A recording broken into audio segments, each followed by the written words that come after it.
Hello everyone, and good evening.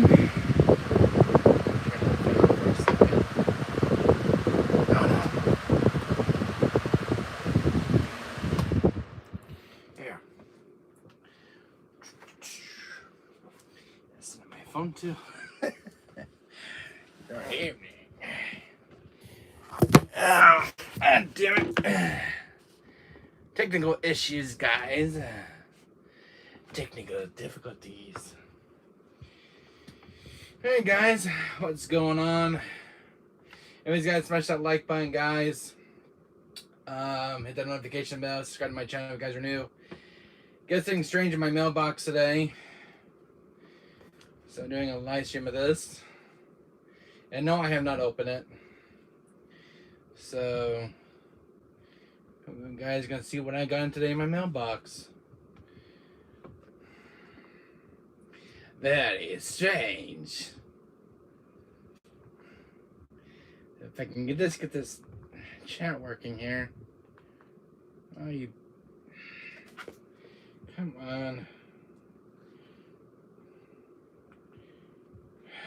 My tablet could be a bastard at times. Hi, everyone. Let's get it set up here real quick.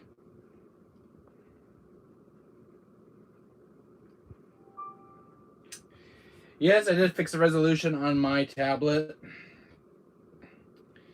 So I just kind of fixed some things. If you guys can see this clearly now. Hi. Hey, Lion Mid, what's going on, buddy? How you doing? Thanks for letting me hang out with you today and watching your games and Call of Duty. Thank you so much. Do you know what the hell I got in my mailbox? You can probably see the title and my on this live stream. You're probably thinking, what the hell is he planning? Is he going to torture me again today with something else I've not seen? You're probably thinking I'm going to torture you. You're probably thinking, oh boy, I came to the wrong place at the wrong time and he's got something big. I ain't going to like it. So, anyway, guys, smash that like button, guys. I'm just going to put some in chat here and I'll show you what I got. Anyways, I got something really strange in my mailbox in UPS. So, just get something in chat here real quick, guys. So, how's everyone days going? You guys can talk and chat while I'm getting this set up. So, I got a big giant box in UPS. Don't know what the hell it is. But it's got my name on it. So, if you think I'm making a clickbait video, you can think again on that one. So, might be a clickbait video. You never know. But I did get something strange in my mailbox. So, I'm just getting this set up. Oh, good news. My mom got me a gift, and I got a way to get it tonight. I'm excited. Oh, that's kind of cool, Live Myth. What, I don't know what you got, but let me know in the comment section later and then my channel. I wonder if it's a video game or something, or something really big. Just tell me it's not a zombie, alright? That's the last thing you need, buddy. The zombies. I'm just gonna set up here. So, I wanted to do this video today because I got something special to show you. So, Lima, do you know what this video is actually about? Are you kind of confused right now? You'll probably think this is a clickbait video. For views.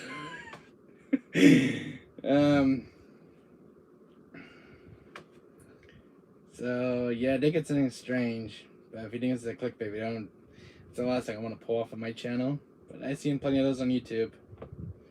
Please go to my YouTube channel if you are new to my channel.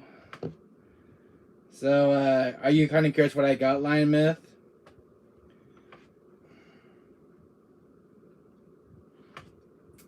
Just trying to get this up in chat right here.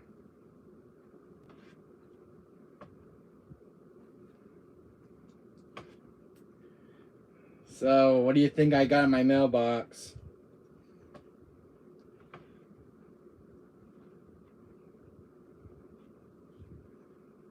I'm kind of curious.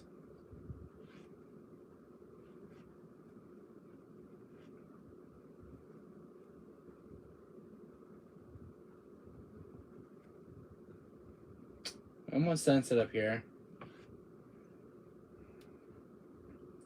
Remember, guys, hit that like, subscribe to my channel, guys, and hit the notification bell to get the latest updates on my videos on my channel.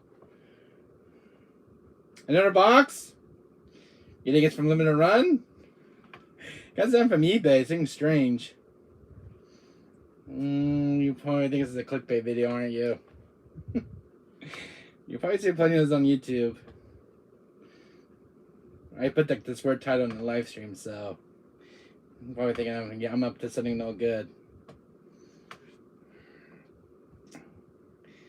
If you know Wesker, I'm always up to no good. Okay. So let's put this in chat right here.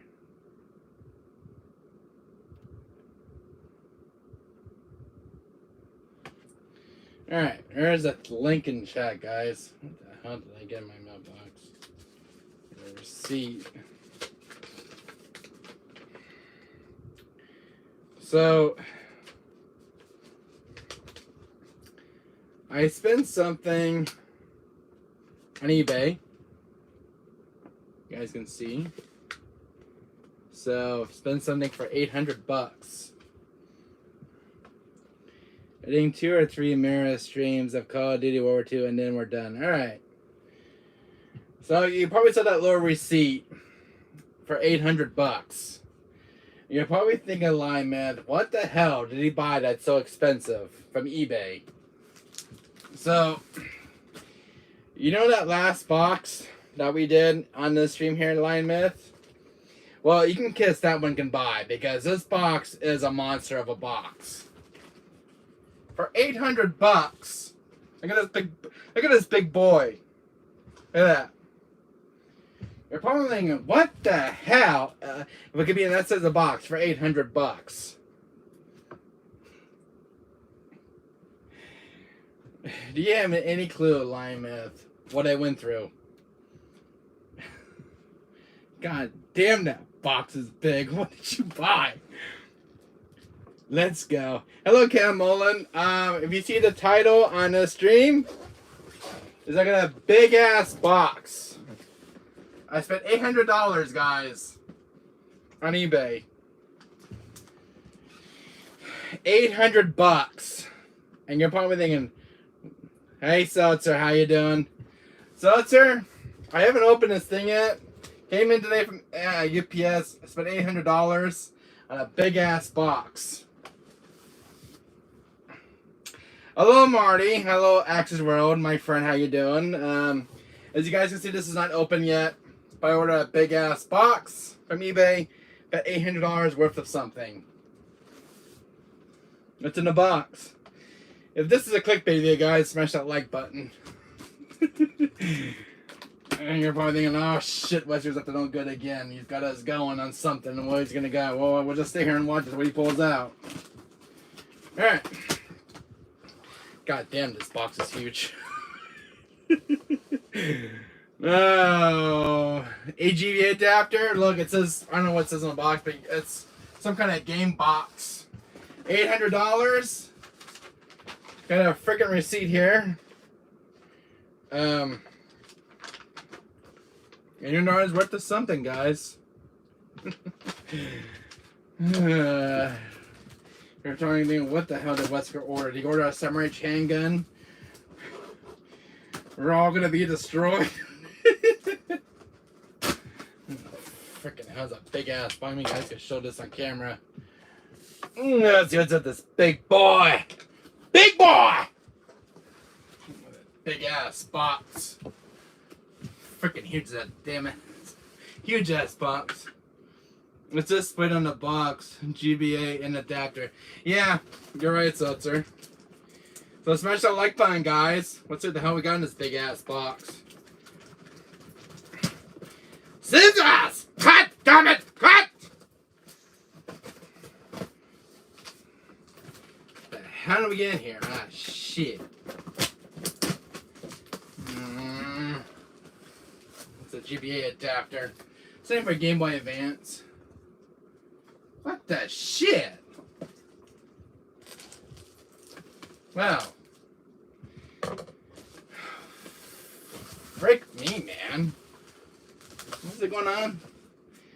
Game Boy Advance? This was a Game Boy Advance. I shit my pants right now. Frick is this? Oh. Box within a box. An empty ass box! Bastard! Nothing in it! But it's a box. It's in a box in a box. Let's go. You're probably thinking, what the hell did you order for 800 bucks?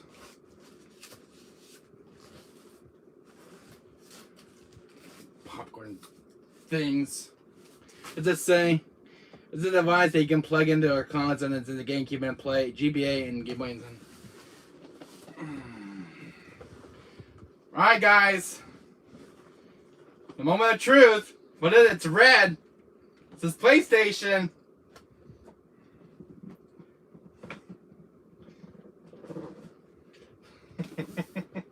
It's Spider-Man. Yeah, guys. This is a clickbait video. I just got you. Bruh. It's a Spider-Man PS4. It's brand new in box. 800 bucks for this sucker. 800 bucks? I understand there's 2 more boxes in here. What the hell? They're empty. Empty piece of shit box. What's in a box? I forgot you told me about that on my stream. Yeah, I did tell about Red Spider-Man PS4. And guys, this was a clickbait. Wesker just got all you guys for a PS4. You're probably thinking, son of a biscuit! Looks like Wesker has striped again, boys. What an $800 video.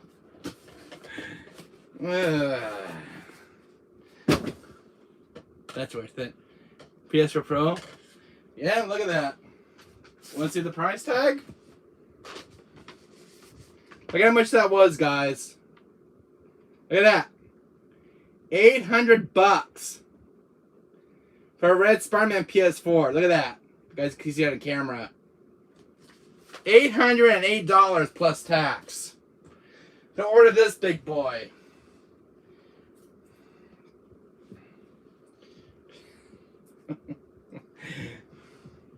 So biscuit. Look at this. Look at this beauty. I wonder what the console looks like inside. It's never been open too. That's from a private seller. You guys want to see what the console looks like? The normal console special editions PS4s are more expensive. Yeah, and this is the one I could never get my hands on during launch. You have too much money to spend, Wesker. Well, of course, Wesker is my grandfather, so he gives me the money from Umbrella HQ. Apart whiskey. What the hell's in this box anyway? It's still got a tab on it. You guys want to see what it looks like on the inside? For the hell of it? I just did this video. Oh, just got the tab. I don't know what's in it, because I've never seen one of these in person. Man, it's opening, guys. On being live stream. What the hell is this thing? Bro, you still on my chat? Yes, I am. Look what I got. Spooky. I ordered a red Spider-Man PS4, and yes, this is a clickbait video.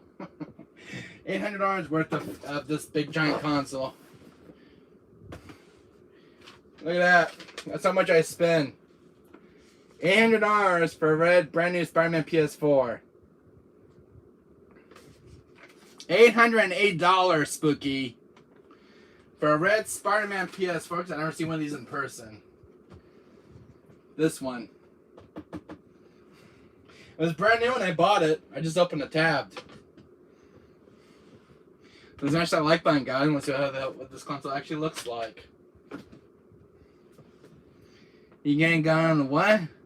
Cheaper? That's like a week's worth of for me. How many consoles do you need? I don't know, boys. I don't want to see this big boy. Ooh, look at that. That's some nice shit in here. Ooh, I ain't never opened one of these. Manual. Of course, I don't have a console hooked up to my TV, so. Ooh! Oh, fuck! What just say? He just did the F word!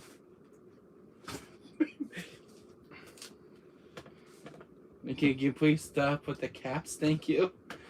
Look at this. Oh my god. You already have a PS5. Yeah, but I sold it, Spooky, because it was a rebuilt model.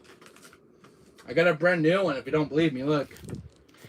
I got that one from Best Buy last Friday. The other one at Amazon sold me was a rebuilt one. Had scuffs on it. I sold it. Betty, it makes him happy. Damn right it makes me happy. Ooh, what the hell? I'm on the wrong side. I've ever seen one of these in person. Oh, man. Oh! Mothers. Look at this. It's a nice one. I never seen a red one in person. This is a nice ps4. This one puts my other one to shame. Look at that. I never seen one of these in person. This is nice and shiny. It smells too. Wow. I never thought I'd find one of these. Yeah, this is going towards where my TV's at.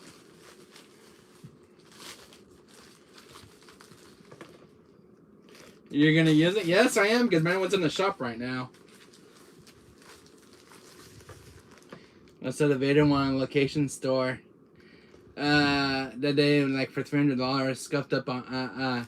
Oh, that kind of sucked. This one was on eBay, going for $749, and it was a discontinued one. But I don't see a lot of these. There was a God of War one going for like $1,000, and I said, no, I'm gonna get that one. I want the Red Spider-Man PS4. So I got one of these. So now I have a Death Stranding one, limited edition PS4 Pro, Last of Us Part 2, and 2 Jet Black PS4 Pros, still brand new in box, and a PS4 Slim.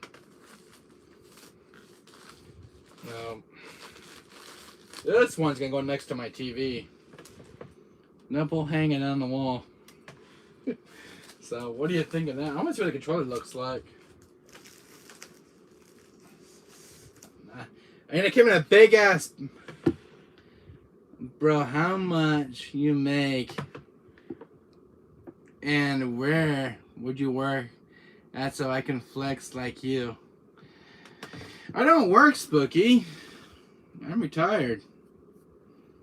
I get just government money. You know, I'm at Social Security, a 7-month retirement. I don't work.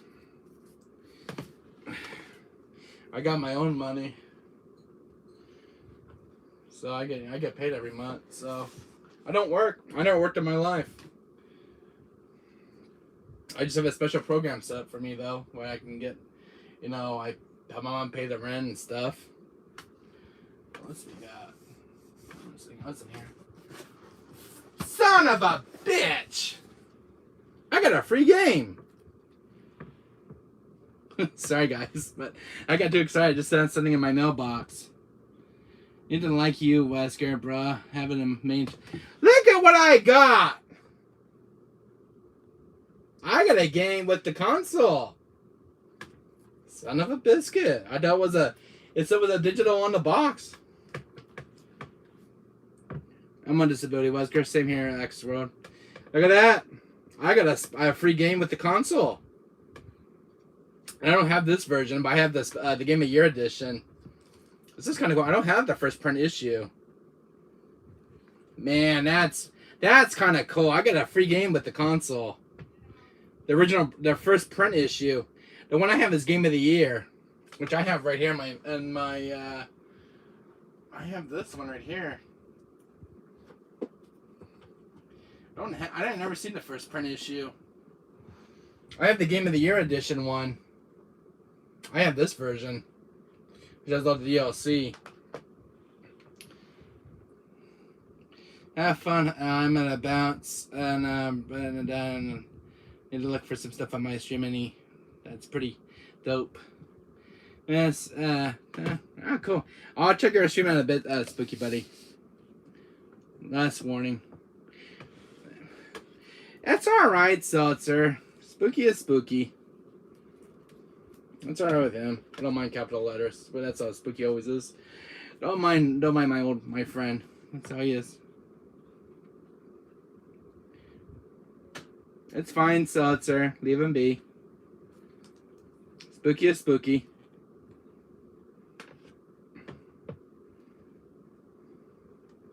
I know I played Spider-Man, and it's a PlayStation console exclusive. Yeah, especially the first one. There's a remaster one, but I have not played the remaster one on PS5. But it's nice of a first print issue, though. I never find the first print in game stores. It's kind of rare one in my collection because I have the Game of Year edition. So I have this version. I don't have the original print one. It's kind of nice though because this is kind of a thing you don't see very often in print. So it's kind of cool. So I have two different versions. Oh, I guess I'll be playing Spider-Man this weekend. Isn't that kind of cool, Seltzer? What did I get in this box? So what's I got in here? I never opened one of these boxes though. What's this? Oh, I never see one of these in the Sony box. Ooh. Spotify Music PlayStation Plus. I never got one of these with my console. It's kind of cool. I never got one of these in my PS4 boxes. What's the controller? Oh, a second. I'm gonna get this console updated. Let's be down here. Oh, this is a nice little box. How do you open these? Hi, Cheesecake Bunny. I got this in my mailbox today. I read Spider-Man PS4 and checked the console out. Hit that like button, guys. Check this beautiful console. I never got one of these. This is my first one I have in my collection. It's a nice one. I'm actually gonna. I'm use this one as my play one. Got tested out. It was a brand new one for like. Check this out, Cheesecake Bunny. $800 plus tax. I read Spider-Man PS4. I got this on eBay. It was unopened, brand new. So this came in my mailbox. So I put something in that little thing in my town on the mail screen. What the hell is this? Oh no! They're not using one of these again, are they? Oh no! What model is this one, anyways? Because you stopped using these kind of plugs. What model is this PS4, anyways? Sony stopped doing these kind of models. This is the 7100, the 1115 model. This is one of the inner revision models. But they stopped doing these kind of plugs. They do, the plug on the other PS4 is a lot different. They don't do these kind of plugs. Wow. Those are a lot the plugs are a lot shorter too. How long is this plug? Let's see. I don't know if there's any issue with these kind of particular PS4 Pro models, but these are these older plugs. How long is this? It's pretty decent. It's a long cable plug for the console. As I don't know if you guys remember these PS4 Pro units that use these kind of plugs. But the one I have, the Death Stranding one and the The Last of Us Part 2 uses a different plug, not this kind. This is one of the older models. But it's still a 7000 series. I think the last PS4 Pro they made was the 7200 model. This is kind of cool though, but this is kind of cool of PlayStation history. I don't have this particular PS4 Pro model. Oh, it's quiet. Do you guys ever have this particular model with this kind of a plug? You guys in chat? This PS4 with this kind of a plug? With this kind of, because this is the 7000, 1000. It's a 7000, 1000 series. The 7100 series. This is one of the other PS4 Pros. So that's what this controller looks like.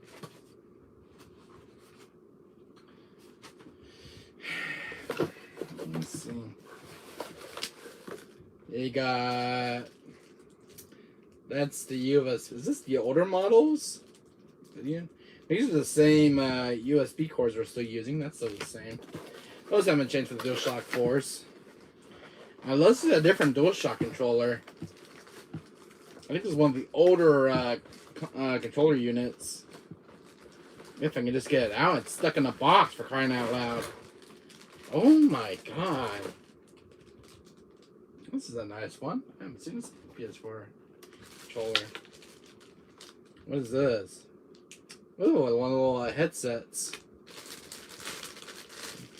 Got the controller here. Finally out of the box. God, the controls in this thing is damn stiff. Mine are very stiff. So this is what the controller actually looks like? From the box? What's it say? Bargain at $800. Damn. Is that the controller was supposed to look like? I guess it's a limited edition controller. Kind of. I was expecting a little bit more on this controller. They're like a little spider symbol or something. That's a nice red one though. I ain't gonna lie, it's nice. It's got the button there. That's in good shape too for a good PS4 controller. I think is what is this one? Is this the same model they're still using? Model number ZC20. Are these the newer controllers or the ones that have changed since then? Because I have an PS4 controller. Is this one the same model? I have this PS4 unit. Let's see. I'm warning that the controllers have changed since over the years. This is a different model number as well. So, I bought this one at Best Buy. Are these still the same controllers? Or the controllers have changed, guys? This console's from 2018. And then, because this PS4 uses a different plug. And mine doesn't use that kind of plug anymore. Wonder why Sony stopped making these kind of plugs. You guys could tell me in chat. It's been a while since I've seen one of these, and I saw one of these in a magazine years back. But that Sony has changed the design of the new plugs. They don't use this particular plug anymore. Was there an issue with these kind of plugs with the consoles, or no? Anybody in chat? Because this is the one of the old PS4 models. I think this is the second revision, and then the 7200 series is the last revision series of the PS4 Pros. And then I have two of the original jet black PS4 Pros, but they have different cords. I've never seen this one though. It's interesting. I believe this goes back in the console, doesn't it? Oh yeah. Yeah, it uses a different cord. That's very interesting. So it uses this cord. That is very interesting. So, any horror stories about this particular PS4? because he just kind of plugs. Because I know Sony stopped doing this model, this particular model with these plugs. I don't know if you guys have one of these in your guys' not this limited edition, but one that's closest to it. So you guys can tell me and check if you guys have this particular model. I wonder why Sony stopped doing this model. I wonder why. Because I know the PS4 Pros have changed over the years since the launch. Do you know, Seltzer or Axis World? Anybody who's got some history about this particular PS4 model that use this? How about you, Line Myth? Do you know any history about these particular PS4 units that use this kind of cords? You guys can tell me in chat because I have no history about these. Because the one I've been using is the 7200 series. You guys can tell me something, please.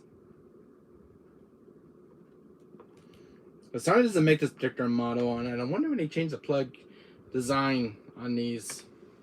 Because the ones are a lot smaller. And these cords are not that big either. You guys want to tell me? Please? I'm happy to listen right now.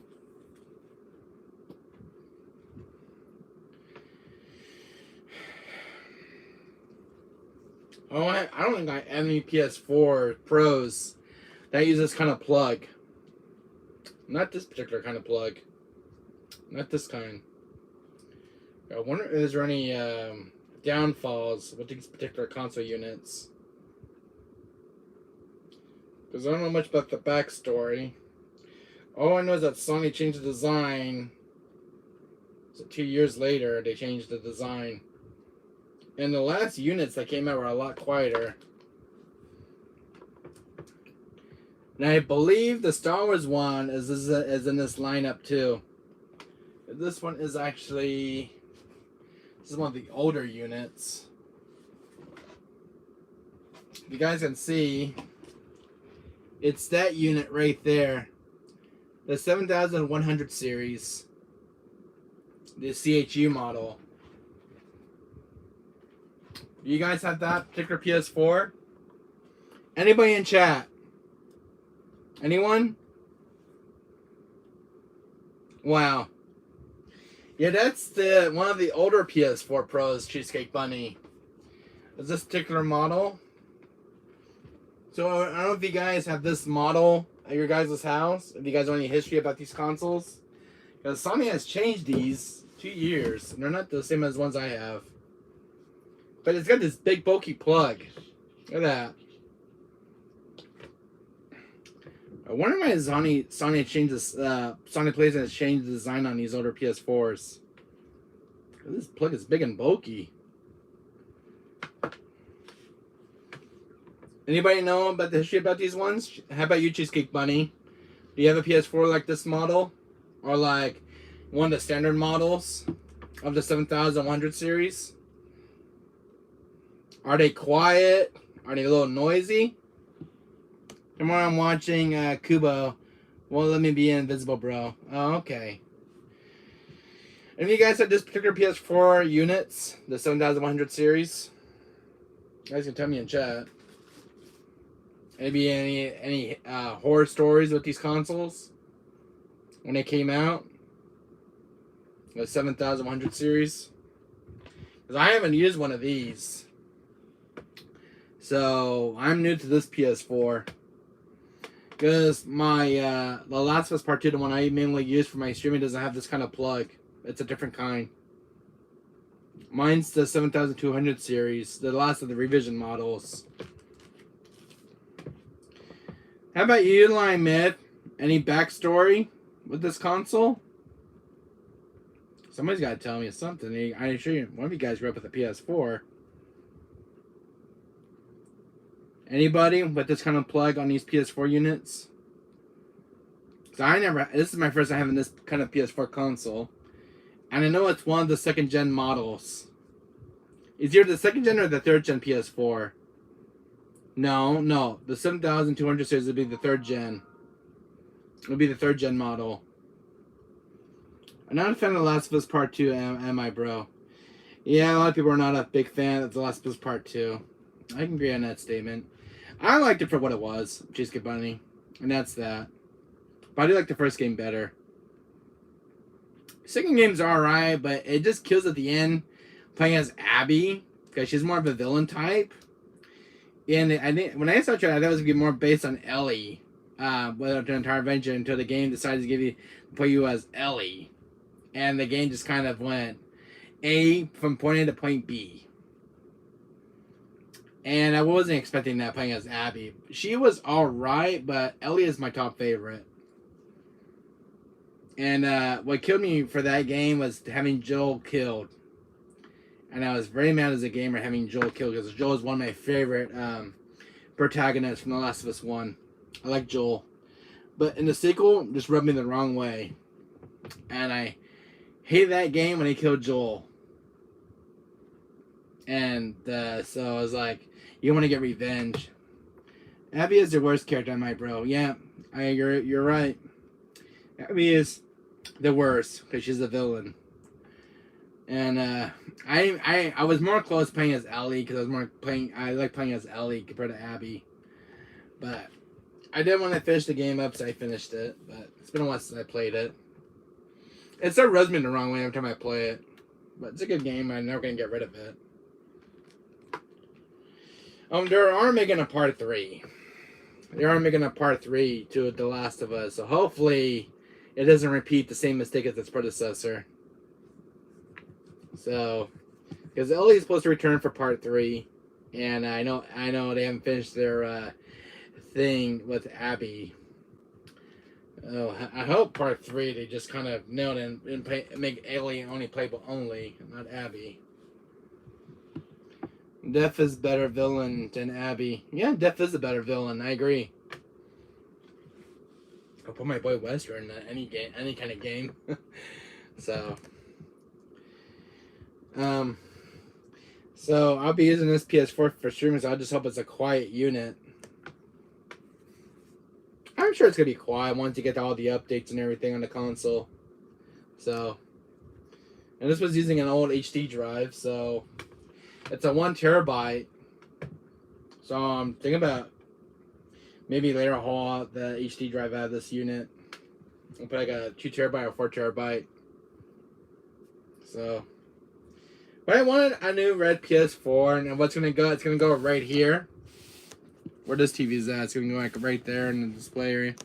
See you later, Cheesecake Bunny. See you later. Thanks for stopping by and hit that like button, guys, and subscribe. So what's going on, Line Myth? Did you enjoy that PS4? How about you, Seltzer, Axis World? Did you guys enjoy this unboxing video? Even though in the title was kind of more of a clickbait kind of thing. So you still probably can't believe I pulled that one off.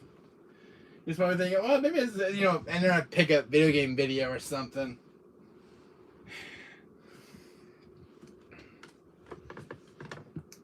Did I get you going, Line Myth, when I started this video? How about you, Seltzer? Did I get you guys started in a way? Everybody guys were confused about this live stream with the title. When I put something strange, you probably guys all got confused. I think it was clickbait. And I see a lot of those tricks on YouTube. So, you guys can tell me if that was a clickbait one or not. What was in here? Is this the HDMI cable? I already got one of these. This is an extra one. I never liked these HDMI cables they put with it. I use a 4K HDMI cable, the 2.1. Well, I'm gonna say this is a nice red Spider-Man PS4 controller. I have a red one, but it's not this one. Mine has the blacks. That's kind of nice. I like that controller a lot. First time I've seen a red Spider-Man PS4 controller. Now, I heard things that those go for like $900. by themselves. But $600. Those limited edition controllers, they're worth a lot of money just for them by themselves. So if you guys want to ask me some questions, go and do it now, guys. What do you think of this console so far? This red PS4. What do you guys think of it? It's so nice. I like the design on this one. Sony, I have to say about Sony, they make some pretty sick consoles when it comes to signature models. Now, I haven't seen the Kingdom Hearts 3 one and the God of War. I've seen some pictures of it online. But I'd like to see the console in person, though. I would like to find the Kingdom Hearts one and the God of War version. You're probably thinking if I'm going for like this major PS4 Pro limited edition collection, I think I probably am, because I like to find like these signature models. The God of War one from 2018 and the Kingdom Hearts 3 one is the one I want to find next with the right controllers. And it's the only one. It's the only two I really want of the PS4 Pros of the limited edition series. There was one PS4 Pro that came out. It was a very rare special limited edition one to celebrate PlayStation's 25th anniversary, and it was this blue luminescent, where it was kind of a little see-through PS4 Pros. Very rare, and I think only 5,000 of them were made. And it's those see-through blue ones that came out from Sony. And then, what was the other PlayStation PS4 Pro that came out? It was based on the PS1's skin color. And I think that was for the 15th anniversary for the PS4 Pro. It was a PS1, PS4 Pro. And that was for like, I think the 15th anniversary when it came out. That's kind of a hard one to find. But I've seen, sometimes I'll see a listing for it on eBay, but going for way more money. Be a cool one to have, though. Just have these really cool signature ones. But I go to retro stores, so you never know what I'm going to find. I can spend half the price of those consoles for out of eBay's pricing. So, what is going on, guys? Hope you guys can hear me in chat okay.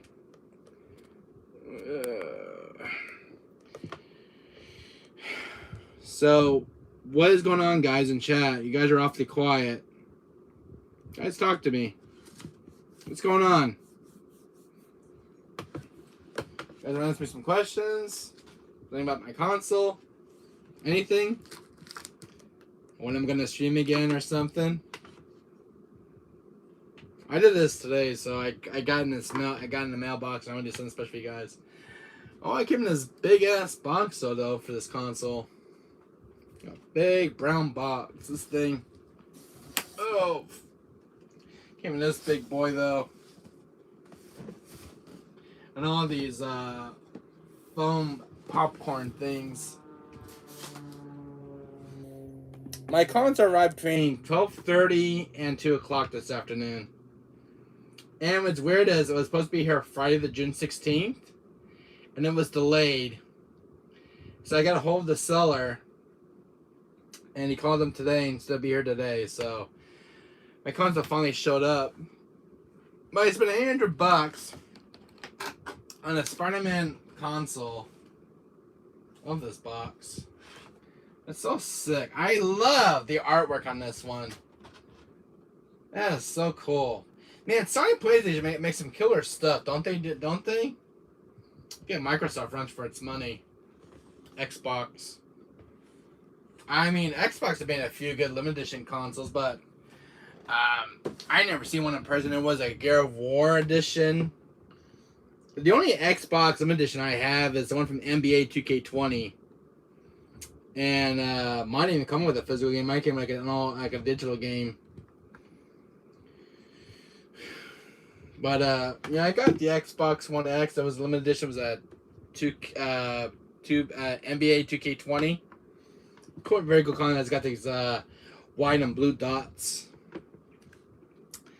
I wanted the one I really wanted was too bad I was out of stock. I wanted the Gears of War 4 limited edition Xbox One X. That's the one I'm really looking for. It's got this really cool skull design on it.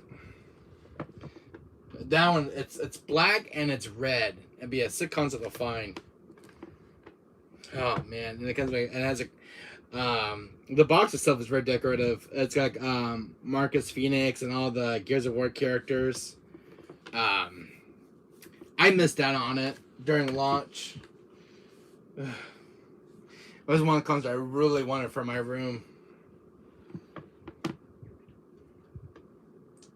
So, guys, if you're talking chat, I don't bite. But, yeah, this was a really cool Spider-Man PS4. So, I'm actually happy what I got, guys. But this box is sick. So, now I have, like, The Last of Us 1. I have the Death Stranding one with Norman Reedus on it from Death Stranding. And then I got the this one. So I have 3 limited edition PS4 Pros. The PlayStation Signature ones. That one was more money of all the consoles I spent for. The Last of Us Part 2, I spent between $600 and $700 for that one on Amazon because it was brand new in box. And then I spent the same price for the Death Stranding one too during COVID. And then the 2 Jet Black PS4 Pros, the original ones, those I got at Best Buy during a liquidation sale. And I got 2 of them from the store that day. So, and then I bought a PS4 Slim as well. It was a gift from my mom last year. So I got that. So I have 1, 2, 3, 4, 5, 6 PS4s. 6. Yeah, because I got 3 limited editions, 2 original PS4 Pros, and a Slim. And so yeah, 3 PS4 Pros. Yeah, that's 6 PS4s total. Crazy. 6. That is. Yeah, because I got the Slim unit as well. And the only Xboxes I have is a 360 and an Xbox One X. I don't have a Series X yet. That's what I want to get.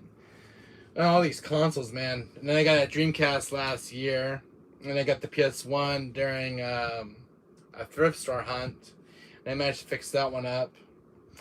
And the fat PS2 down here, I found in that trash can in my area, and then I have that restored and fixed. I'm always finding stuff around here. And then the old PS2 Slim I found a lady was getting rid of, and some games with the system. And the PS2 was dead when I found it. I needed a new disk drive, so I managed to fix that console, brought it to life. So I like saving gaming consoles when they've been neglected for so many years or they need some maintenance. I like fixing retro stuff, from back in the day, like PS1s, PS2s, the GameCubes. I like preserving stuff. I might be a word gamer and a collector, but that's who I am, guys. So anyways, yeah, I just shaved my beard yesterday. My beard was growing out, so I shaved it. It's bugging the hell out of me. Man. This is a nice Spider-Man PS4. And of all the PS4 Pros I have seen, I don't know which one I like the most. The Spider-Man, the Death Stranding, but there's only one red PS4 Pro of all the units. The rest are like blacks, whites, and grays. But never a red console. Very rare for a PS4's launch cycle. Oh, and then there's the Star Wars one, which is pretty sick. It was for the Star Wars Battlefield. And I saw some pictures of it on eBay. It looked pretty sick. I'm like, it was between that one and the Spider-Man. But the Star Wars one was missing its box. So I didn't want to get a used one. So I ended up buying the Spider-Man one since it was unopened and unopened. So the next month I pick up my Last of Us Part 2 console from the repair shop. So I picked that up. I don't know which PS4 I want to use for streaming. Either the Spider-Man or the I'm debating which limited edition I want to use. I got the red Spider-Man because it looks nice. So I might use this one. Let's see how it plays. I got the new controller, so I want to play this with the controller. So hopefully this one doesn't give me issues like the other one did, because the other one's in for getting a new disc drive and a hard drive. And the reason why my PS4 crashed, I mean, it was in the repair shop. I think I told you guys, it had a faulty disc drive and a little bit of a faulty hard drive. So my friend is fixing the hard drive from replacing the old one.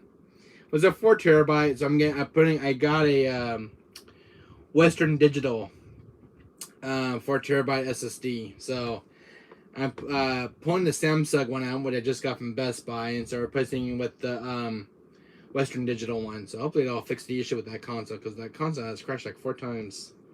So it could have been a bad faulty hard drive. So PS4 always has a lot of common issues. The only thing I hate about the PS4s is that when your game crashes and it kicks you out of the game. That's one thing I never liked, ever since launch. That's one thing that Sony should fix. You get this error code. I wish Sony would patch that up. Hopefully one of these days, before they start making PS4 games one of these days.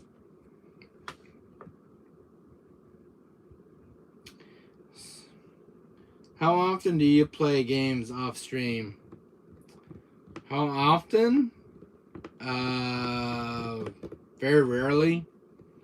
Ever since I started my channels, I have pretty much never had time to myself. So I'm always wondering about you guys. So when I'm streaming games, but I barely have time to myself access while playing games off stream. Because I don't want to leave you guys, you know, with dried old content. So, because you guys probably get mad at me and saying, "Oh, where's Westground? When's he gonna start streaming again?" So I'm like, I don't like, you know, I always try to stream for you guys constantly. So like, you know, if I'm gone too long, you guys are asking where I've been. But I never have any time to time to play games off stream. Hardly ever. It's mostly for you guys. I used to play games off stream years ago before I started my YouTube channel on YouTube. But that's how the cookie crumbles. So, and I still gotta work with this PS5 and get it all plugged in. I'm still gotta get this damn thing into my console still, which I still haven't done to my PS5.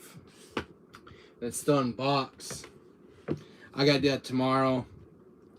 So let me ask you, Access World or Marty, which PS4 should I use for streaming? The Spider-Man PS4 Pro, or go back to the Death Stranding one, or the Last of Us Part 2 one? That's in the shot. I won't get back to that till next month.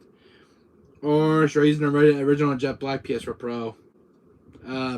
This is the only 7100 series I have. The rest of the PS4s are the 7200 series PS4 Pros. But this is the only one that uses this big bulky plug. So I don't know which PS4 Pro I should use. What are your guys' opinion right now? Should I use the Spider-Man console, or should I use or just try to test this one out and see how it does?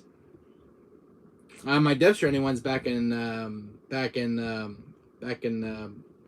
entertainment center over there in box. I don't know which PS4 Pro should I use, guys. I'm thinking Spider-Man, Death Stranding, or The Last of Us Part 2. But the other one's back in the shop. So it's either between Death Stranding and Spider-Man. So which one I should break in, Access World? Should I break in the Spider-Man one, since I already have it out of the box? And see how it goes? I don't know if it's a noisy console. Because this is the 2nd gen model. I hope it's quiet after because this one hasn't even had an update since 2018. So I think this console's way behind in updates. But I know Sony made a lot of adjustments with the updates to make the console quieter, especially with the older unit. This older 7100 series. They made an update for it a while back to make it more quieter. So that's what I read about in an article on this particular console unit.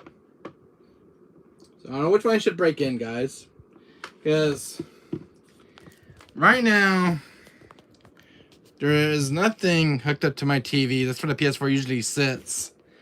But I'm trying to think of what PS4 should sit over there. The Spider-Man, Death Stranding, or The Last of Us Part 2. I need your help in chat, guys. Which PS4 you think should go over there? I got the red one here by me. The Last of Us 2 is in the shop. And the other one that's in my room right now is the Death Stranding, or I could use an original Jetpack PS4 Pro. I like the red ones. The red ones are so nice. The amazing red. Spider-Man. You guys said Spider-Man one? This one right here? This big boy? I didn't even get a chance to use this particular model. They use that big bulky plug. Why not all of them? Yeah, why not all of them? Have you had this PS4 with this kind of plugged Access World? I mean, HDMI slots you got. It's only got the one HDMI. Oh, on my TV, it's got 4. But do you ever use this? Do you have a PS4 that uses this kind of a plug? Access World. UK have Earth plugs. Yeah, UK does everywhere. Do you have this PS4 that uses this kind of 3 prongs? Mine only has this. Mine has 2 prongs on here. And this is for the back of the PS4 for this console. Do you have this particular model, Access World? Is it quiet or is it noisy? The 7100 series. Is it quiet or is it very noisy? Or probably only with certain games. Have you any issues with this particular unit? Access World. I use this kind of a plug because Sony doesn't make these anymore. I don't know if there's any drawbacks. All I know is that this unit uses more volts. That's how I remember on this particular unit I was reading an article about. Have you guys had any issues with this particular units of the 7100 series models of the PlayStation consoles of the PS4 Pros? Access World? You ever own one? Probably, or Uline Myth? Any of you guys ever own a 7100 series PS4 Pro? It's the 2nd gen model. Because the last gen models were the 7200 series of the PS4 Pros. But the plugs changed though when it came to the 3rd gen units. And Sony stopped doing this kind of plug. And I wonder why. I mainly been Xbox. Okay, I'm mainly more of a PlayStation kid. Since PS1 era, which I'm still am. I didn't get the Xbox till years later, Access World. I didn't get an Xbox until like 2015.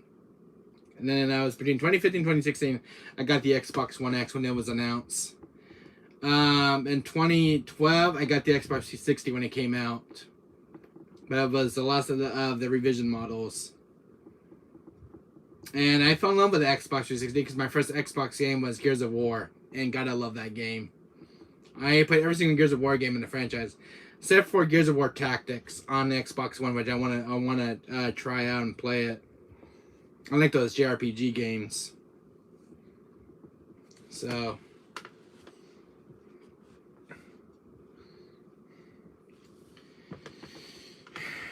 But if you guys haven't used one of these PS4s that use this kind of plug, or you guys have any drawbacks or horror stories, you guys can let me know. I don't think this console ever had any issues when it came out. This older unit of the 2nd gen models. You know, It's supposed to come with a voucher on the box.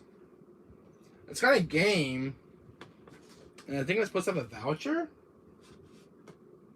Unless I didn't get one. This is in here. I think it is. I think it's just the manual and stuff.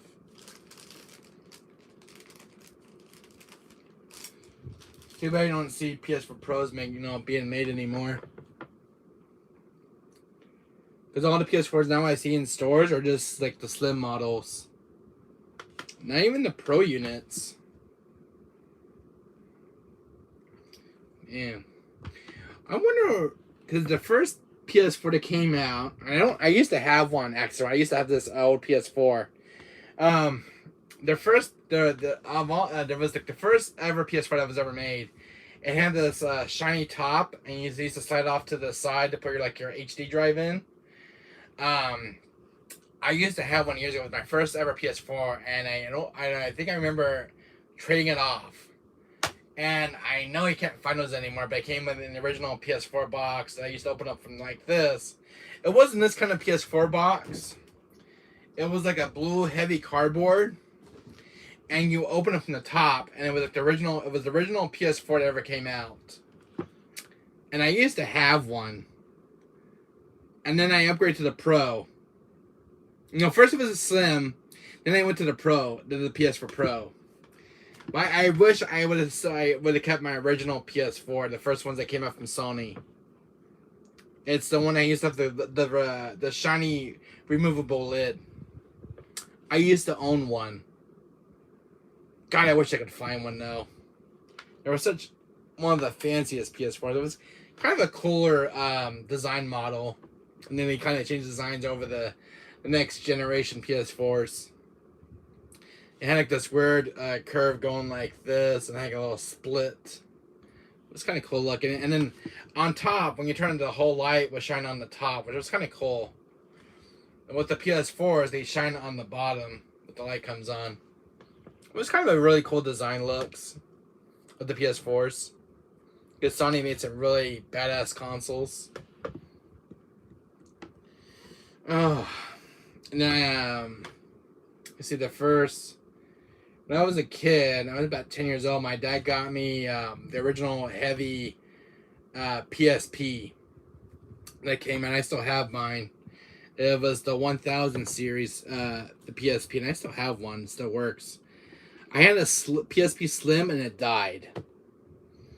And I was able to find one last year at a retro store, so I got a Slim PSP and the original PSP. So I'm glad I got those. And I actually own, I don't know if I told you extra, but I actually own 3 PS Vitas. One of the Sony handheld that was a commercial failure.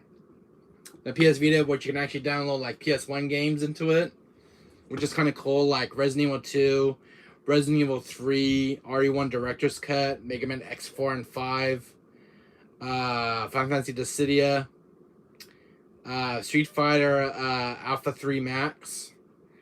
There was a really lot of cool little digital games for like the PS Vita. And then you also download like Castlevania of the Night.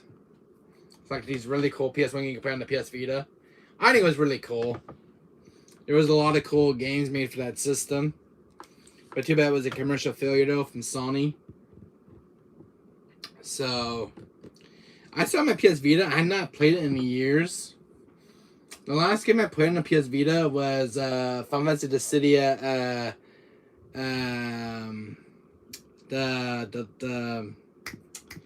the expansion one,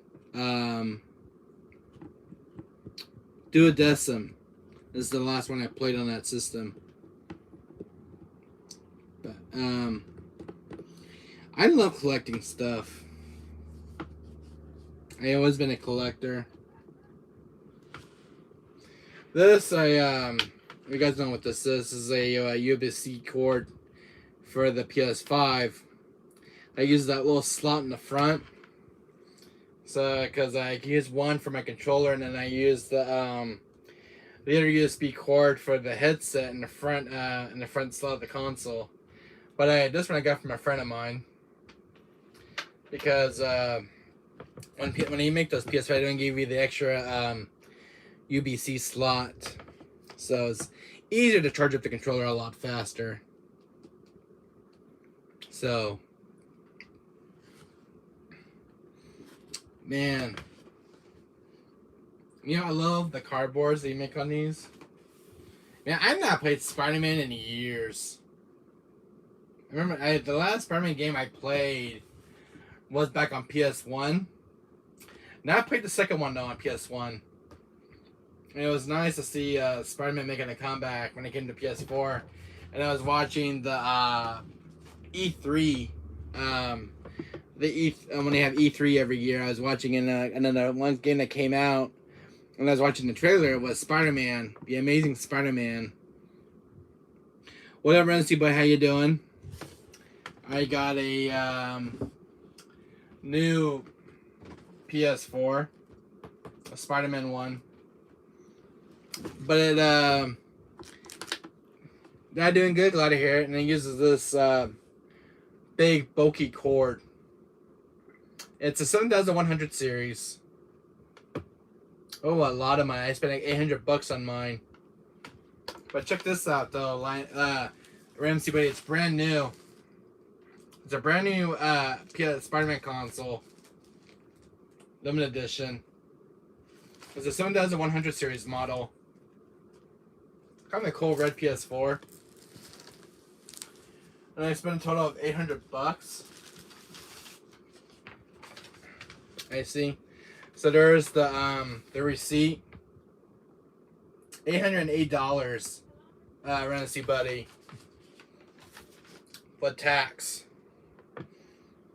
So, and then it came in this big ass box. Look at this. It came in this big bulky thing. So, oh god, $809. Yeah, $809, MC buddy. Crazy. And got this cool Spider-Man controller. Really cool. I've never seen one of these before. Never owned the Spider-Man console. I just hope it's a quiet unit. And then I got a free game with it. The original print Spider-Man. The first one that came out. Because the one I have in my collection is the greatest hit as the Game of the Year edition with all the DLC. But I got a first print issue one. That was the one that was first made. Very rare. But it's nice to get that. I was calling my phone at this hour.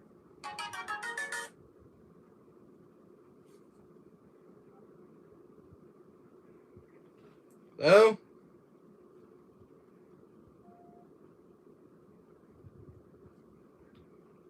Hello? Hello?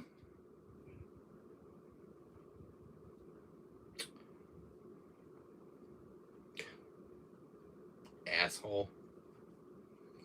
He called my phone and he no message. I said, hello? What is that? Oh, that's my cell phone. Somebody called my phone and didn't say hi or anything. When I call him an ASH.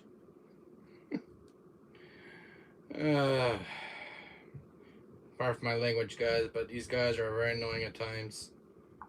I have to put the phone on block. Give me a second. No, it's probably spam. Yeah, it's spam. I got nothing else better to do to call my phone.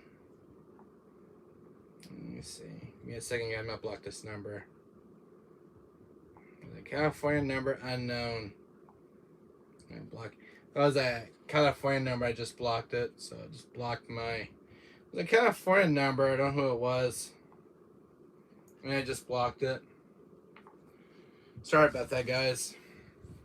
Yeah, I heard 7 in the background. I said hello twice, and nobody answers the phone. A block number phone. I just did, Renzi buddy. Thanks. I just blocked it. So why I got a spam call on my phone? It's the second one I got today on my phone. That's kind of annoying when I'm trying to do a stream. I got anything else better to do. Anyways, Rusty Buddy, I don't know if you watched my channel the other day, but I got to their stupid spam. Oh, I agree. Anyways, I gotta take care of my PS5 tomorrow. Rusty Buddy, I do have my SSD drive. I still gotta put into my brand new PS5 I got from last Friday from Best Buy. And as you believe, it's still in box. Just sitting there brand new. And I still can get the SD drive and put into it, so I don't have to do it myself. I gotta take it to a friend of mine who does it for me because he's fixing my game console right now in the shop. So I gotta take care of that first thing tomorrow morning with my PS5 and have this thing put in. It goes in an MSD slot. They're a pain to get in. I'm afraid of doing it. I just have a friend do it for me. So my PS5's still in box, and I have a red Spider-Man PS4, which I'm gonna hook up to my TV. I found a located Resident Evil. What does it say? Resident Evil name Talos Boss. Oh, awesome, Rusty Buddy. Oh, Rusty Buddy, I just pre-ordered Resident Death Island on 4K Blu-ray on Amazon, and right now regular price was going for like $49. Went down for $33, and I ordered 2 of them. Pre-order, so they won't come out until July 25th. So if you guys want to know, Resident Death Island comes out July 25th of next month.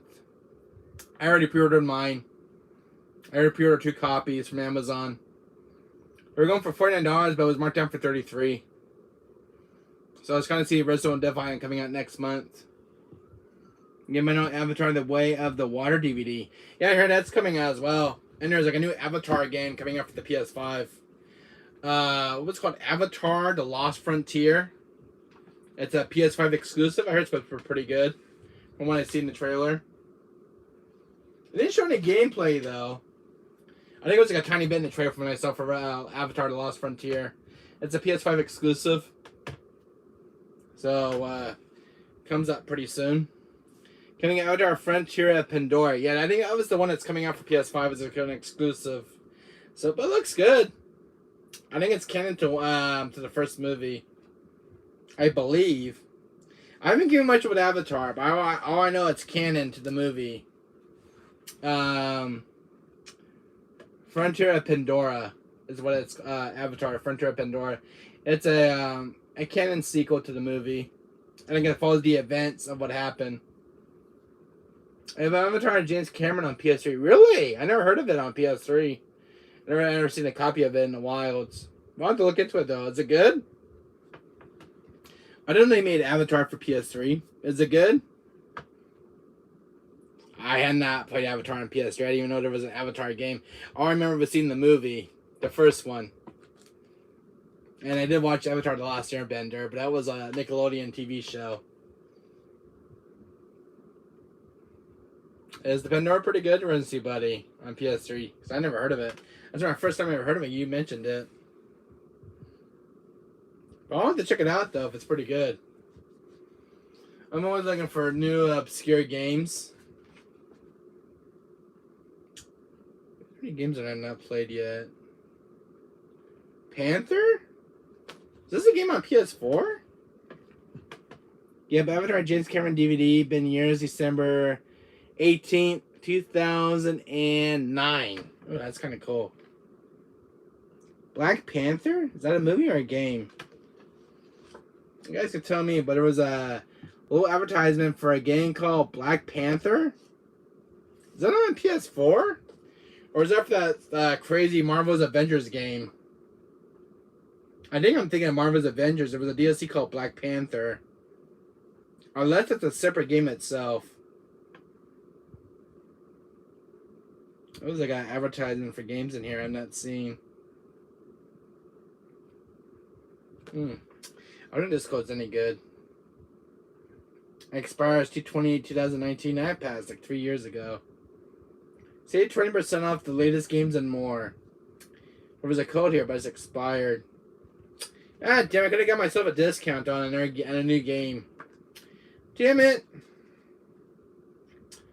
It was a 20% off coupon for Sony for the PSN store. And I found an Xbox 360. Ooh, that's interesting, buddy. It was a coupon for a 20% off the PSN store, but the coupon expired back in February 28, 2019. Man, I want to buy a new game on the PSN store. I want to play Emily Wants to Play. That's a new indie horror game. I mentioned to Wolf, the Ancient Slayer, I was gonna play this new game, but I just saw on the PSN store. It's called Emily Wants to Play, and there's a sequel that follows up to the horror game. It's about these killer dolls, and there was a guy named I think one guy named was Chuckles, and he kind of follows after you with a knife. Killer little ass dolls, and they're very spooky. There's one girl named Emily. You have to keep an eye on her. If you don't keep an eye on her, she kind of spooks you. And there's a clown you have to watch out for. And if you move, he catches you. But the first game is you play as a pizza man. I watched Markiplier played it, and you play as a pizza man. But the game is very horrifying. I mean, I listen to headphones, and my god, the game is like terrifying. The jump scares are like crazy. And in the sequel went off its rails. There was this new doll that was introduced. There was two new dolls. There was this doll that was kind of all burnt up, and she says, "Mommy, mommy." Freaky looking doll, and she kind of follows you in the building in the sequel. And then there's this mannequin dude who actually comes alive, and he kind of makes this tweaking noise, and it's very nerve-wracking. Like his jaw's about to pop or something. He makes this weird noise. It's horrifying, and then he moves. Oh my, son of a gun! But it's called Emily Wants to Play, and Emily Wants to Play 2. But very horrifying horror game. It's even on ps4 now available. Terrifying game. I was watching it a few years back on Markiplier's channel. Very good game. But damn, the jump scares are like very well timed. So very cool game though to check out. It's only digital though. So yeah. What other horror games are on there on PSN? There's a new horror game that was announced for the PS4. It's called Stay Out of the House. Crazy, kind of like a PS1X kind of game. What a PS1X style graphics, but very cool looking game.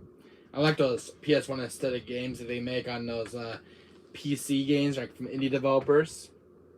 But it's called Stay Out of the House. It's coming to PS4 this year. So, any Lion Myth, you still in chat? Axis World, Seltzer, Retro Gamer to Die. You guys still in chat?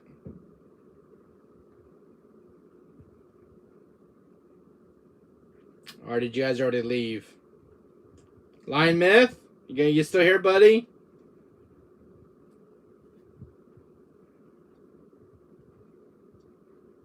Or is it just you, Rency, buddy?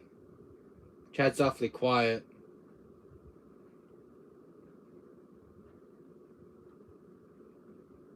Yeah, anybody else still here in chat? Seltzer, Richard Gamer to Die, Marty, Axis World. You guys still here? Yeah. I need to check it awfully quiet. You guys are free to talk in chat. I don't bite. I'm not a vampire or anything, alright? I'm gonna suck your blood. Alright? But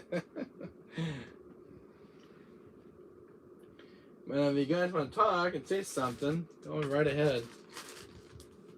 Did this thing come in an error? Am I seeing things? So that goes back in there. Was there a bag for this? That's not it. I thought there was a little bag. What the hell is that? God, I hate this phone. It goes everywhere.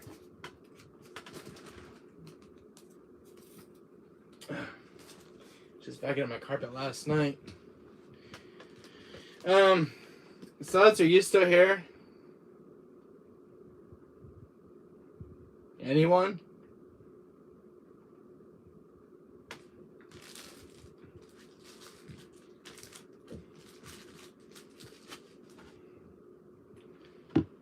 You're still here, Access Road. I'm glad you're still here. I can check out Awfully Quiet. You guys are awfully quiet today in chat, including you, Access Road. You guys want to free and talk in chat, ask me some questions or something? Chat's been awfully quiet. I don't like when chat's quiet. It kind of scares me. I don't bite. I'm a very friendly guy. I don't bite. I'm not a vampire. I don't have like things coming out of my mouth just yet, alright? I was watching football highlights. Oh, okay. Who's playing on the football games, Access Road? Because my favorite football team is the Dallas Cowboys. So who's playing tonight? Me and my dad like watching football on TV. Last time I was watching football, I was watching the Dallas Cowboys. England versus Macedonia. Oh, soccer. That's kind of cool. My team down here in California is the Dallas Cowboys and the Red Barons. But I was watching Deadly Premonition, and it's a horror game, but I was watching my friend Legion's playing it, and I had like really a lot of mixed emotions. I never played any Deadly Premonition games. I don't know, it wasn't my style of a game. It had like this horror aspect, but after that, it just kind of got like, it has a story campaign. I can't follow the story with the game. Maybe I have to play it for myself. There was a sequel on Switch, Deadly Premonition 2. But I never played any Deadly Premonition games on the console. I think the first one's on PS2. But I didn't play any Deadly Premonition. I was like, what kind of game is this? You're shooting monsters. I think you're a detective. But it has like this murder mystery case about a missing girl or something. I saw Seltzer watching it. It was over in chat. But I missed the beginning of the game, so I couldn't follow the story pretty well. I don't know if it's a game I want to play, though, but I don't know. My friend said that Deadly Premonition is a good game. I know a lot of people just have, like, different mixed things about it. It's not for everyone, but I don't know if you ever played Deadly Premonition, Access World. Marty, my friend. I don't know if you ever played Deadly Premonition, but it's a horror game. I never played it. I was watching my friend play it today, Legions, on his channel. Deadly Premonition. Now, I don't know if it's a game you guys recommend me picking up. I know it's on PS2. No, I don't know. Deadly Premonition is on PS3. I take it back. Deadly Premonition is on PS3. It's also on PC. I've not played the PS3 port. But maybe I should pick up Deadly Premonition and play the first entry into the series, because there's a sequel that's on Switch, but it's only exclusive to the Switch. The first one's on PS3. Don't know anything about Deadly Premonition. I saw some gameplay of it, some story, during a live stream today. So, I don't know if you guys ever played Deadly Premonition. You guys can tell me in chat or in the comments. I mostly play like Resident Evil, Dino Crisis, Five Nights at Freddy's, Final Fantasy, Parasite Eve, Street Fighter and Tekken, racing games. But never played Deadly Premonition though. I played a little bit Obscure 2. Never fully finished it. I had it for the Wii, but didn't know there was a PS2 port. Never played the first Obscure game. But it's a horror game called Obscure. But Deadly Premonition I never heard of though. I think I've seen like in a game magazine, but never picked it up. But I don't know. You guys can tell me if I should pick up Deadly Premonition. Have you guys ever played it? Let me know. What do you guys think of Deadly Premonition? The first one. The only thing that got me, I didn't mean, kind of ran down the game's parade, was when you drive. But there's one shot you drive around, you go to your checkpoint in this forest, but there's no cars driving around. There's no people walking around. This is the PC port I was watching. So the environment felt very bland. It was raining and everything else, but it was like no cars, no people walking around, anything else. It just felt. The game looks good. I hate to say anything, mean stuff about it. What do you think? What do you think of RE4 Remake? RE4 Remake, to be honest with you, was a very awesome game, and it was actually one of my top favorites this year. RE4 Remake, I played it on PS4 and PS5. You're talking about this game right here? Access Road, this game right here. I played this on my channel. A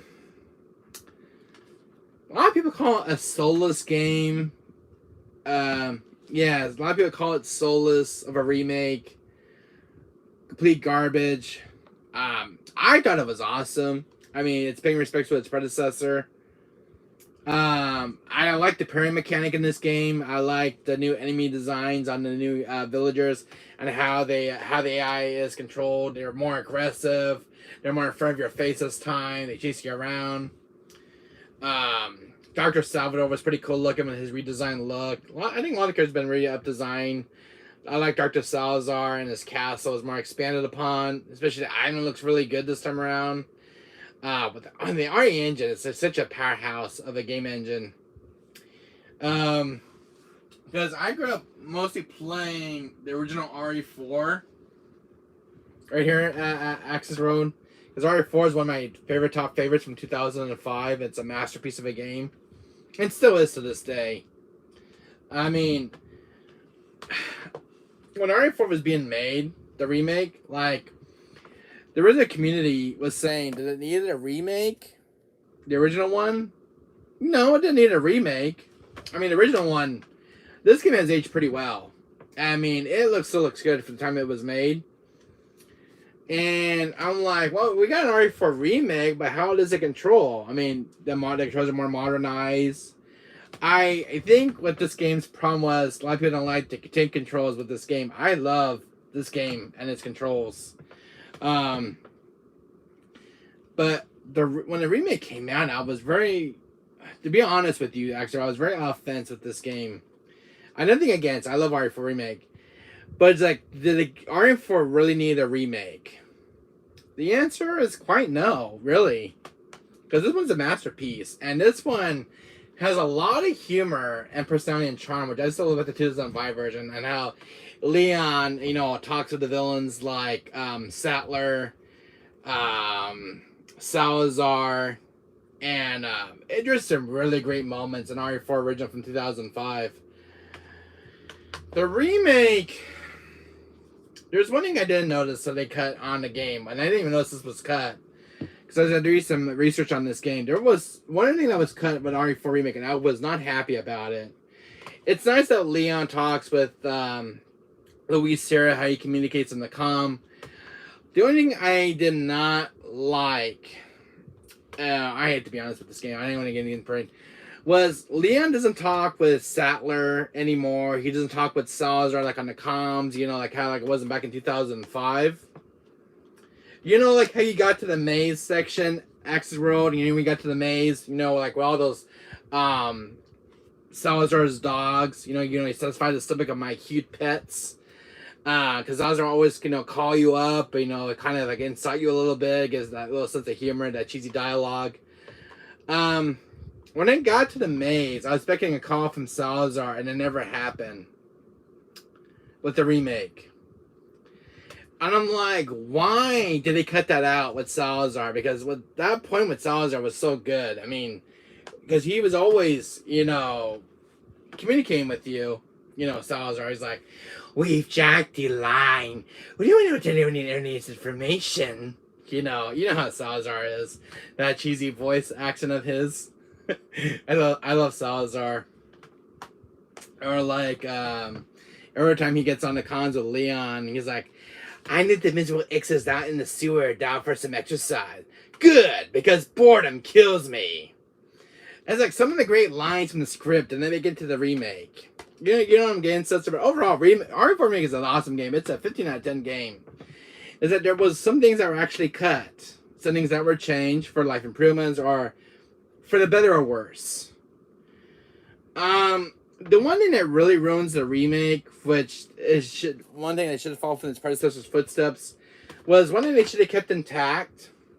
So answer was, I miss when Leon, in the remake, I miss when Leon, talks with Salazar in the comms, like how it was in the original, or with Sattler. Sattler, you're a small time. A senior moment, perhaps. All those small little things from RE4 original did not make it to the remake. It's just, I was all the time when I was playing RE4, I was expecting a call from Salazar, insult me a little, that kind of thing. It just never happened. I'm like, it had a lot of good stuff going for it, but why they kept most of the older things from the remake, from the original from 2005, did not make it to the remake. Overall, it's an awesome remake. Overall, it's an awesome remake. It's paying homage to its predecessor in every way, and staying true to the original game. It got everything right except for one little thing, and that was when Leon talking to Salazar on the comms and with Sattler. Sattler was another issue for me in the remake. He got more like, I don't know. It felt different from the original game, because when you rescue Ashley from the church, you will see Sattler in the church. But in the remake, Leon's having a hallucination with about Sattler. It was a shame that we didn't see Sattler early in the church. I was like, "Who are you? If you must know, my name is Osman Sattler, the code of this religious community." When you meet Sattler for the first time in the church. And instead of Sattler in the church, we got, the villagers coming in. And one thing that was changed, too, with the church scene was, when we get the two zealots, from the castle, you would see the guys with the crossbow, and they would try to shoot at Ashley. And then Leon and Ashley will go for the window. That was changed, too.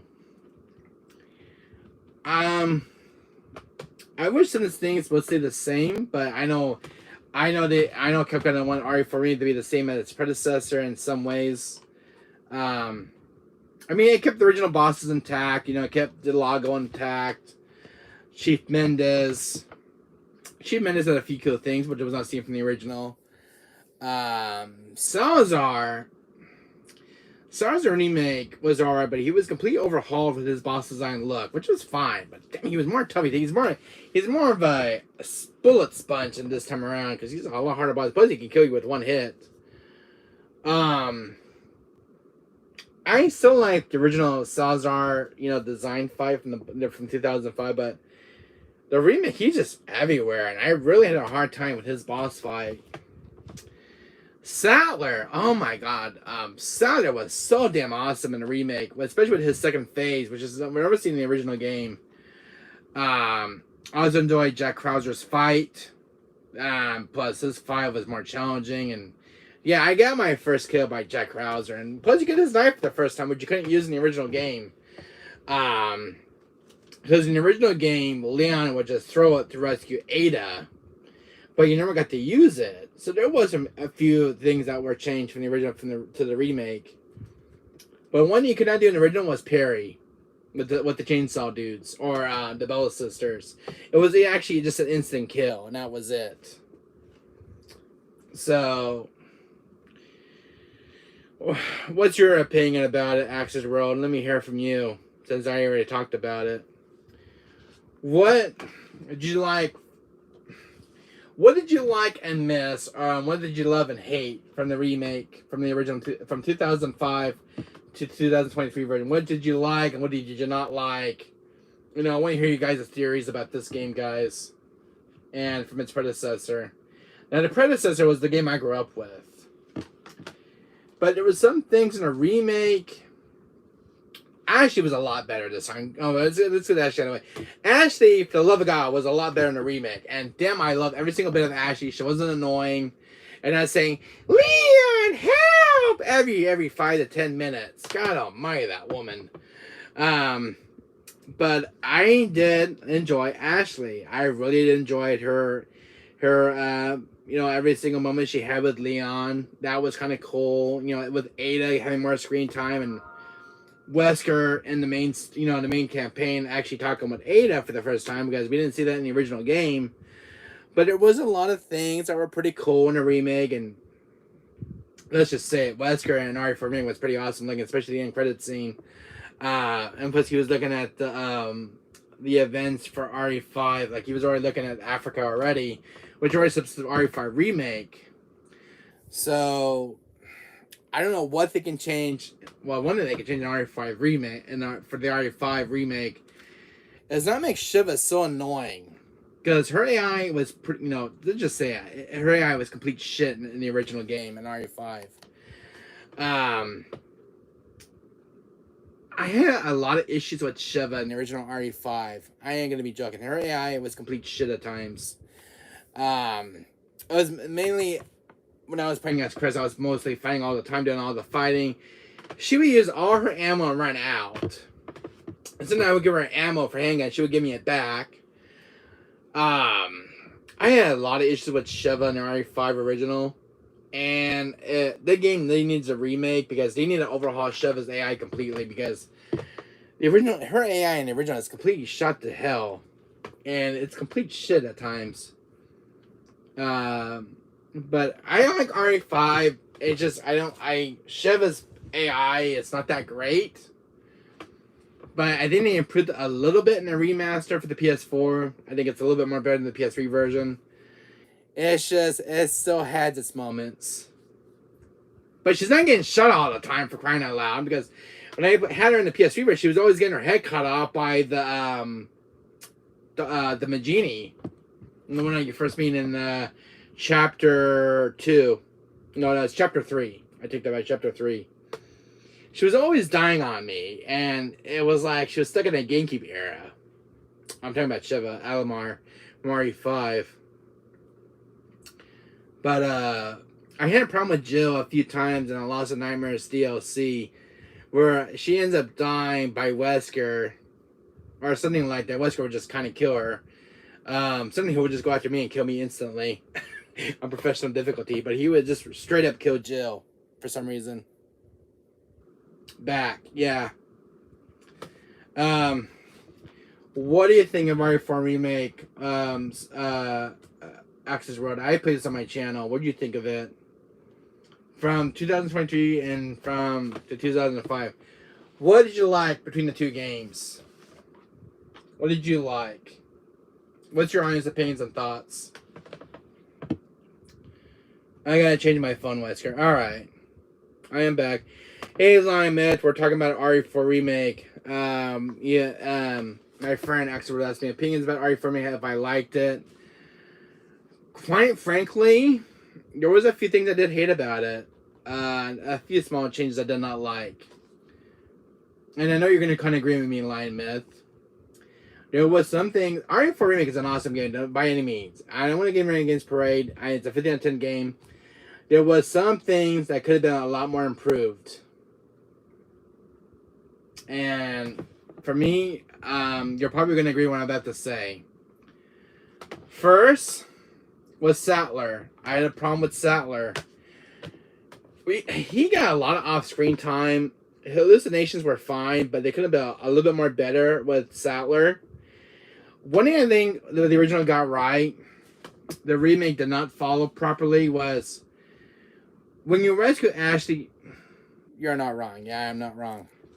One thing I did like from the original was when you rescue Ashley from the church, you meet Sattler for the first time, and Leon's like, "Who are you?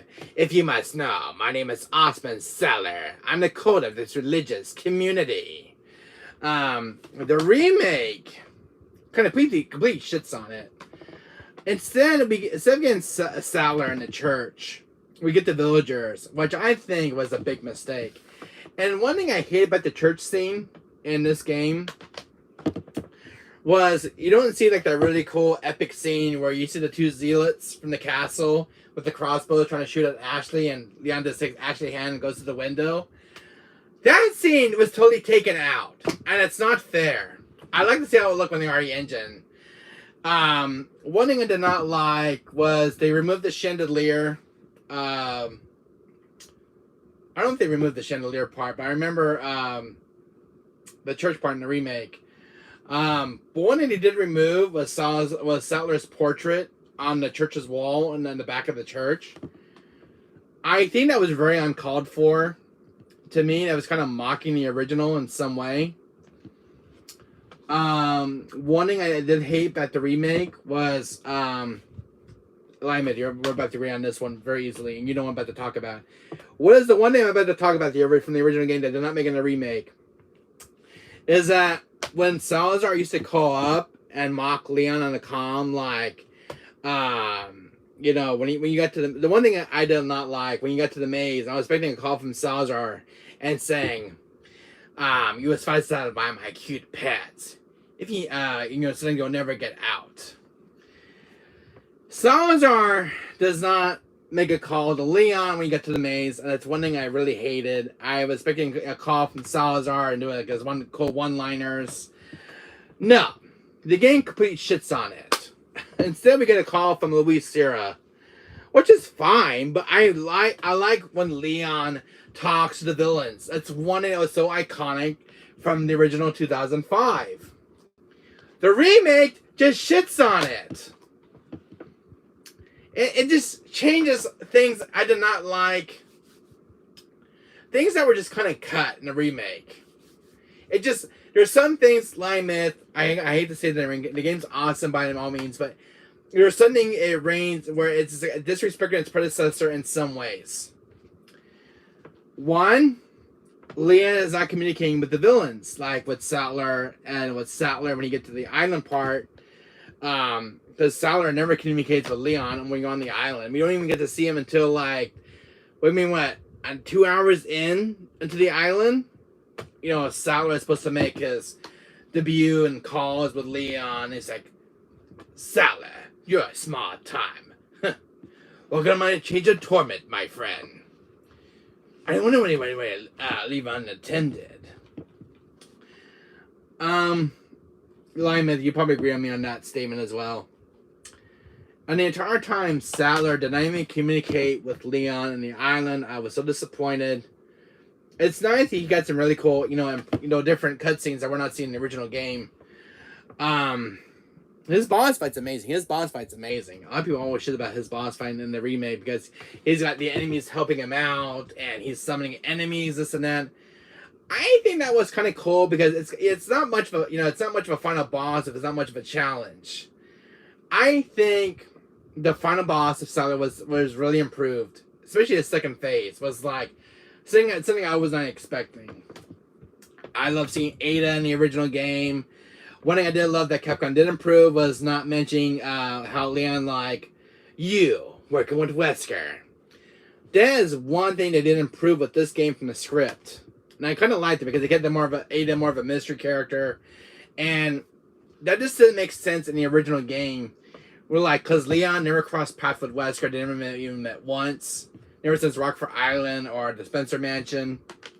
The only ones who ever met Wesker was Rebecca, Barry, Brad, all the star members. While Leon's never met Wesker. How does Leon know his name? They never met. And one thing that never made sense in the script was when he meets Ada, it's like, you working with Wesker. That's one thing that never made sense in the original game script. But in the remake, it just does it better when Leon gets to that one part of the castle and he's communicating with Ada. I just kind of like that, give more of a mystery. Now I'm waiting for the Surprise DLC, so hopefully they expand more from the original game.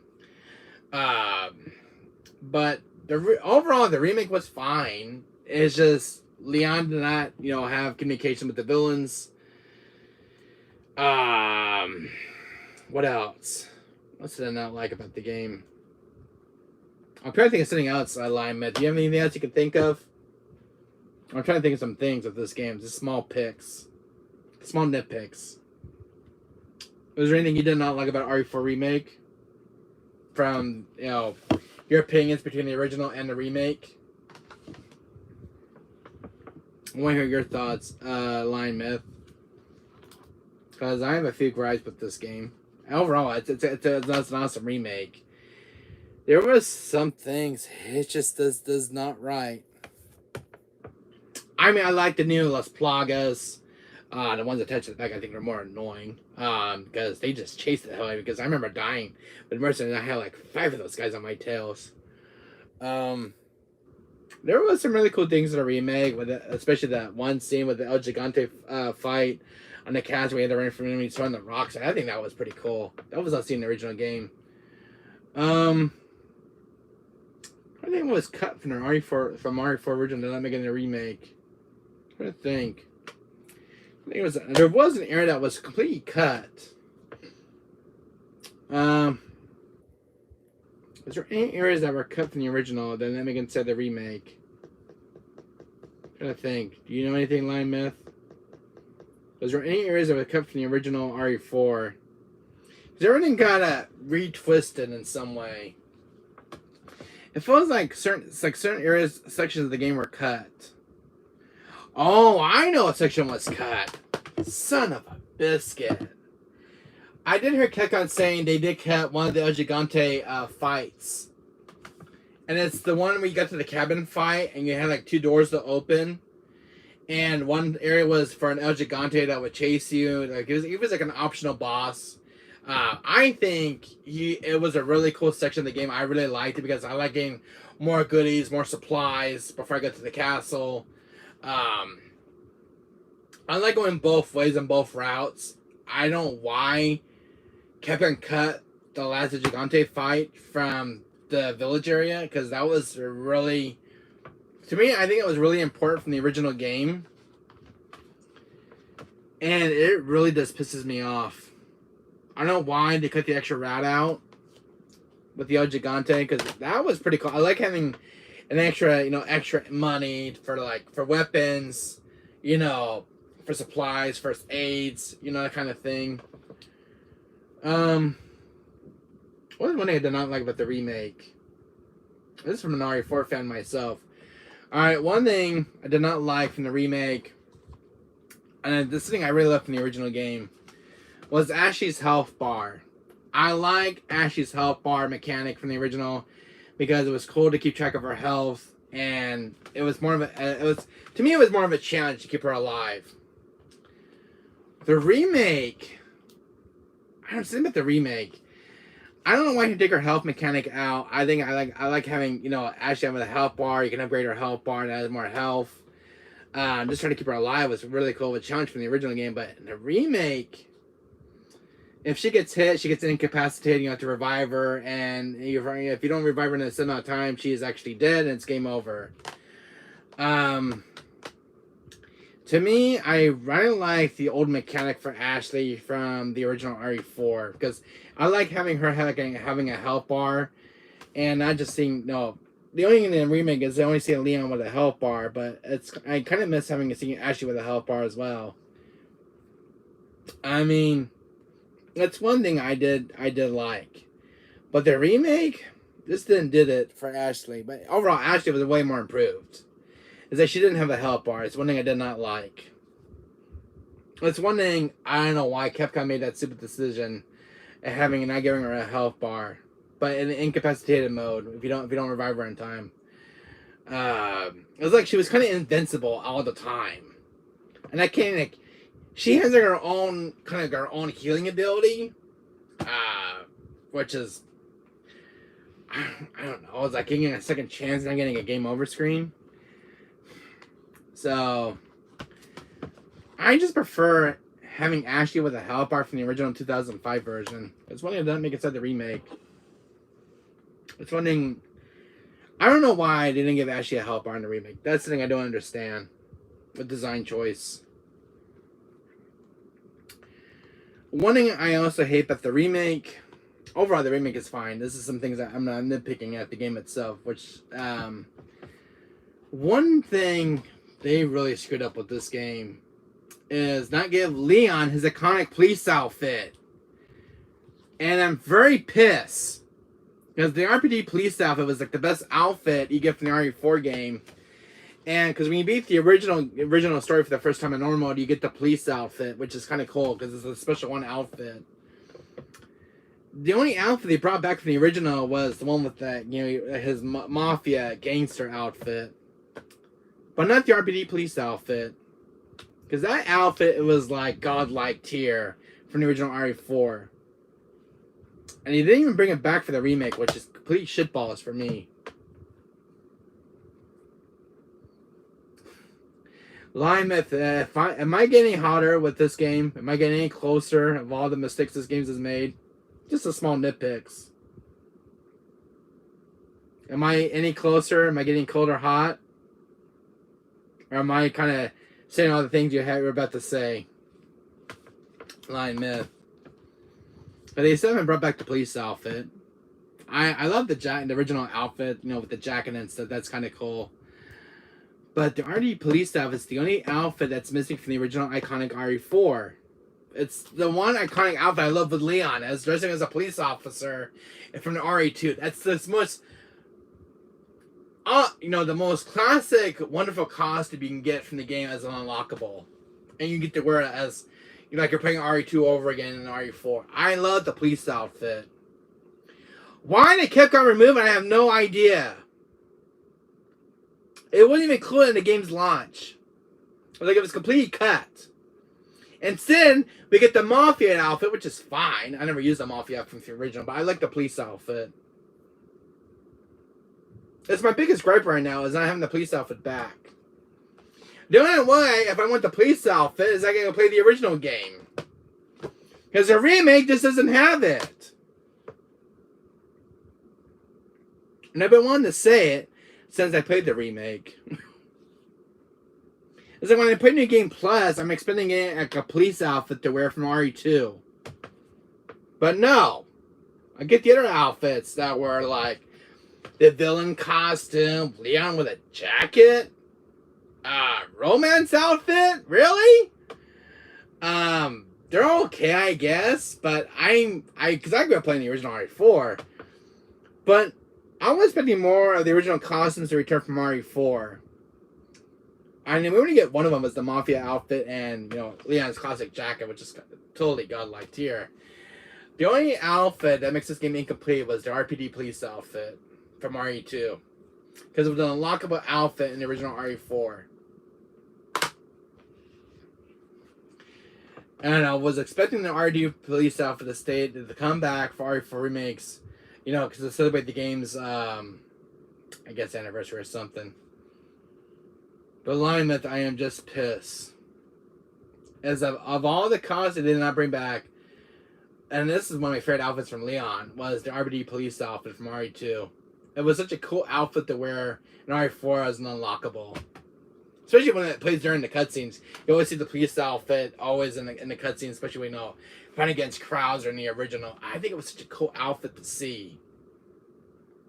As saying, you could switch between Leon's jacket and his police outfit. The police outfit, to me, it was such a badass outfit for Leon. And especially it was paying homage in respect to RE2. Which is a big, since I love RE2 so much, I think it was just kind of cool paying respects to and homage to that game. But if you're going to remake RE4, for the love of God, just put the damn police outfit back in. All I wanted was the RPD police outfit. I mean, extra costumes are fine, but I wanted the RPD police outfit back. That's the one thing I have a gripe with this game. And there's no way to wear it. Unless you want to get a mod and mod it. Am I wrong, Lion Myth? Please tell me I'm wrong, or am I right? Is there any more I should get off my chest about this game? I mean, I love Wesker. I love the way he looks in RE4 remake. God in my boy Wesker looks so damn good. is this the RPD police outfit is my biggest gripe costume that you completely cut out from the RE4 remake. Why? What is it you guys got against the RPD police outfit? Why? It's such a cool, iconic costume that was from the original RE4's predecessor. Don't even make it for the remake.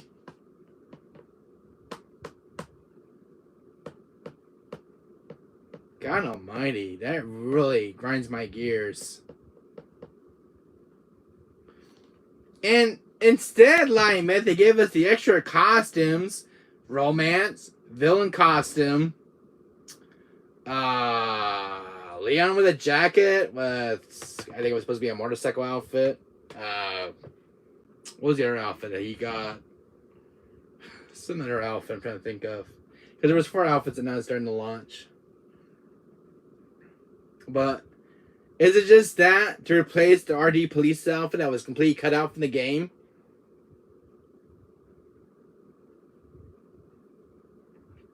Am I starting to learn something from this RE4 remake Stark Secret? Why the RD police outfit never came to the RE4 remake?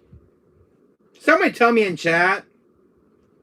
My gears are starting to grind with this game. I'm serious. I didn't think it's RE4 remake, but it's the one outfit that did not make it in. We get the Mafia outfit. Yeah, that was the other one. It was the 4th. That was the Mafia outfit from the original RE4. That was fine. What was the other gripe I have with this game? The hand cannon is fine, but it sucks because it's missing the laser eye part, like how it was in the original game, and it's hard to, you know, with the hand cannon RE4 remake, it's just, I miss the laser eye. It makes it more easy to shoot targets. The Chicago typewriter was like a weak weapon. It's not as strong as it was during its predecessor. Like it feels like it's complete nerfed. Hand cannon feels like it's nerfed in some way because in the original RE4, when you fully upgrade the hand cannon, it was 99.9. It was like the strongest firepower you can get in the gun. The remake is like a 36 for the hand cannon. And it feels like, it doesn't feel like close to its predecessor's firepower. Because a lot of the stuff in the original game, when you upgrade the weapons, is like way overpowered. I love that. But some of the weapons feel like a step back. Like the Chicago typewriter and the hand cannon feel like a step back. Like they're not as strong as they used to be. And plus they're missing their laser sights. Let's not ignore anything about the remakes, the recent Resident Evil Me remakes. They're missing a lot of the guns have this reticle, but no laser sight. I think that was kind of like a stepping stone for RE4 original, but you get the laser sight back for like the handgun, but that's mainly about it. But I think for the shotguns or anything else, like no laser sights for the shotguns, because every gun that feel unique in the original RE4, but the remake, I don't know. It just does it differently. Now you just get the reticle and get one laser eye thing for the handgun. So, am I wrong, Lion Myth, what I just said? Anybody in chat want to agree on me on something? Or say I'm completely wrong about everything I just said? About RE4 remake. I'm talking about my gripes. The small complaints I have with the game. Come on, somebody talk to me in chat. You guys have been awfully quiet.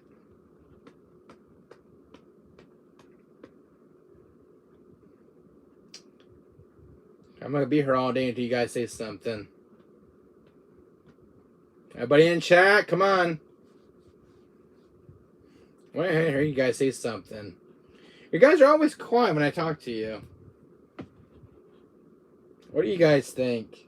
Come on, tell me I'm wrong or something. Tell me I'm full of hot air. But I know I'm not wrong. Any of you guys want to agree on me or what?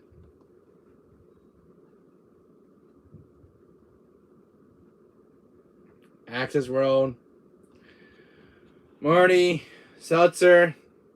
Lion Myth.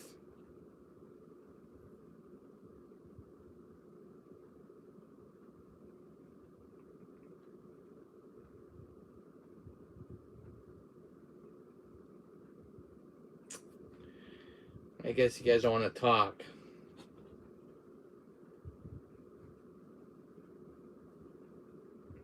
It feels like I'm talking to myself all the time. I kind of hate that. I hate talking to myself.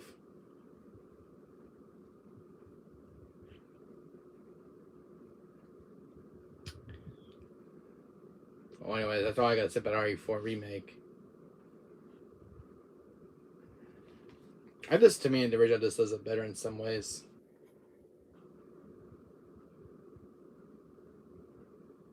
You guys are awfully quiet in chat. I don't bite.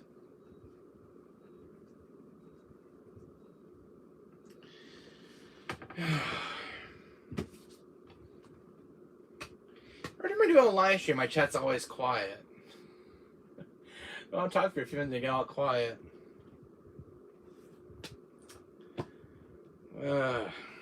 It's just me with my live stream at times. You guys want to say something, say something. You guys are free to talk. I have no rules against chat. We're gonna make ourselves at home. Guys are free to talk in chat. You guys want to say something, say something.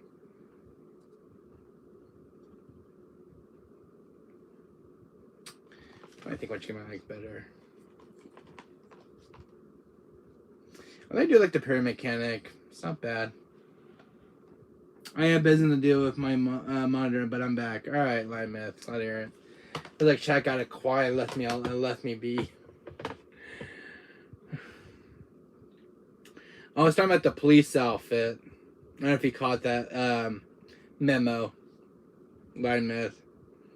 Because the police outfit's not in the RE4 room, but you get these other 4 outfits I didn't even ask for. The jacket, the romance outfit. I never even use them, or the villain outfit. I never use it.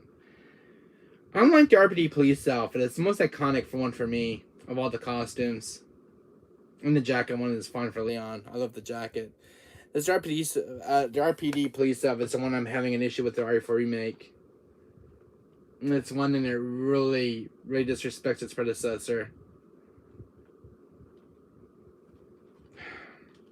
Overall, it's a good remake, but no, ankle monitoring got wet, so didn't catch that part. Alright. I'm done with the RPD police outfit, and I'm going to come back in the remake. And then for the $60 price tag, you think the RPD police outfit will be in the remake, and it's not. Because what I like about the original RE4 is that when you beat the game, you get the RPD police outfit unlockable, and play as like the Leon's, iconic police stuff, like you're playing in the RE2 again. I like that because it plays harmonized in respect to the original RE2, and for the remake RE2, because the police outfit's back in the RE2 remake. Why did I not bring it back for this game? Because I have no freaking idea. I even looking up recent DLCs for the RE4 remake on PSN store, and there's nothing been updated lately. I was expecting like a downloadable costume for Leon, like his RPD police outfit to be downloaded as a DLC, but Kang hasn't even announced anything yet, and I'm pretty disappointed. There isn't going to be any fresh updates lately for this game in its DLC packs for on the PSN store. I got a God of War Edition PS4 coming in the mail today. Oh, really? That's kind of cool. Live Myth, congrats. Do you agree with me on certain things I just said about RE4 not having the RD police stuff and not returning? Instead, we get these other 4 costumes like romance, villain costume, the jacket costume, which is supposed to be a motorcycle outfit. The mafia costume came back from the original RE4, which is fine. The police outfit's still missing. Of all the outfits we got in RE4 remake, where the hell is RD police outfit, Capcom? Am I to make a video about this of bringing the RD police outfit back? Am I the only YouTuber talking about why the police outfit's not in the RD4 remake? Nobody on YouTube has talking about why the police outfit's not back. Why, man? I'm sure I have to make a video about this. I want the RPD police outfit back in R4 remake, and I'll be happy. That's my only gripe with this game, is not having the police outfit for Leon. And I'm pretty pissed off. Good remake, but you didn't get one of the costumes back. What is such a love letter to RE2 yet again.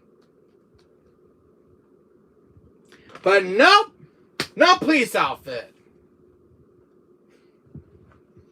And the only way, if I want to play with the police outfit, Line Myth, is I gotta go back to the original and play with the police outfit, because the remake does not have it. I don't know why I never said it sooner during my live stream. Maybe because I didn't want to bring the game in the games parade. I think because the original just does it better with the police outfit, and the remake just does not do it. Am I wrong? I mean, chat, just tell me I'm wrong about the police outfit not being in the remake. Yes, damn, it was such a staple for the original RE4.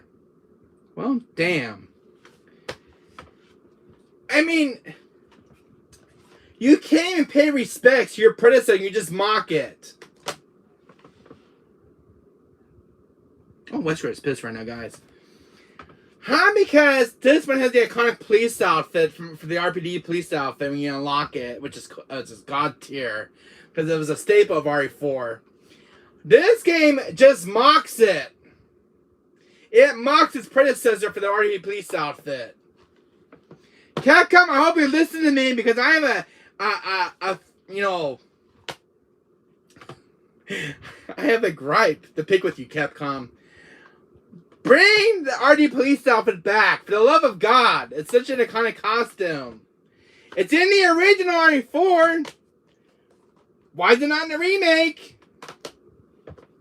You got the jacket. You got the Mafia costume, which is fine from the original. Where is the RDP police outfit? Where?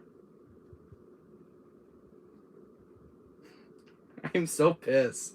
I am so pissed at this game for not including such an iconic costume from RE2 for Leon. Because this game plays love and homage for the police outfit. At least this game has it. Thank God. This game just comes along amongst its predecessor. I'm surprised this game cannot talk right now to this game. Line Myth. What am I gonna do? Oh man. Of all the YouTubers on YouTube, I'm the only one who's talking about this complaint about the police outfit for Leon. Line Myth, tell me I'm not wrong. I'm the only YouTuber making this video right now for Leon's police outfit. It feels like I'm going on strike right now. I'm gonna get a sign, a picket sign, that says I want RD police outfit back. I'm gonna go stream the rest of our war to see you there maybe. Alright, see you there, Line Myth. Line Myth, can you do me a favor, my friend? Can you get in touch with Capcom and tell them to bring the RD police outfit back? Come on. Help me out here, buddy. Before you go. Make a video or something. Tell Capcom to give me a piece of my mind. Tell them to bring the RPD police outfit back for RE4 and I'll be happy. Just that iconic the RE2 costume for Leon.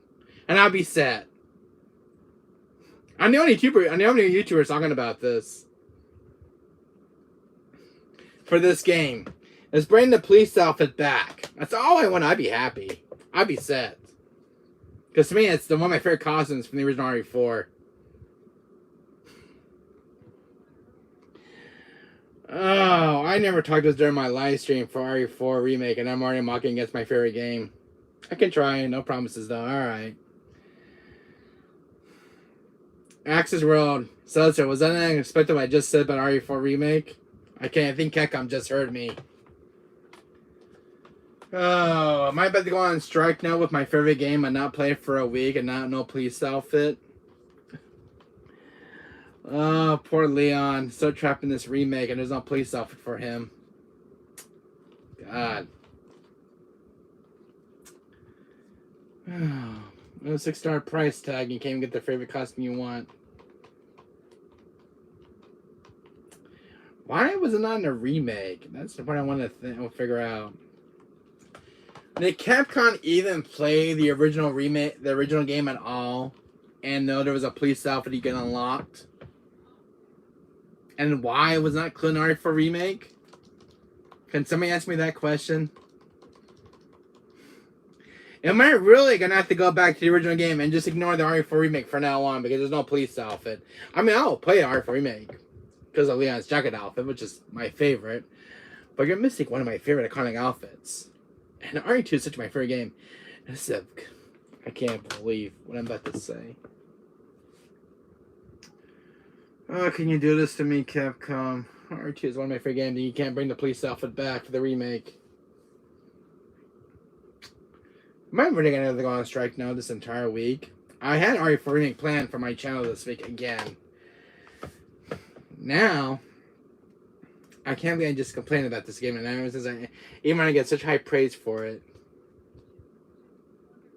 just because of one costume. And some other things that I didn't like. No, Leon not communicating with the villains. Like with Sattler and Salazar. Am I the only YouTuber on YouTube making a video about this? Really? Oh my god. At first it's a ps4 video, and this is turning into something else.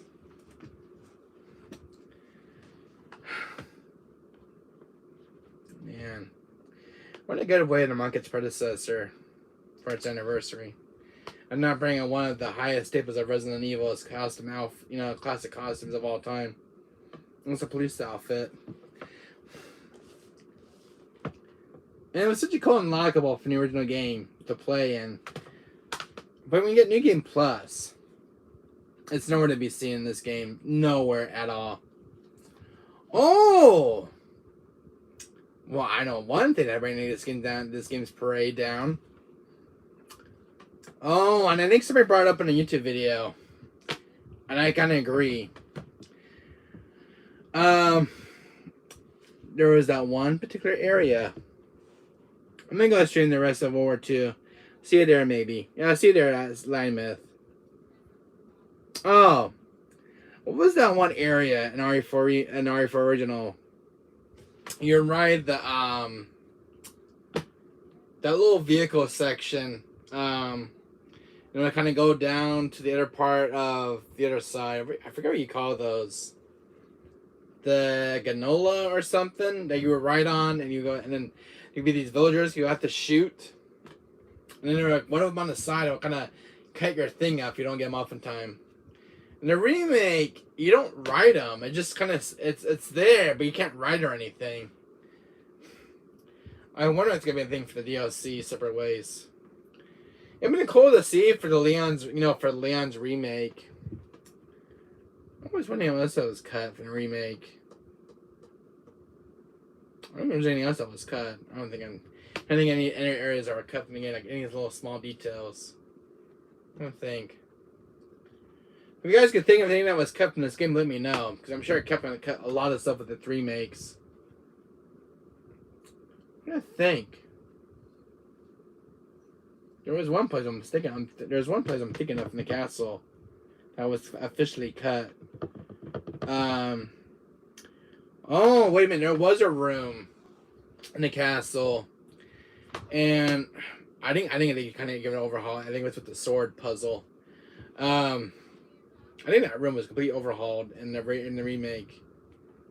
What was like the first room that you would go in? Oh man. The only thing I wish it had brought back, to me, there's one guy I did not like in the remake, was the boat thrower. I never used the boat thrower, but I'd rather have the mine gun back. The mine gun was pretty fun because I did play it just recently in the original game. And the mine gun is just a crazy ass gun. The mine gun because it blows up tons of enemies. The mine thrower gun is actually one of my favorite guns. And I never got a chance to use it with my playthroughs, but God, the mine gun is so awesome. and then when the remake, they replaced it with a crappy boat thrower, which is a piece of shit gun.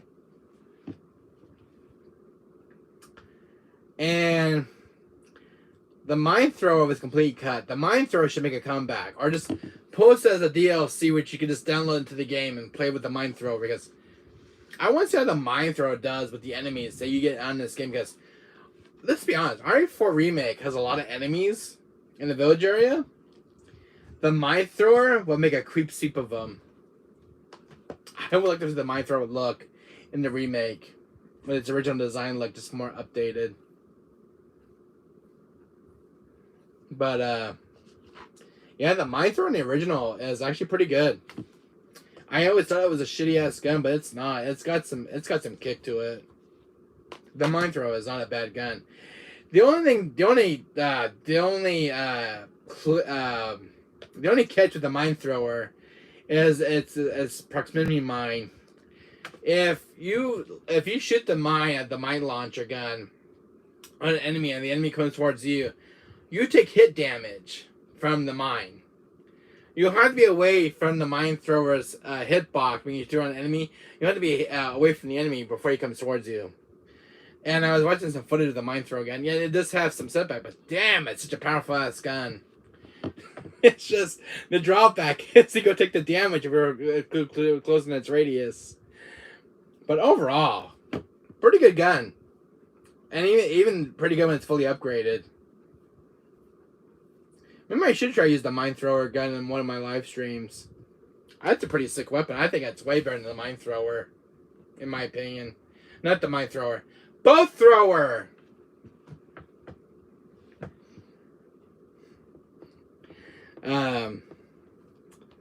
Overall, I think the original does have a step up from the remake. The mine throw gun is god class, right? In my opinion, the mine thrower is so good. The only drawback, if you shoot it and the enemy comes towards you, you do get hit. I noticed that. But a very good weapon once it's fully upgraded. And one thing that's cool about it is that when you shoot the enemy actually drops mine darts for it, which is pretty sick. So the game already knows that you already need mine darts for the gun. I think that's pretty dope. Boat thrower. The RE4 Remake, I use it a few times, but it's a piece of shit gun. I ain't gonna lie, even when it's fully upgraded, it still doesn't do jack crap. I mean, it's good because you can save your ammo, but it takes forever to take an enemy down. It's one thing I don't like about the bow thrower. Even fully upgraded. There's nothing I don't like about it.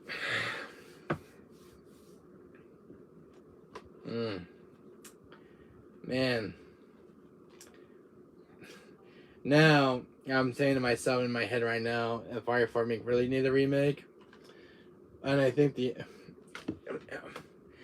to me, yes and no. To me, it's a no. That RE4 really need a remake, as this is from an RE veteran, the answer, no. RE4 original did not need a remake. I mean, it's aged like fine wine. It was up pretty well for the last 18 years. Actually, make it 19 years, so this game has turned 19. Did it need a remake? Am I a remake? No. I mean, the remaster looks good on the PS4. And I mean, it's still breathtaking as ever, even since from 2005. The remake, yeah, it's had some life improvement I did like. You know, Ashley is more likable. You know, there's some things I did like. There's some things I did not like. Crouch is, you know, a lot better. Salar is a lot better. I love the train segment, which is pretty wicked. There's more areas to explore in the village. There's more side missions, which we're never seen in the original game, which is kind of a step up. The controls are more modernized. There's some cool thing. I like the merchant. He's more funnier this time. The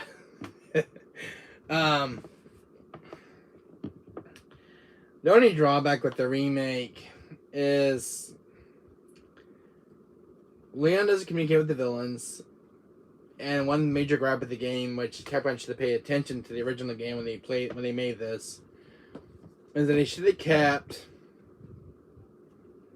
Ooh, they should have kept this one part of the game, which is, I think, to me, it was my favorite.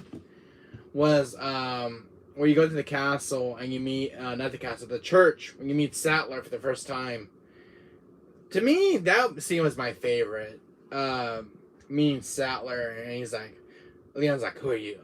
If you must know, my name is Osmond Sattler, the leader of this religious cult community."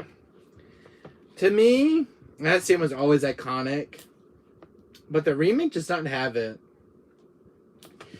Of course, we get like a glimpse of Sattler with hallucinations, and then that. To me, I wish it was more of Sattler in the remake, because a lot of times in the game, he gets a lot of off-screen time. Krauser, I think Krauser this time got the most screen time than Sattler did this time, because Krauser, god dang, Krauser got more screen time. With Ashley, with Leon, I mean, Krauser was like everywhere in the remake. I never seen that much of Krauser getting that much screen time, because in the original it wasn't that much. He didn't get that much screen time in the original game.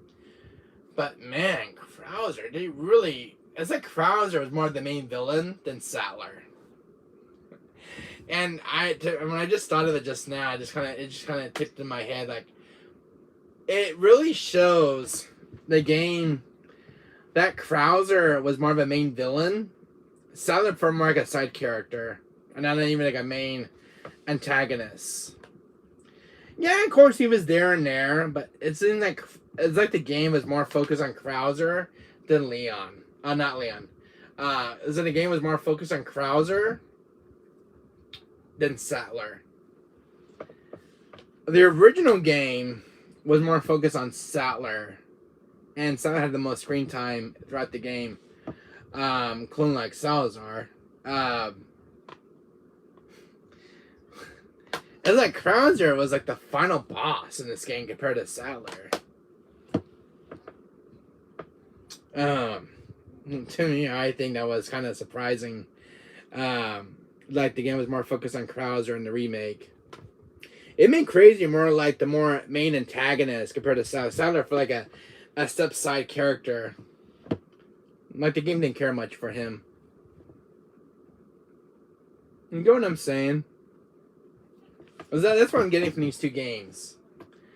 Sattler for more like a main antagonist, because we see more of Sattler in this game. Like, he killed Louis Sierra. Him talking with Krauser, I think it was pretty epic. And then Sattler got more screen time every time he was on screen. So when he was communicating with Leon on the comms.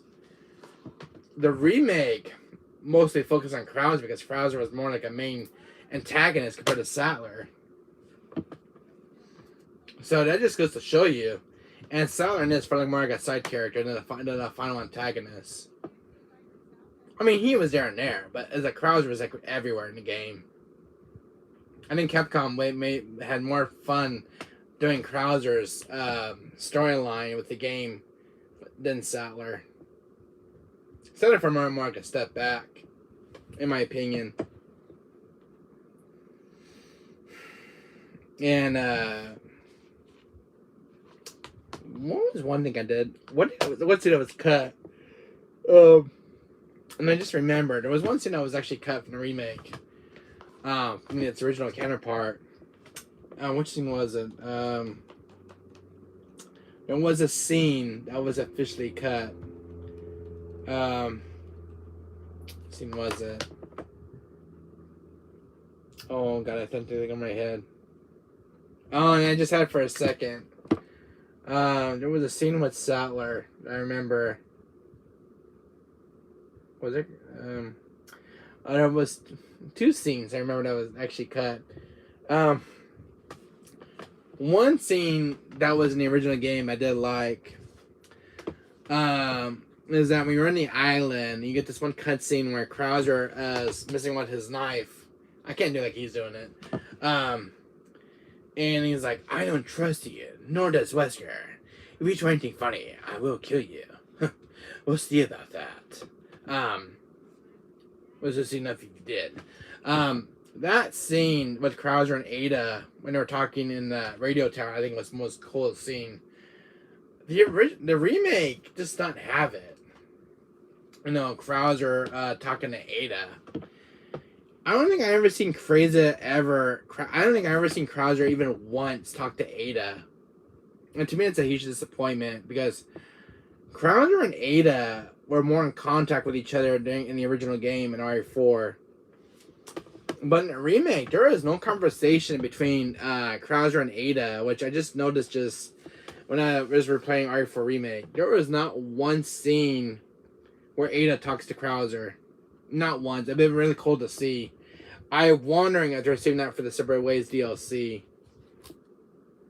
Because in Leon's campaign, I think it was just pretty sick and dope in the original game. Yeah, I think I haven't seen Krauser even once talk to Ada. Hello, whoever this is. I just made a huge, there were some things I didn't like about RE4 Remake. Do you know one thing I do not like about this game? Overall, it's an awesome game. Do you know one thing I do not like? I'm talking about from the original as well. There was one thing from the original that did not make it into the remake. Nobody ever even not one YouTuber even caught it. This is from an RE veteran as myself. Has been a veteran for RE for 30 years. They cut out the iconic RPD police outfit. So if I want to play it with the police outfit, whatever this is, my friend, I have to play the original if I want to play with the police outfit. The remake does not have it. Not one YouTuber even caught on to that. I don't think even one YouTuber made a video about it. To me, it's the one outfit that's missing. It's one outfit that should return. Because it was such a homage and respect to the RE2. To the original and the remake of RE2. RE4 Remake just doesn't... It kind of mocks its predecessor. But overall, hi. Overall, whatever this is, if you're seeing this stream right now, I did get a brand new Spider-Man ps4 Pro. So, you missed a really cool unboxing part. You have to rewatch it later. Overall, check this console out. There's the red Spider-Man ps4. I just got out of the box. Check that one out. There's the red Spider-Man ps4 Pro. So there it is. You guys can see it. Nice and shiny with that glossy shine. And and then I got this really cool Spider-Man controller that came with the console. This is slick. Thank you, whoever this is. Smash that like button. Everybody thought this was a clickbait video, which I almost fooled everyone on the chat. So if you saw that title, it was kind of a little bit of a clickbait right there. I just said something was strange in my mailbox. So I see a lot of YouTubers do that for views and stuff. But anyways, it is a red PS4 controller, a Spider-Man one. I mean, it's not a lie. Yeah, it's not a lie. It's not clickbait, guys. But if you guys take the title, yeah, you can take it either way, but it's not clickbait. It's got this new kind of plug. Whatever this is, it's the 7100 series, and it's the second gen model of the PS4 Pros. And the model this one has is I don't know if you have this particular model. It's a 7100 series. If the camera can focus on that. It's a 7100 series. And I use like this big bulky plug. Because my other two PS4 Pros don't use this kind of plug. So this is a second gen model. And I'm wondering if this machine's a lot quieter. Because this is before they made the third revision model. And that was, I think the last models were the 7200 series. Anyways, whoever this is, my friend, while you're still in chat, I got an original free print Spider-Man game that came with the console. This is the first print issue. And the one I have is the Game of the Year edition with all the DLC. But I never had an original print. The first print of the Spider-Man game. This is kind of rare, because I don't even see this one at all in stores. Our first print issue. And this is kind of rare now on PlayStation now, because this one's actually officially out of print. But this is kind of cool, because I never seen the original print. Because the one I actually found was the Game of the Year edition. And it was in stores, but never the original print. So this is kind of means a lot to me having this one now in the collection, because came with the console. But I never had a first print Spider-Man game. I got the Game of the Year edition, so. But this is pretty sick. Original print, not the Game of the Year one. First ones that were made. I think that's pretty dope. Overall, check this box out, wherever this is. Check this out. I never got a red Spider-Man PS4 Pro. Check this box out. Love this. I love this art. Sony just kills it with these signature boxes. Look at that. That's one of the scenes in the game. Oh, I love the box art. Look at that. And you know how much I spend on this console? Because I don't have a red Spider-Man PS4 Pro. Check this price out. $809 with tax. Because the console was actually $748. So with tax, $809 for this console. Brand new, unopened. Oof. And the only PS4 Pros I have, wherever this is, my friend, I have the Death Stranding. Wow. Yeah, wow. I have the Death Stranding PS4 Pro. The Last of Us Part 2. 2 original Jet Black PS4 Pros. And a PS4 Slim. And this is the next signature PS4 that's in my collection. Is the Spider-Man. So I have 3 limited edition PS4 Pros. Death Stranding, Last of Us Part 2. And now the Spider-Man one, which is the new addition to my collection. And then the other ones I have like 2 original Jet Black PS4 Pros and a PS4 Slim. So a total of 6 PS4s. 3 limited editions. 2 Jet Black PS4 Pros are still factory sealed. And a PS4 Slim that's still sealed. Isn't that kind of crazy? I have that many PS4 consoles. Total of 6 PS4s. A Slim. 3 limited edition PS4 Pros. And 2 original Jet Blacks. Still sealed. You think that's probably insane. Whoever this is, my friend. Yeah, well, got backups on backup. I mean, you know, Sony does not make PS4 Pros anymore. Let's be honest, whoever this is. Sony has not made a new PS4 Pro in reproduction since what, 2 years since COVID. You're supposed to have PS4 Pros back in stock at stores, but I have not seen a PS4 Pro in stock in years. And the only PS4 Pros that the only PS4 cons that come into are just the slim PS4s, not even the Pros. The Pros are supposed to be back in stock to make up for the PS5 shortage from last year, because I heard that PS4 Slims and Pros were back in reproduction. But so far, no PS4 Pros in stock yet at Target, at Walmart, or Best Buy. So, but I mean, it's always good to find PS4s on eBay. There's still some on eBay, still brand new, factory sealed, unopened. Unfortunately, this one, wherever this is, was actually sealed because it came from UPS. And I broke the tab on it because it was actually it was a brand new tab, and this was coming over an unboxing. But the way this one's boxed is really cool. So I don't know if we have this particular PS4 Pro that have this kind of a plug, because the other PS4 Pro models, the 7200 series, don't use this plug anymore. And Sony doesn't use this plug. The plugs now on the 3rd gen PS4 Pros are a lot smaller, and not these. So I'm wondering if there was any drawbacks for this particular model, because they use this big bulky plug to plug it in the back. But Sony went for like a more smaller style cable. But this is the 2nd gen model. And it was like the 2nd gen revision models, and then the last ones were the 3rd revision were a lot more quieter. So these one was semi-quiet, and then the 3rd one was more quieter. It's more silent. There is a lot of cool revision models to be discovered out there. So this one does have this big plug in the back. You guys can see, I never showed this. So that big bulky plug in the back. Yeah. This is a one of the older units. So this is the one that uses this plug. None of my PS4 even use this plug, whatever this is.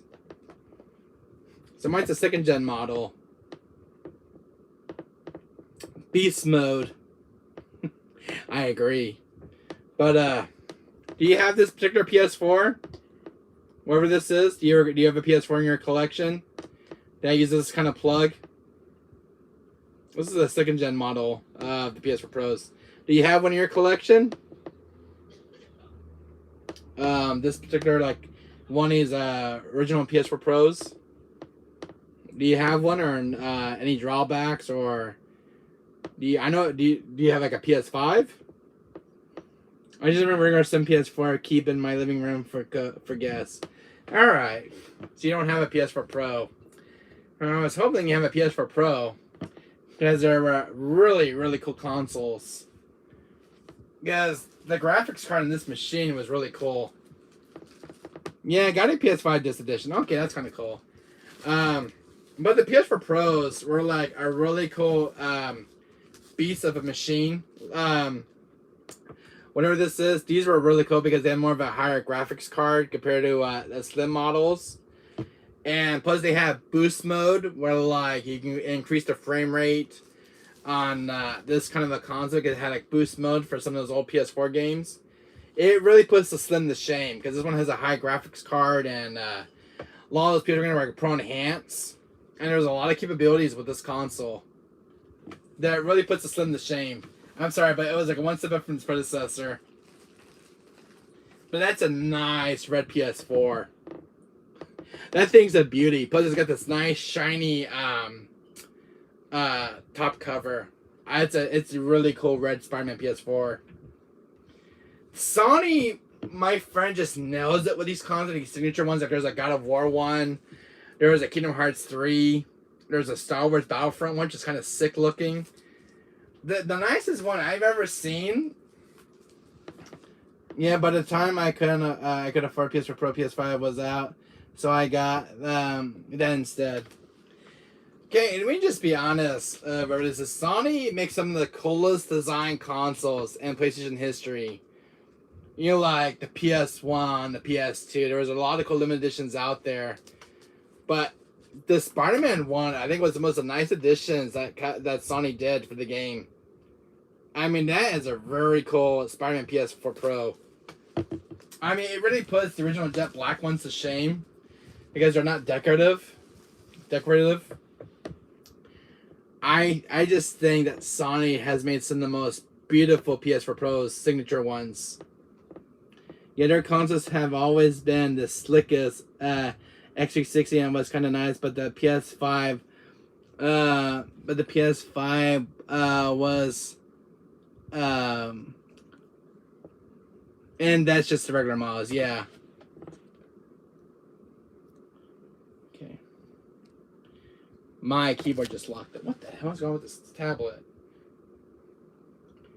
For some reason, my keyboard just got locked up, and I can't use my. What? This thing just froze on me? What the hell? My, don't know what's going on with my iPad. But, my chat just, complete frozen on this tab. I gotta redo it again. So, yeah, that kind of, I hate electronics at times. I always have issues. This is an older iPad I use to see chat. But the screen just completely frozen and locked up on the YouTube app, which is really weird. Maybe because I had to update or something. I'm gonna try that again. Overall, what was I saying? Yeah, the PS4 has made some of the coolest consoles in PlayStation history. I mean, I still have this beloved beauty still in my collection. This is the PS4 that I saved, wherever this is. It was actually a beat up PS1, original 1995 model. Cost $3 to fix up, but it's still in my room. Check this out. I'll show it to you. See that nice PS1 right there? That's the console I saved 2 years ago from a thrift store. But when I found it was really dirty, needed a new shell casing, a new parts and everything. But that's the PS1 that I saved. And that's a classic beauty. Now I do have, this is the actually original launch model.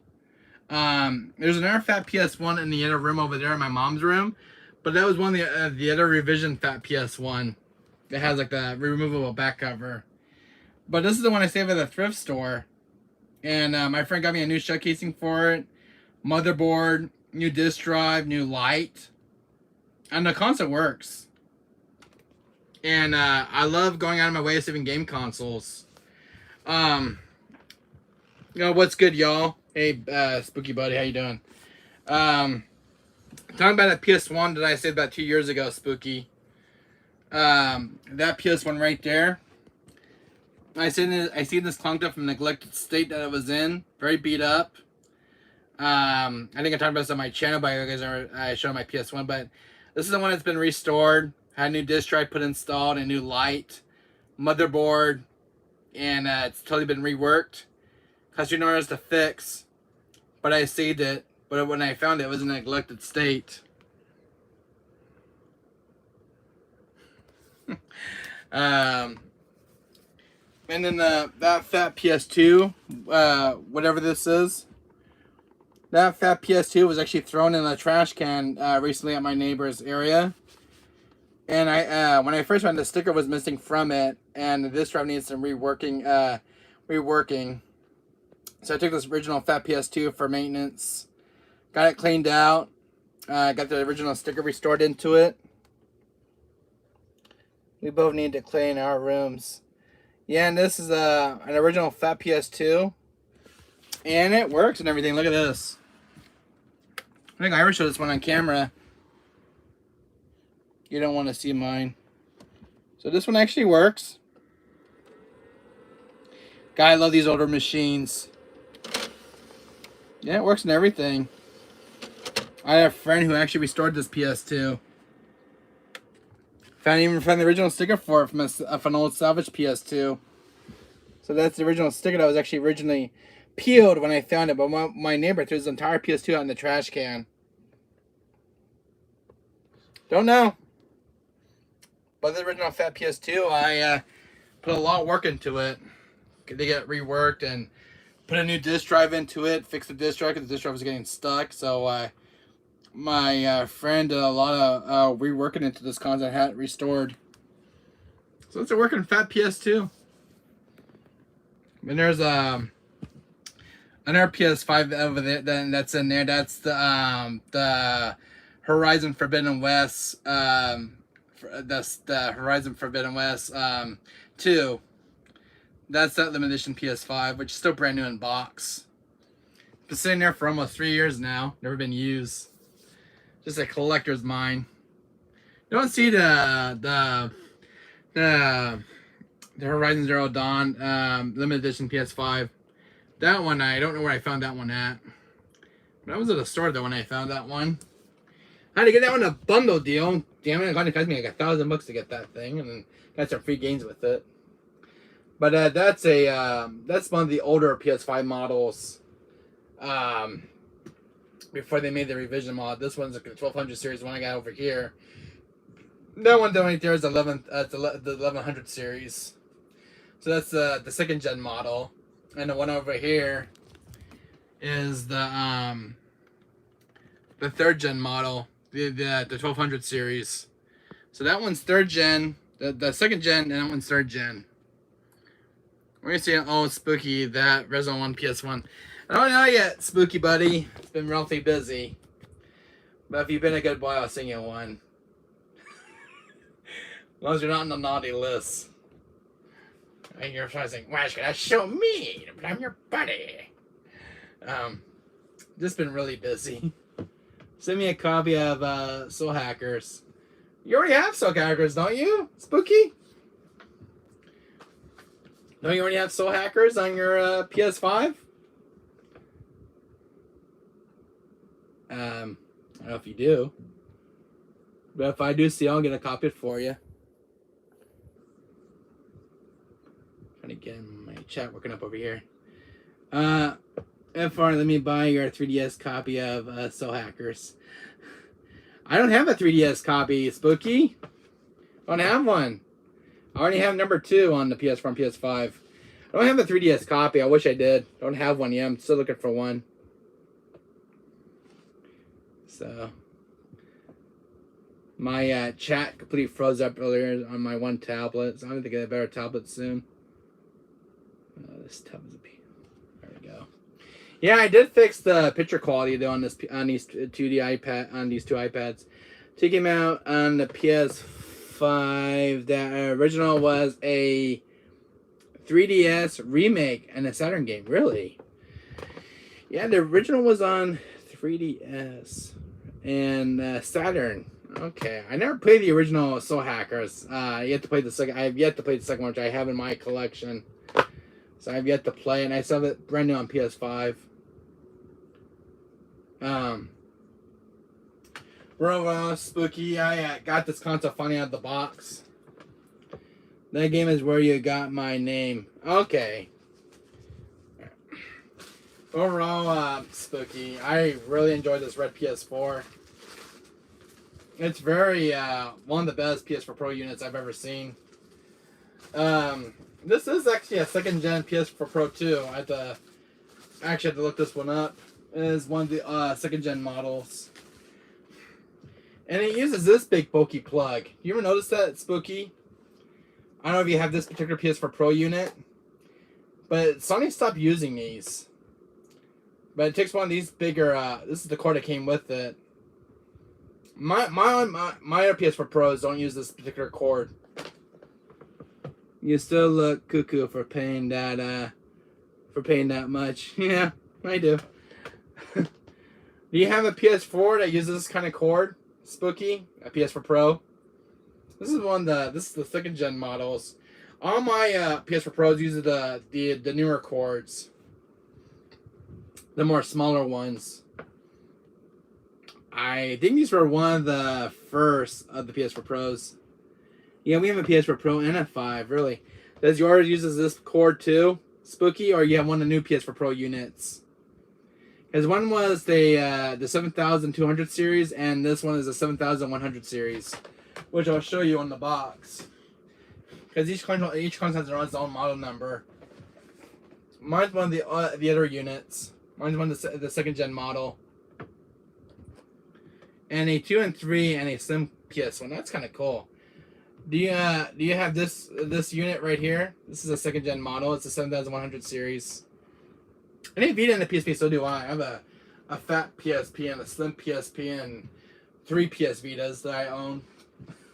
And tell me that's crazy. I bought this for my PS5. I bought a 2 terabyte for this newer console. I still haven't put it in yet. I made my friend do it for me. But I don't know if your PS4 uses this kind of cord, Spooky. You can tell me. Is that are these PS4s a little more quieter compared to the third gen model? I think ours is newer. We bought it a month before that. Before the 5. All right. I don't know if your PS4 Pro uses this kind of cord, but this is the one I have is the second gen model. The last models that came out were the 7200 series. So that was the last revision models of PS4 Pros. This is the last of the older units. This is actually a discontinued one. But Sony don't make these cords. So, don't know why they went for a smaller design cord. Unless there was an issue for these older units. Unless because the plug was too big and bulky. And, don't know any horror stories with the second gen models. Imagine working all week, waking up, and not gonna play games and still making less than what you got paid for the scalper. Yeah, that's true. But mine came from a collector though. My didn't come from a scalper. It was the last one left. But yeah, this one for 4 years is still sealed in box since 2018. So he showed me a bunch of pictures. So it's still unused and never been opened, but it had the tab on it when I got it. So yeah, that's the tab I broke this morning. It was still sealed in its box since 2018, since this thing was made. So it's in pretty good condition too for being one of the signature ps4 Pros still intact. Thing is, Spooky, want to laugh your ass off right now? This PS4 came in a big box like this from UPS. Look at that big ass boy. This is the biggest box it came in to ship this console. It's a big ass box. That's how that PS4 arrived in that big box from UPS.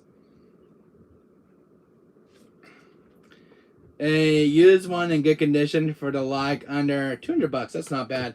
Mine was like $809. The tax, because originally it was $749 plus tax. Yeah, dude, a scalper. Those are game charges. Tell me, yeah, they definitely are. But I wanted Red Spider-Man PS4 Pro because I missed one since I missed one during launch, and all my PS4 Pros are all black. I don't have a red one. I have a Death Stranding PS4 Pro, which is the white and black. I have the Last of Us Part 2, which is complete black with the really cool butterfly engraving on it. This is my third limited edition PS4 Pro. And I have two original Jetpack PS4 Pros still sealed in box. And a PS4 Slim that I got last year still in box. Sealed. So a total of 6 PS4s. A Slim, 2 Jetpack PS4 Pros still sealed, and 3 limited edition PS4 Pros. Death Stranding, Last of Us Part 2, and Spider-Man.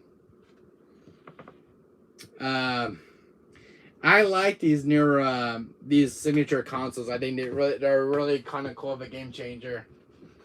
And you know what I love about this box, Spooky? That art. Look at that art.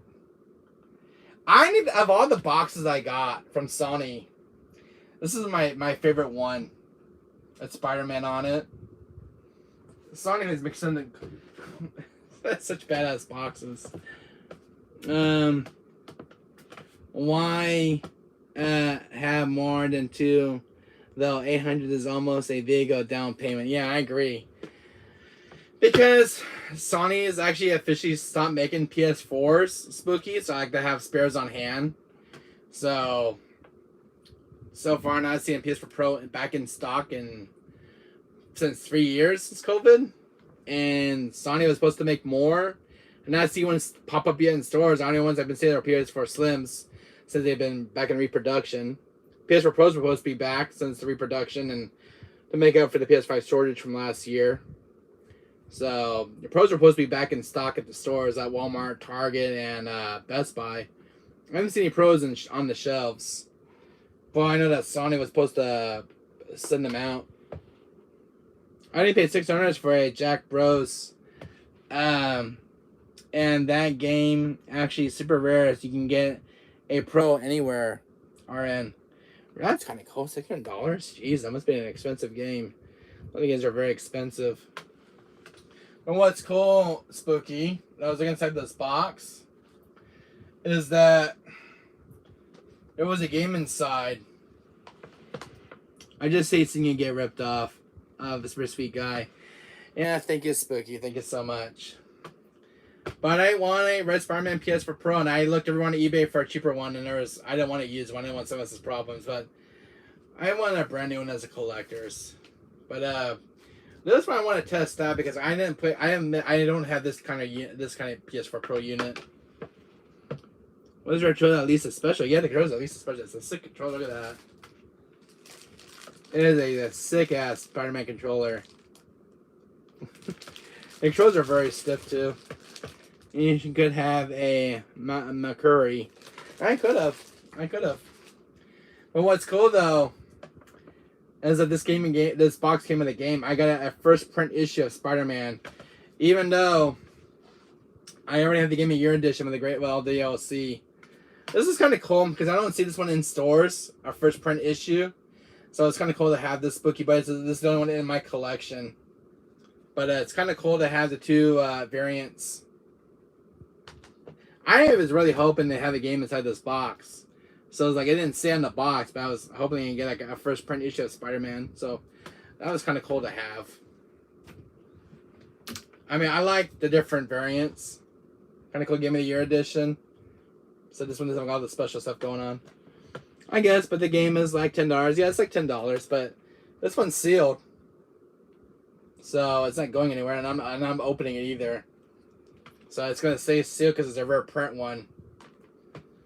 But I have my Game of the Year edition, so I already have this one. So, and I have one that's sealed as well. ps4 one sealed is like $30. Really? That's kind of cool. I have a PS5 still sitting in box down there, the Horizon Zero Dawn one. That's a second gen model.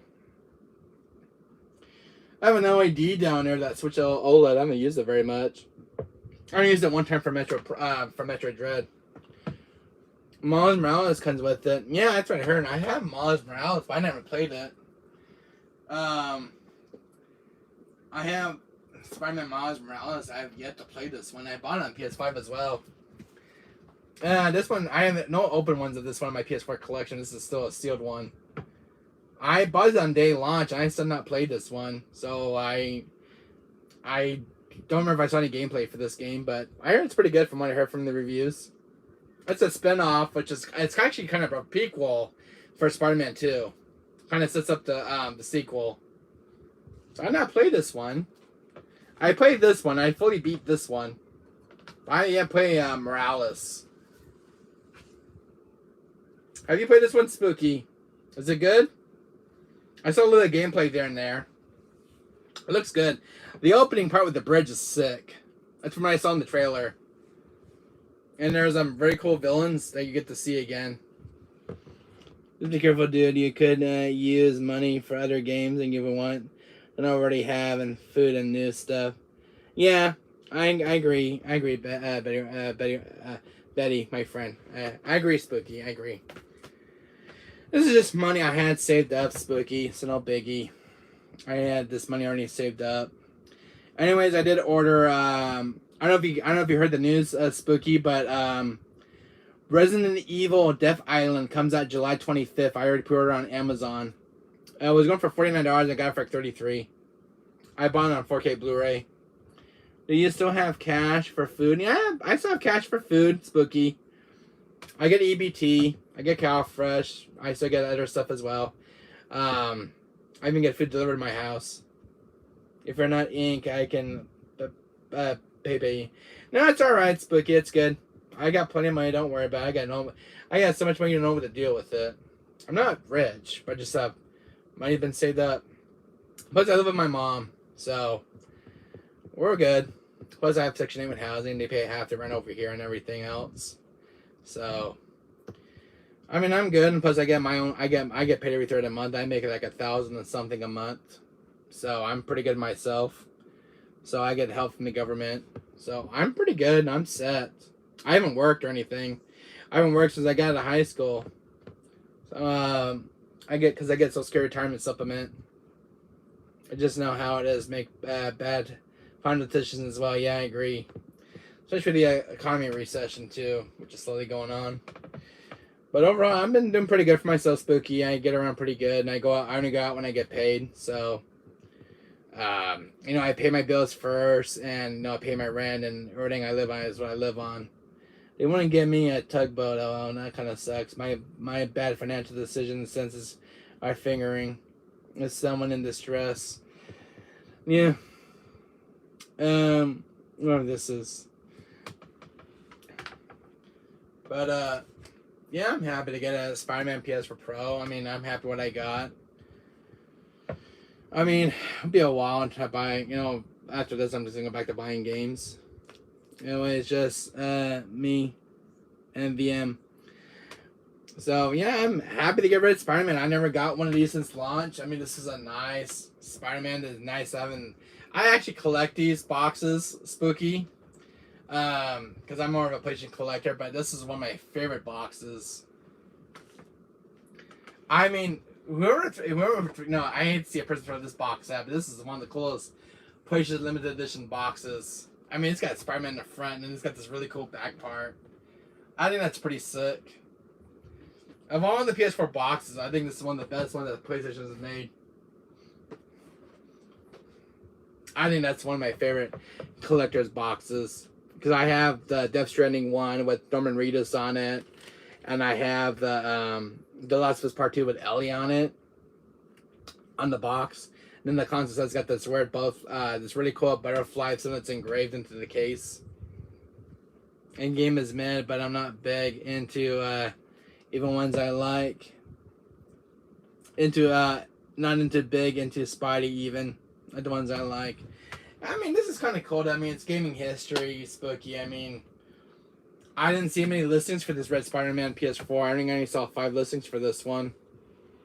I get this trending if I didn't have this one. What's it say? I get the Death Stranding if I didn't already have the one then. Yeah, the Death Stranding one's pretty cool. Like, it's got this really cool paint job on it, like with the hand thing on it. It's kind of sick. I actually have one. It's a pretty cool console. And it's quiet. Game is based boring, but still super game Death Stranding, yeah. I mean, I never played Death Stranding. I mean, I bought it for the PS5 and PS4, so it's kind of like a walking simulator kind of game plus horror. I heard it's getting a sequel, so it sold pretty well from what I heard from Death Stranding. So it sold pretty well. But I'm surprised it's getting a sequel. Another one I haven't played yet, and I'm gonna send you that MSGS statue. Oh my god! Do you see this statue up close? Spooky. I don't know if you're a huge MGS fan. I got my boy Liquid Snake here. I heard mixed reviews, but I'm stuck with Kojima fanboy, and I probably like it. Nah, it is Liquid. Yeah, check that out. I found it at a figure store, an action figure store I was at. So I bought the Solid Snake, and this is the one they left me. Yo, have at you, Snake, brother! Look at that nice box art. Liquid. Liquid's like one of my favorite villains. You can keep it then. I got my boy Liquid, brother, my dear brother. Oh man, I love Liquid. No matter what you say about him, he's one of my favorite villains from Metal Gear Solid 1. I don't know if you ever saw this, Spooky. And David or Bus. You know, you ever seen Appleseed? I got Briarios. This is from Appleseed. This guy's still sealed in box. Check this figure out. Briarios from Appleseed. He's one of my favorite Android dudes. So sealed in box. Briarios. Appleseed. He's like one of my favorite characters from Appleseed. I don't have June yet. June, I'm still looking for. So I'm still looking for her. I have a really cool Russell Crowe Superman figure. That's dope. Yeah, check this out. There is that really cool Russell Crowe from Superman Man of Steel. That's a really cool Superman figure. So, we got Jill Valentine up there. Batman. Where's our Scooby-Doo statue? It's right there. Spooky. Right there. Oh. Now you remind me of something. Guess what I got, Spooky? I need that hunter. Yeah. I have something to show you, Spooky. You're probably thinking, what the hell is he going to show me now? Now, I got a surprise for you guys. Now I do have a really cool, I actually found one in a box. I'll show you. Check this out, guys. I have one brand new in box. Found one. This one came off on eBay. I have a brand new Scooby-Doo in box. It's very rare to find one of these and sealed. Check that out, Spooky. That one over there was from my dad. That one over there. But this one's actually brand new in box. I'll buy one then. That one right there was $200 at a rare listing on eBay, and I bought that one for $200. And it's rare because they don't make it anymore. But yeah, I even have I don't know if you saw those little figures, but I don't know if I saw those show those action here. I have Sakura and I have One Punch Man as well, brand new in box. A bunch of parts could be in figures. Oh my god, that stuff. I'll give you $150 if you're just donate it. Half the price what I spent for it? I might consider that offer. I did give away one of my figures just recently to my mom. I don't know if you remember that John Lennon figure that used to be in my room, Spooky. I might give it to my mom for a Mother's Day. She wanted my John Lennon figure from the Beatles, so I gave her that to her. And I got this really cool little Mario characters. One of my friends gave me these. I have a little Mario with the box thing. Got this really cool Mario. I got a little Pikachu. One of my friends gave me that recently. Kind of cool. Little Mario. Got a Tekken Titan piggy bank. I think it's pretty sick. That's why it's cool to collect if you need money and it's easier to sell games, figures, and it makes money items back. Yeah, unfortunately I'm not hurting for money right now, Spooky. But got this really mean, mean collector stuff I got going on. I have a Devil May Cry figure of Dante. Right in that box. Hell, I was. And this really cool. Let me just get it. One second. I'm going to show you guys something. One second.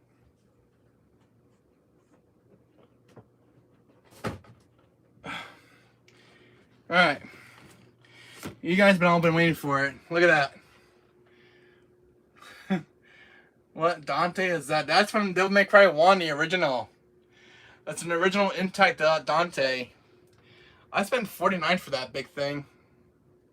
That's the original Dante figure, guys. The NECA one, yeah, that's the NECA one. Very rare to find. I got lucky finding out at the action figure store. That one's still brand new in box. Yeah, I got that one. Yeah, that's the one I have. Don't have one of Virgil yet. That's the one I'm still looking for. I'm looking for one of Virgil. They made a Virgil one.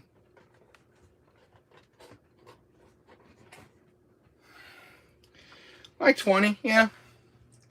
What I figured. So it's got some really cool, amazing stuff in my room. You just won't see it very much. But overall, I don't know if you guys to show that last time I was down here.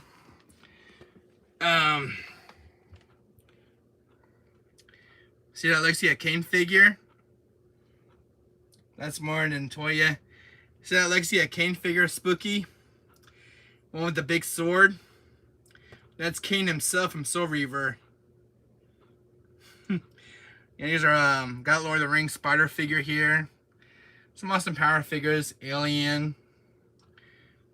T-Rex from Jurassic Park 3. Got a King Kong figure over there from Peter Jackson's King Kong. With the rumbling chest. Some old figures from like the early 2000s. Antique toys. You ever seen that Godzilla? I need a favor of you of having an extra Tobiz G figure. I haven't come across one yet, Spooky, but I found one. I was thinking one. That's my only one I have right now. I don't know if you've ever seen this Godzilla figure in person, Spooky. But this is from 1996. When you put berries in, he's got smoke coming out of his mouth. He walks around, got eyes that lights up. And this is from Godzilla. For I guess it was a promotion material for the movie. Really cool Godzilla figure. One of my yeah, mine is missing its range in that figure. Yeah. But my dad gave me this Godzilla figure as a kid. That scared the shit out of me. But his hands move. Really cool looking figure. Yeah, I think that was one of my favorite collector pieces. I had that one since I was a kid. I had that one since I was 5 years old. That thing always scared the shit out of me when it walks. I have some really cool stuff. I don't know if you guys ever seen this. I do have a Titan here. Aaron's Titan form. I don't know if you guys ever saw these in person. My mom bought me that. I think that was kind of cool because I love Tekken Titan. Well, it's Aaron in this Titan form. When I found out I got that figure, so it was that one day. I'm gonna get a light over here, you guys can see what I'm talking about. Let me need that Soul Reaver figure. That was a gift from my dad. I want to show you guys these figures I've been showing you about. Let's see. Hold on a second. Check these figures out. Look at that, spooky. Got some Spawn figures here. Pumpkinhead, Alien, Sora. We know that much merch from series, yeah. Got Sora right there. Harley Quinn from Batman Arkham Knight. And I got another Harley Quinn right there from Arkham Asylum. That's the Danny DeVito Penguin, very rare to find from Mattel. I was just working on some graphics, alright. And Crash Bandicoot figure. These are some of the rare Terminator figure lines. Got the Cop. Lara Croft from Tomb Raider. This is kind of a cool looking figure. Lara Croft. Huge fan of her. Pretty sick, dope figure. Got Spawn from Mortal Kombat 11. Got some pretty good looking figures here. Here is Sarah Connor. Zoan 2, good. The new one, yeah, it's pretty good. The Axis Roll. I haven't played it, but I heard a lot of good reviews about it. So, yeah, Laura, that's Sarah Connor. Arnie Baby. Yeah, it's pretty good. So, like 5 billion copies, Axis World. There's Arnold from Terminator 1. Pretty dope figure. There's some rare some rare NECA figures. Oh, did I guys ever show you this big boy in the back? And Hellboy. I know it said nothing. I just like that's the show I'm jelly. Been wondering the same Marty. Check that out. Wherever this is, see that rare Hellboy figure? One of Mesco's toys. And that's much love, dude. Yeah, ain't spooky. You have a really cool Hellboy figure from the comics. So that's kind of cool. If you guys ever see my little Hellboy figure. I don't know if you guys ever showed this little guy in box. There's the Cop figure. Terminator 2. Cool NECA piece.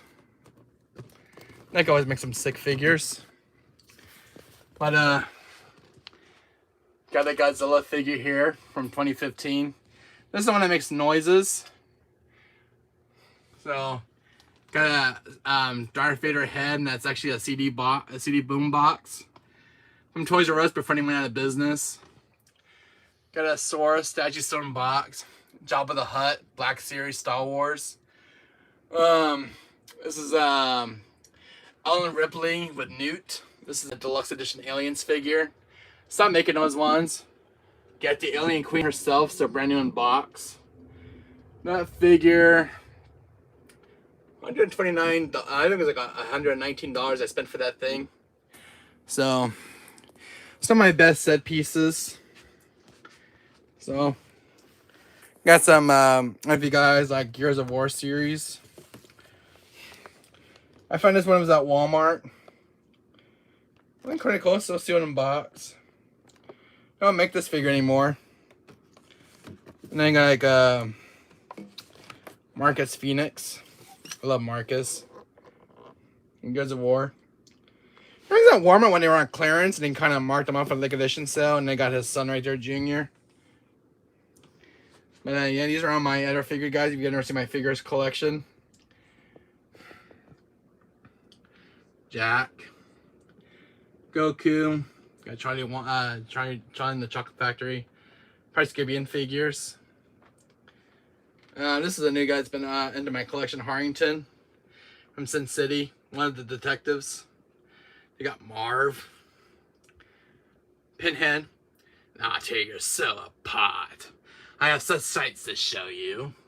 Harley, Al Pacino as Scarface, sick badass figure. Terminator T-800. Iron Maiden with a mechanical arm. Let me guys rest my figures. Hit that like button, guys. Got Kane from Aliens 1. These are pretty cool neck. I got Bishop. They're still sealed. World of Warcraft. It's a rare orc figure I found at a thrift store. It was actually brand new in box. So I bought that for like 19 bucks at a thrift store. Got Jack Sparrow. And then there's some other figures like the Hunchback from one of the Universal horror movies. Another Sora figure. Crash Bandicoot. Going with the Jetpack. Aaron. Spyro. The alien from Alien Isolation himself. I think it's good the shit out of me playing that game. But yeah, this is my figures, guys. Jurassic Park stuff. You guys can see. So I don't show this very often, but I'll show you guys. Yeah, Dr. Ian Malcolm. Got a Saw figure. Jigsaw himself. I got a T-Rex and a Ford Explorer. Still brand new in box. If you guys want to know, that's a RE0 gloss poster. With this promotional material. Got that from Amazon. They no longer sold anymore. I got my games right there. The Jill Valentine right there from Revelations 1. You guys can see my stuff.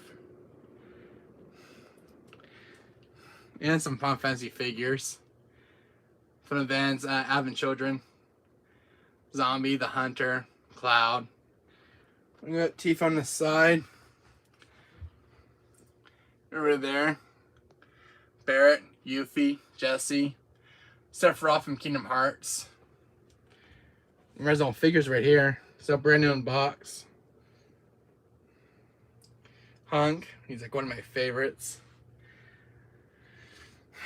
And some older original figures. Birkin. Mr. X. Nosferatu, that Hunter. I think I did one up there. Alexis Wesker. Some Dragon Ball Z figures. A Tiny Lamp, which is pretty sick and dope. Batman from Arkham Asylum.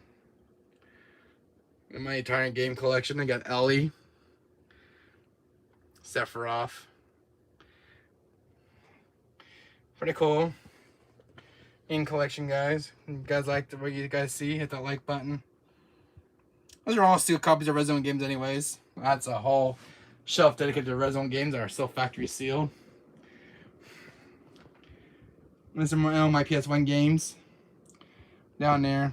Dreamcast as well. Harry Potter posters. That's a Jurassic Park towel from Jurassic World when the movie came out. So, what do you guys think of my and that big dresser right there has got a bunch of PS4 consoles in there. So that's my room, guys. Pretty sick, dope room.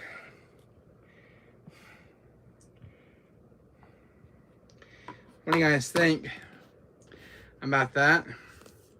Pretty sick and dope.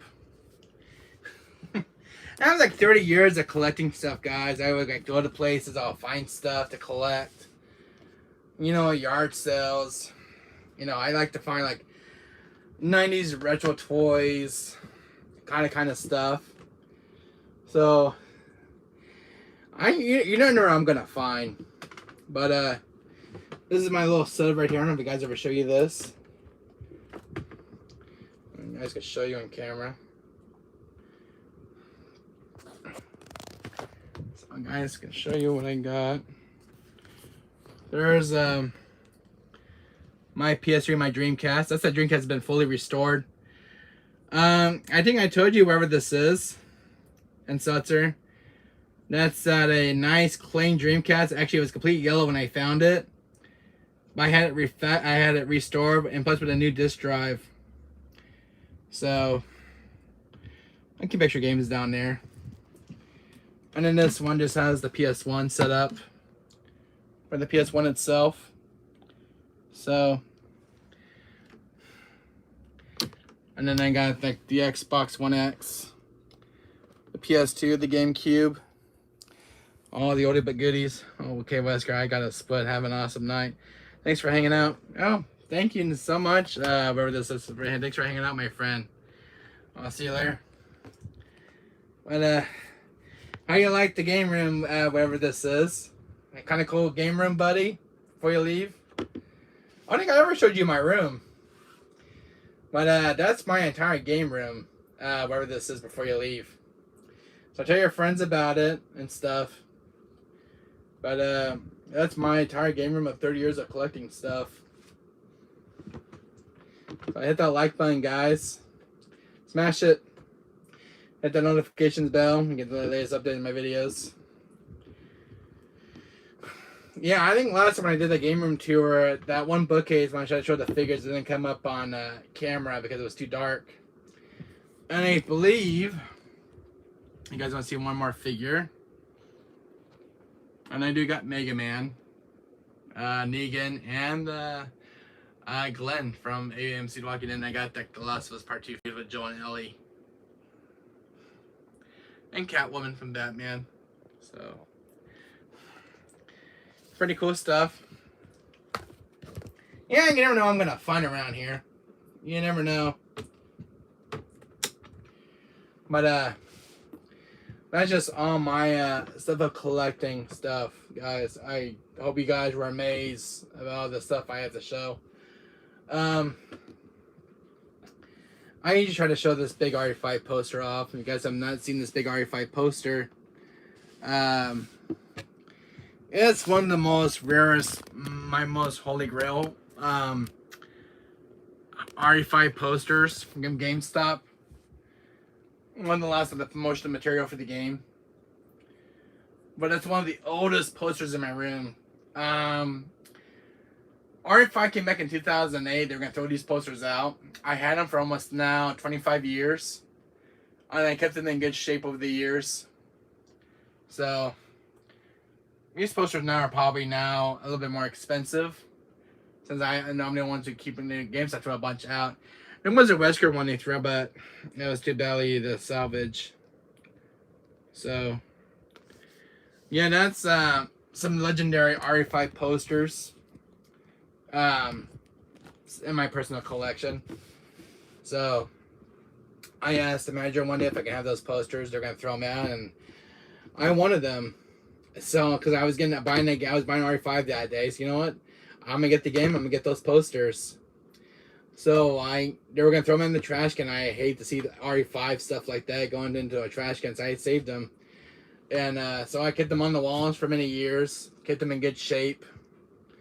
So, but they're the biggest poster they ever made. It's like I think it was about like, it's a 40 by 30. It's a big poster. And also kind of saved that really cool. This is another holy grail piece of my collection. That Fawcett 7 remake poster. I got that at GameStop during COVID. It was back in 2020. I had a friend who works over there and gave me that poster. I had it framed at Michael's. So that's another holy grail. of a gaming icon. So I got some really good stuff from GameStop over the years and Diary Village promotion material. GameStop is a pretty good story. I mean, you know, if you ask, you get what you know, you get, you receive. But if you ask nicely, and I know I'll give it to you. But I mean, I got, you know, a lot of good stuff from GameStop. I can't complain. I know a lot of people like to get GameStop crap over the years, but you know, I got some very good posters. You know, got the RE4 remake poster, the Hogwarts Legacy poster. I think it was kind of pretty dope, and a my friend got me the Oddworld Soulstorm poster, which is pretty sick from GameStop. But I love collecting stuff. Gaming you know, it's part of gaming history. I mean, we're gonna have a game room, you know, go out with guns blazing. So that's mine. This is the 30 years, guys. Try to get this room, you know, trying to get this room where I want it. When I first moved to this room, guys, all I had was a dresser and a fat TV. None of this was even here 30 years ago. None of this was here. This is like year by year until I got a room where I try to get this room where I really want it now, and I'm happy where I got it. But it did not happen overnight. It costs money. It costs, you know, it's not free, but you know, you gotta work to earn it. But this is 30 years of collecting stuff I bought on my own as well. That bookcase came from Amazon, you know, thanks to my mom, and that nice bookcase that's back there. Yeah, but when I came here, guys, my room was just carpet, a dresser, and an old fat TV. That was it. There was nothing else here. My room looked like complete shit, empty walls, just carpet, nothing special. But yeah, can you imagine? None of that stuff on the walls, completely plain. That's how my room looked 30 years ago when I moved to this apartment. No, 20 years. 20 years. I'm 30. Well, before I came to this apartment, I was living in Anaheim, and I came here to Brandon Park. So my dad lost the house and everything else. And my parents were going to an ugly divorce. So we went their separate ways, and I stayed with my mom, and I had to go finish. I still had to finish high school, so I went to my babysitters, and I took the bus from there, and then I would go to school and finish out my school. But I'm glad I finished school because I was still in my senior years, and I only had like a few more months to finish up, so I finished my school years, and glad I graduated back in 2011. You know, I got to sleep in now and everything else. But I still miss my teachers. I still miss my friends at school. I still miss doing stuff and missing my PE teacher. And I used to miss doing the track every Wednesday. We used to go on a big track out there in the middle of the school and go on this big giant track. I think the track was like 40 yards. I would run like the track I would run like 5 laps running without stopping. Missed tracking days on Wednesdays. But that was my favorite day on Wednesday. It was the tracking day and just run around and stuff and talk with your friends. And then I think after that was lunchtime. So, but in my school days, my first subject was art and doing ceramics. And I loved doing algebra and math. Even though it was a real pain and a headache, I did love algebra in school and stuff. But I think my favorite subject was actually doing art, because I love doing art and doing ceramics, building with clay with my hands. I think it was just kind of fun. But man, I couldn't wait to go to art class and do ceramics and stuff, because I did a lot of stuff in art. I drew like pictures of Mega Man X, Zero. When I was in school, I used to do it freehanded. I did freehanded of Chucky from Child's Play. I did like a freehanded of Chucky and all in ink. Still have it in my garage in a storage box. I did a freight train going through our mountains. Took me about 2 months to complete that. Got a straight A on that in school. But I was very good at art. I mean, I had a green thumb for art. One time I did a picture of Johnny Depp as Jack Sparrow. It came out pretty good. That was pretty cool to draw in school. And then I did a drawing of Jill Valentine. It was in my art book I got from school, and did a picture of Jill Valentine freehanded. And always love drawing. When I'm like not doing homework right now, I love doing drawing at school, and I would just kind of practice doing like Stewie, some Family Guy characters, Squidward from SpongeBob. I was always good at drawing. I always had a green thumb for it. The only thing I was never good at was playing guitar as a kid growing up. I sucked at it. But I had a green thumb playing video games and doing art. I was the only thing I was good at. And I was good at electronics, and because it was electronics, because my mom doesn't know how to use TVs. But I was born. I got the brains of the family when it comes to like TVs and laptops and iPads. It took me a while how to use an iPhone, but I was a fast learner. Even though I was a special ed, I was still a fast learner. Yeah. All the experience that I got over the years, it paid off. And growing up with a PS1, don't even know how to use the damn thing when I got it, and that took me a while to use, how to play with the controller and stuff. That took a long time to do that. And when I got to PS2, and because PS2 and PS1 were kind of similar because they both had the same control schemes and stuff, and PS4 as well. But man, learning how to use a PS1 controller and trying to play PS1 games was not easy. Oh my god. Trying to play Resident Evil by myself when I was a kid, first time playing it, I died so many times because I didn't even know how to freaking shoot. Oh. I don't know, I was trying to play during Dino Crisis one time as a kid, and I sucked at it.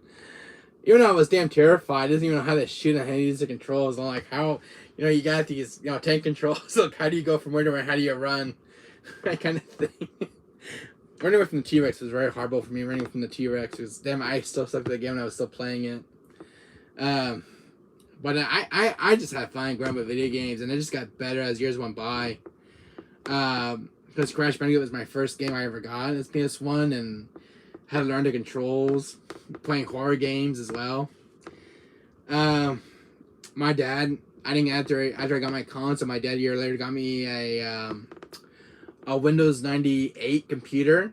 It was a fat computer from the 90s, and I had to learn how to use a computer because I had a big giant fat keyboard, a big giant fat hard drive, and that thing was just big. But I was like about 8 or 9 when I got the computer, and I learned, I got a few computer games. The computer games were nothing special, but it was like more for like mathematics, how to learn how to do math and stuff. But really fun games in their own way. I did play a few computer games that I did enjoy, like Jumpstart First Grade was one of my favorite games, playing on a PC. It was just for me when I was little. I still have it somewhere. But it was another cool thing that was kind of cool in the game as well. There was like a mathematics game where it includes like a talking rabbit and a lion, and it had some really cool mini games. The games were nothing special, but these were games from my childhood growing up playing PC games. But I think after a while, PC games were just kind of being the end for me, and then I just kind of went back to console gaming. But these were like, the last PC game I played was 101 Dalmatians, Puppy to the Rescue on PC on Windows 98, and it was like the last Dalmatian game I played, at Disney Interactive. And then there was a click and pick one, which is kind of cool. But after that, I just went back to console gaming. After that, I never went to PC. But when I went back to Texas to go visit my grandma, I went and played some more PC games. Like Wheel of Fortune. Do you know how to play keyboard and mouse? Yes, I do. That took me a while to use Axel, but I know how to I know how to use keyboard and mouse. Well, it didn't happen overnight, but it took me a while to use it. But I know how to use it when it comes to PC games. The last advanced game I played on PC was Wheel of Fortune, The Wants to Become a Millionaire. Played some other. I played like Old Maid on PC. Was one of the more modern Old Maid games. Fish. But yeah, I went back to PC games the last 7, 8 years, 10 years ago. I went to play PC games. Wheel of Fortune was pretty fun. I actually won play Wheel of Fortune. Pretty cool game. There was one called The Price is Right. That was just kind of fun, interactive game. It was for PC. 90 was a piece. No, it was for Windows. Windows 7. But yeah, I was playing my grandma's house. She had a computer, and I played a few PC games. And then after I was about to leave, because I went there for 2 weeks in Texas, and then my grandma gave me a Game Boy Color cartridge of Super Mario, and I still have it on my Game Boy Color. But it was the last thing my grandma gave me before she left this world. God rest her soul. But she gave me a Game Boy Color game. I still have it in my collection. But it was a Super Mario World game for Game Boy Color. And it was the last thing my grandma never played video games.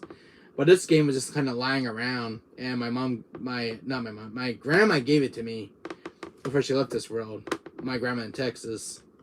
But it's the only thing I have memories of her. And plus she gave me her old laptop. So that's the only thing I ever got from my grandma before she passed away. Just little mementos. This is stuff you hold on to. So I used to have my old grandma's computer before she, when she left this world, and the Game Boy Color game that she gave me of Super Mario World. So, and then the other thing my grandma bought me when she was still alive, she bought me Gex 3 Enter Deep Cover Gecko on PS1 for like $20. My grandma got me that for my birthday, and then when I was little, she also got me a copy of Crash Bandicoot 2 Cortex Strikes Back, and that was like our birthday present. I think I was about 8 or 9 when I received that game. But yeah, my grandma, even though my grandma never played video games, she got this for me because I was her grandchild. But I was spoiled. I was spoiled. For my birthday one time, my grandma made me a banana wafers cake for my birthday. My grandma was a good cook. But she made the meanest banana cake in the world. It was like out of this world. And my grandma makes the meanest food when she was around. But my grandma bought me a few video games when she was still alive. So I have my 2 of the games that she bought me. I still have them. So, and childhood memories. So. And then I think the next time, I think it was about 15 years old, she gave me money for to buy Area 51. She sent me money in the card for my birthday, and she sent me I think it was like 20 or 15 bucks, and I used it towards Area 51 on PS1. So I bought that. So that was the third game she got me. But every October she would send me birthday money, so I would use it towards like PS1 games or stuff. It was mostly for video games, like Game Boy Color, for PS1 or PS2, when I was growing up. But yeah, actually, Rhode, I was really, really spoiled in my family. I mean, I can't complain. I mean, we have really cool grandparents and parents. I mean, you're pretty much spoiled. So, but I thought that was pretty nice. I mean, I can't complain. Overall, I have no words to say. So yeah, my grandma was into video games though, but yeah, she just had a feeling what I was into. So I never got any sports games though. I never got any sports games as a kid. Never. Yeah, I think quite a few for my dad. There's a few wrestling games, but I still kept those. And a few racing games. Well, I was a pretty spoiled child. Because I was the only, I was the only kid in the family. So I was pretty much spoiled. And when I was born, my mom told me this, I was actually a 15 to 10 pound baby. So by the time I was born, I weighed like 50 pounds. I was a big baby. I weighed like a sack of bricks. So, and that was just me, but giving blood was just in me when I was born. I just had a green thumb for it. My dad wasn't good at it because my dad's thumb would hurt at games. I think he was good at was playing Doom on PC. He loved his games. My dad had a few games that he would play. One was Doom. It's another game he would play. This is one other game my dad would play. Me and him were playing it one day. It was called Duck Hunt. And it was this machine that me and my dad... It was Duck Hunt. It was like on a projector screen. And we just kind of shoot the ducks. Really cool game. Do you live with your dad? I go back and forth with my mom and dad. Access Road. I go back and forth. So it was, I see my dad for like 1 week, and then I would see my mom for 1 week. So I would go back and forth. My parents were divorced, but it was just I think I did when I was still young. But I used to go back and forth to see my dad. I don't know what's going on with this tab, but it froze up again. I don't know what it is.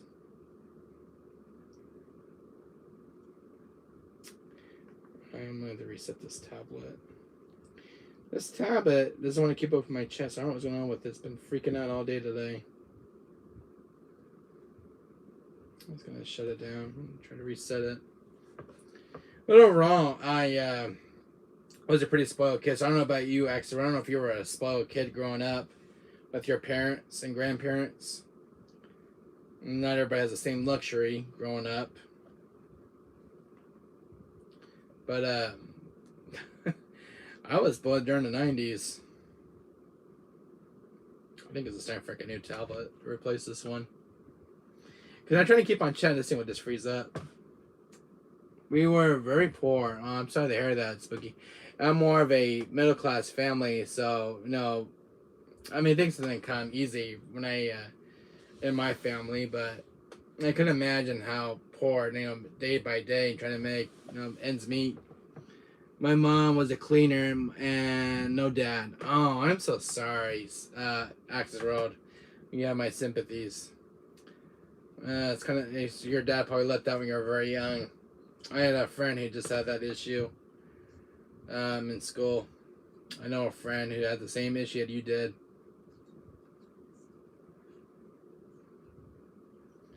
But I can probably imagine how hard it was.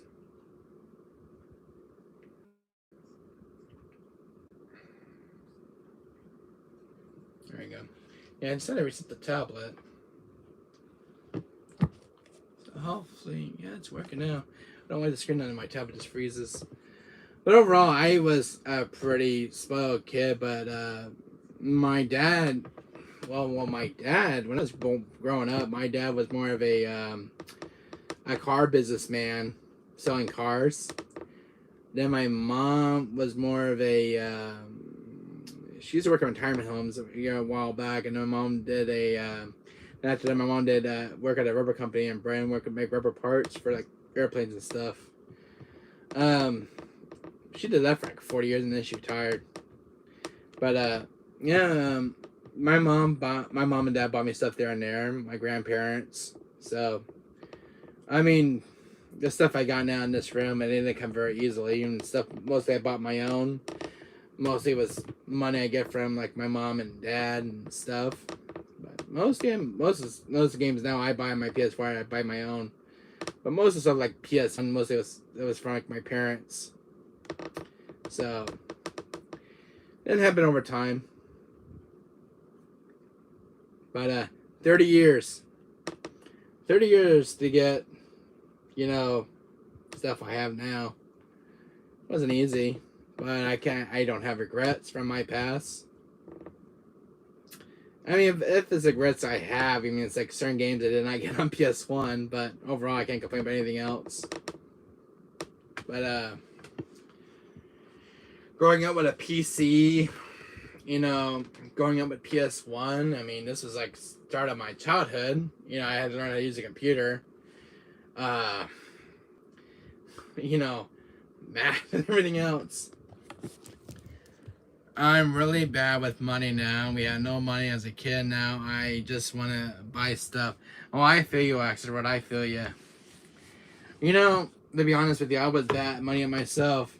Even stuff I don't need. Yeah, I agree. I was, when I was at school, I was bad at counting money. Oh my God. I sucked at counting change. You will not believe. I mean, now I got better at counting money, but sometimes when it comes like to 20s, like a lot of 20s, I can make 1,000. And I still have somebody to count up for me because like when there's too much, I kind of lose track. Like if I try to make 100, and sometimes I just lose track. But so I had to divide them so that way I got how much there is. But trying to do it all in one hand was not easy. But We lived where I lived. Everyone had money, and I wasn't rich. Oh, that kind of sucks. All my friends had money. Yeah, it's kind of the jealous thing you would get. Your friends would have money and you didn't. Like they'll have more money than they know to spend with. Yeah, I feel you, X, right? And I know what that feels like, having a mom and no dad and being in a poor family and all. I feel you. I really do.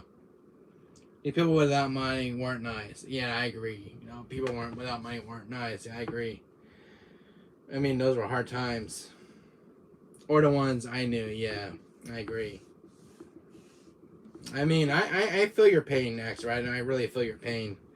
I'm a sympathy guy myself. I know where you're coming from. I had some friends who came from hard times, so learned reading their stories. They would tell me about the stuff and struggles they would go through. I really feel their pain. I really do. Because I'm middle class family. I know how that feels. I'm in my 30s now, though, and I'm 30 myself. So I mean, you have something in common. I mean, when my parents were divorced, it wasn't easy because it was like day-to-day basis. Like, what would I eat for food? What would be on the table? I mean, my dad had to feed me when I was living in for like 1 week. It was during the court thing, going back and forth. And then my mom tried me to buy, me and my mom trying to buy food for me was not easy. When your parents are divorced, it's a different story. And it's like, how are you going to pay your bills? How are you going to pay your rent? Because your rent always comes first and your bills. And a lot of people don't know that, but you always got to pay your bills. Because if you don't pay your bills, the callers, collectors are going to call you. And if you're laying your rent, your landlord is going to get on top of you. Or if you're laying a mortgage payment to the bank, oh man, it's a different horror story. I mean, but when you're a kid growing up, like you're like 5 years old or 10 years old, and your parents are going to divorce, it's a different story. I mean, I have such horror stories, going through a divorce. No, my parents being divorced. I don't like having loads of bills. Yeah, that's true. We don't like having loads of bills, but you still got to pay your bills. I mean, if you have Edison, you have gas, the mortgage, bare minimum. Yeah, I agree. Having less is as having less bills is fine. When we have the credit card bills, you have credit card bills, you have Edison, you got gas, you have your rent to pay, your license for your car. You have to do every month to pay for the license for the car to so you can drive your car. I mean, it's just not easy, actually. When you gotta pay your bills first, but it's just not easy. I'm like, well, when am I gonna have later? Am I gonna have food for my kids? My mouth's to feed, that kind of thing. My mom and dad teach me all this stuff. I mean, they teach me so when I have my own kids, you gotta teach your kids, but you gotta pay your bills always come first. Because if you don't pay your bills, you don't pay your rent, you'll be living on the streets, you'll be homeless, and that's as simple as that. But you always gotta pay your bills and your rent or mortgage because that always comes first. Any money that you have left is what you live on. My mom always told me that. That's old school. I mean, I was born in the 90s. That's old school era. A lot of people this generation don't know those school ways. But this has come from a YouTuber who's been down this road with the struggles. Having my parents divorced was not easy. I mean, how do I know I was going to get fed on the table? How do I know I was going to get food on the table? This and that. Am I going to go back to bed not eating? When your parents are divorced and you're a middle class family, it is not easy. It's a living hell. It really is. And then there's only one income coming in when your parents are divorced because there's not two incomes anymore. Because when your mom and dad are divorced, you go 1 week with your mom, you go 1 week with your dad, and there's only one income coming in, and that's the one parent feeding the mice. The mice is you. You're the kids. You're the mice.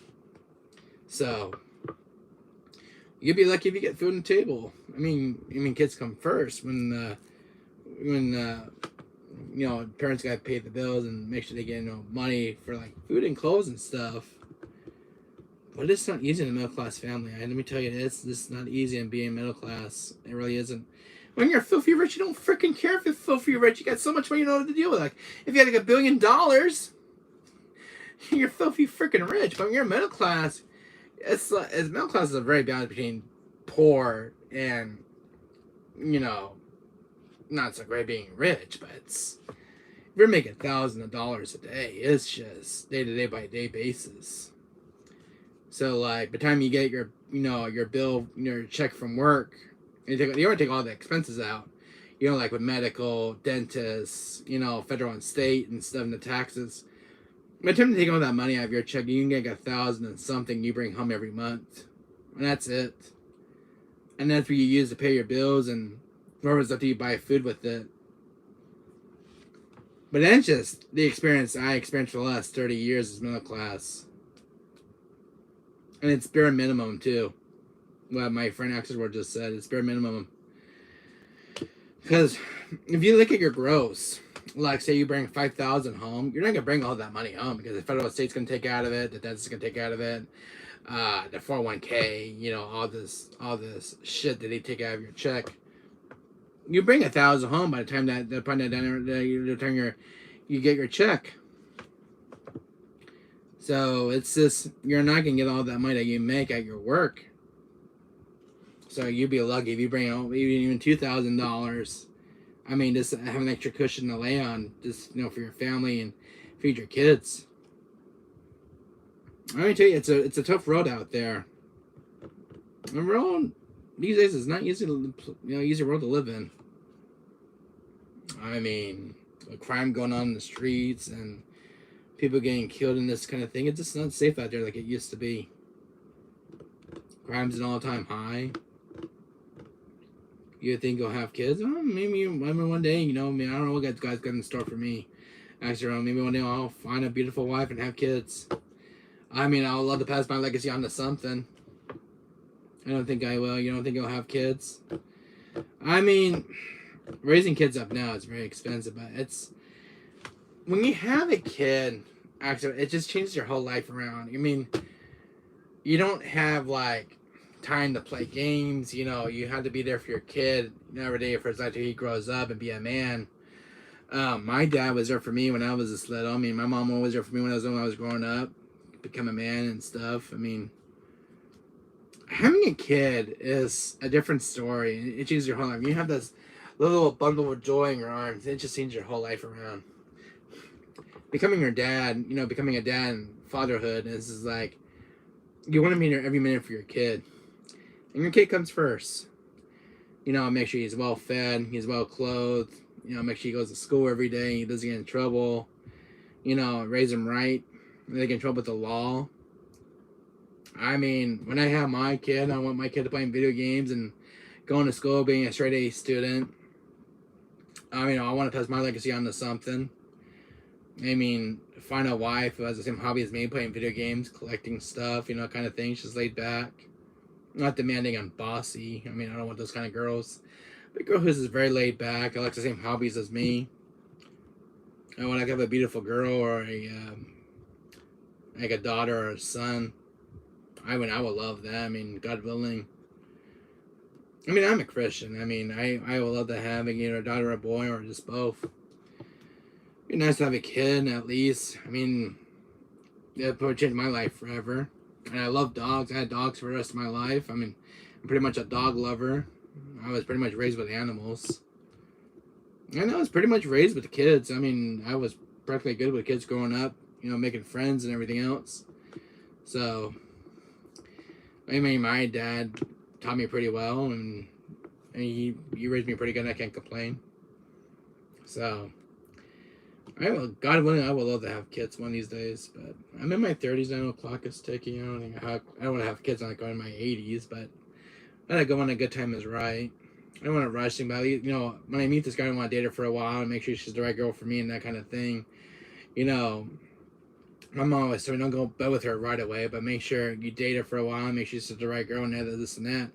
I mean, that's the old, I was raised old school, make sure she's the right girl and that kind of thing. If she's the right girl, and you want to propose to her, surprise her at a restaurant or something, you want to get on your knees and you propose to her after you date her for 2 years and stuff, and you're ready to propose and you're ready to settle down, and that's when the time is right. I mean, just don't rush it, just don't rush through it. I mean, date her for a while. Make sure she's the right girl. That kind of thing. You know, I don't want to have kids for them, but I'd be sick like I've been. I'm acidic and schizophrenic. Yeah, I agree, Axel, but it's nice to have kids. I mean, you still have time to think about it, and you're still in your 30s, but you have time to think. You know, maybe God's got something in store for you, God willing. But you never know. You know, yours do change. You know, people change too. I mean, if you ever find a beautiful girl, make sure you date her for a while. Make sure she's the right one. I mean, love you for who you are, not just for the looks, but love you for who you are, for your own well-being and stuff. I don't want a girl who treats me right and loves me for the way I am. So, and I would love to go back to church on Sundays too. I haven't been to church in a while. If you found a woman that would love me, maybe. I found me loving me. Yeah, you just gotta look out there, actually. There's a lot of girls out there. There's a lot of fish in the pond. I'm pretty sure there's a girl out there for you, the right girl for you. I mean, I'll probably find mine the next decade or so. Before I'm 90 years old. But, yeah, I want to find a girl who's into video games and that kind of thing. You know, make sure she's got the same hobbies as you. You like animals. You know, make sure she likes animals. I'm not good with closeness. You know, it's the first time for everything, Axel, and I know not everybody's good for closeness. To be honest with you, I wasn't good with the girls growing up, alright? I'll be honest, wasn't good with the girls. I wasn't good with the closeness kind of thing. I was more of a shy, bashful kind of kid. So, when I came to girls at school, it was harder for me to talk to, and plus the closeness when I was close to one. So, I had a hard time talking to girls in school. But, as I got more mature, but I still have that hard time at times talking to girls. So, I mean, no more, it's, all the guys were like that, talking to, you know, shy talking to girls. Because of the closeness. And you're right about that. But, you gotta practice. You know, when your mom's not around, you practice with a girl and you say hi and everything, you know, how your day is, and ask her what kind of hobbies she likes, that kind of thing. I mean, you gotta use the old charm and that kind of thing. So, but you know, you talk when you want to talk about it, she'll hear you out. I mean, if she doesn't want to, well, she's got a problem with that, but there are nice girls out there. I mean, there's, you know, girls who really, you know, who really want to listen. I mean, I had a girl I met for 15 years, and she loved me for the way I am. She was my first girlfriend in school. We were high school lovers. Told you that story. But we were planning on getting married after high school, but I never came to be. But we were planning to have, make 1 or 2 kids. This was during when I first met in elementary school. We were just talking about this kind of our future thing. But that didn't come to be. You can't make plans ahead because they never go where you want them to. But that was a thing. But overall, maybe one day I'll find a girl my age, God willing. I was at a restaurant one day, and this girl was actually born the same age as me, same year and same month and date.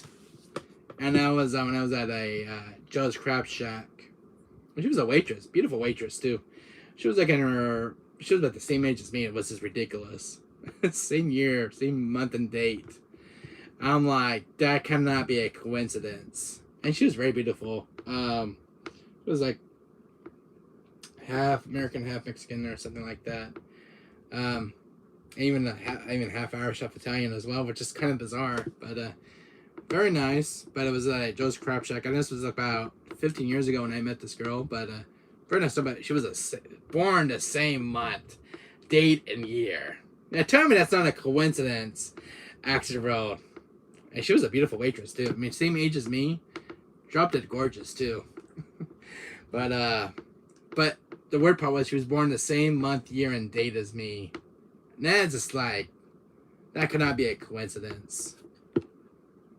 Because I was 25, she was 25, which is crazy as hell. That's so rare and a coincidence to be like that. But yeah, you just never know. I mean, when I met my girlfriend in school, Brittany, I mean, she was the same age as me, even though we're both in 2 different months, but we're like She was 1 year older than me, but we're both at the same age, which is kind of weird as well. It's like, is it just me being lucky with women or what? I mean, I'll find women the same age as me, which is like the same month and date, or different months and dates. I mean, but be 1 year apart, but it's still the same age.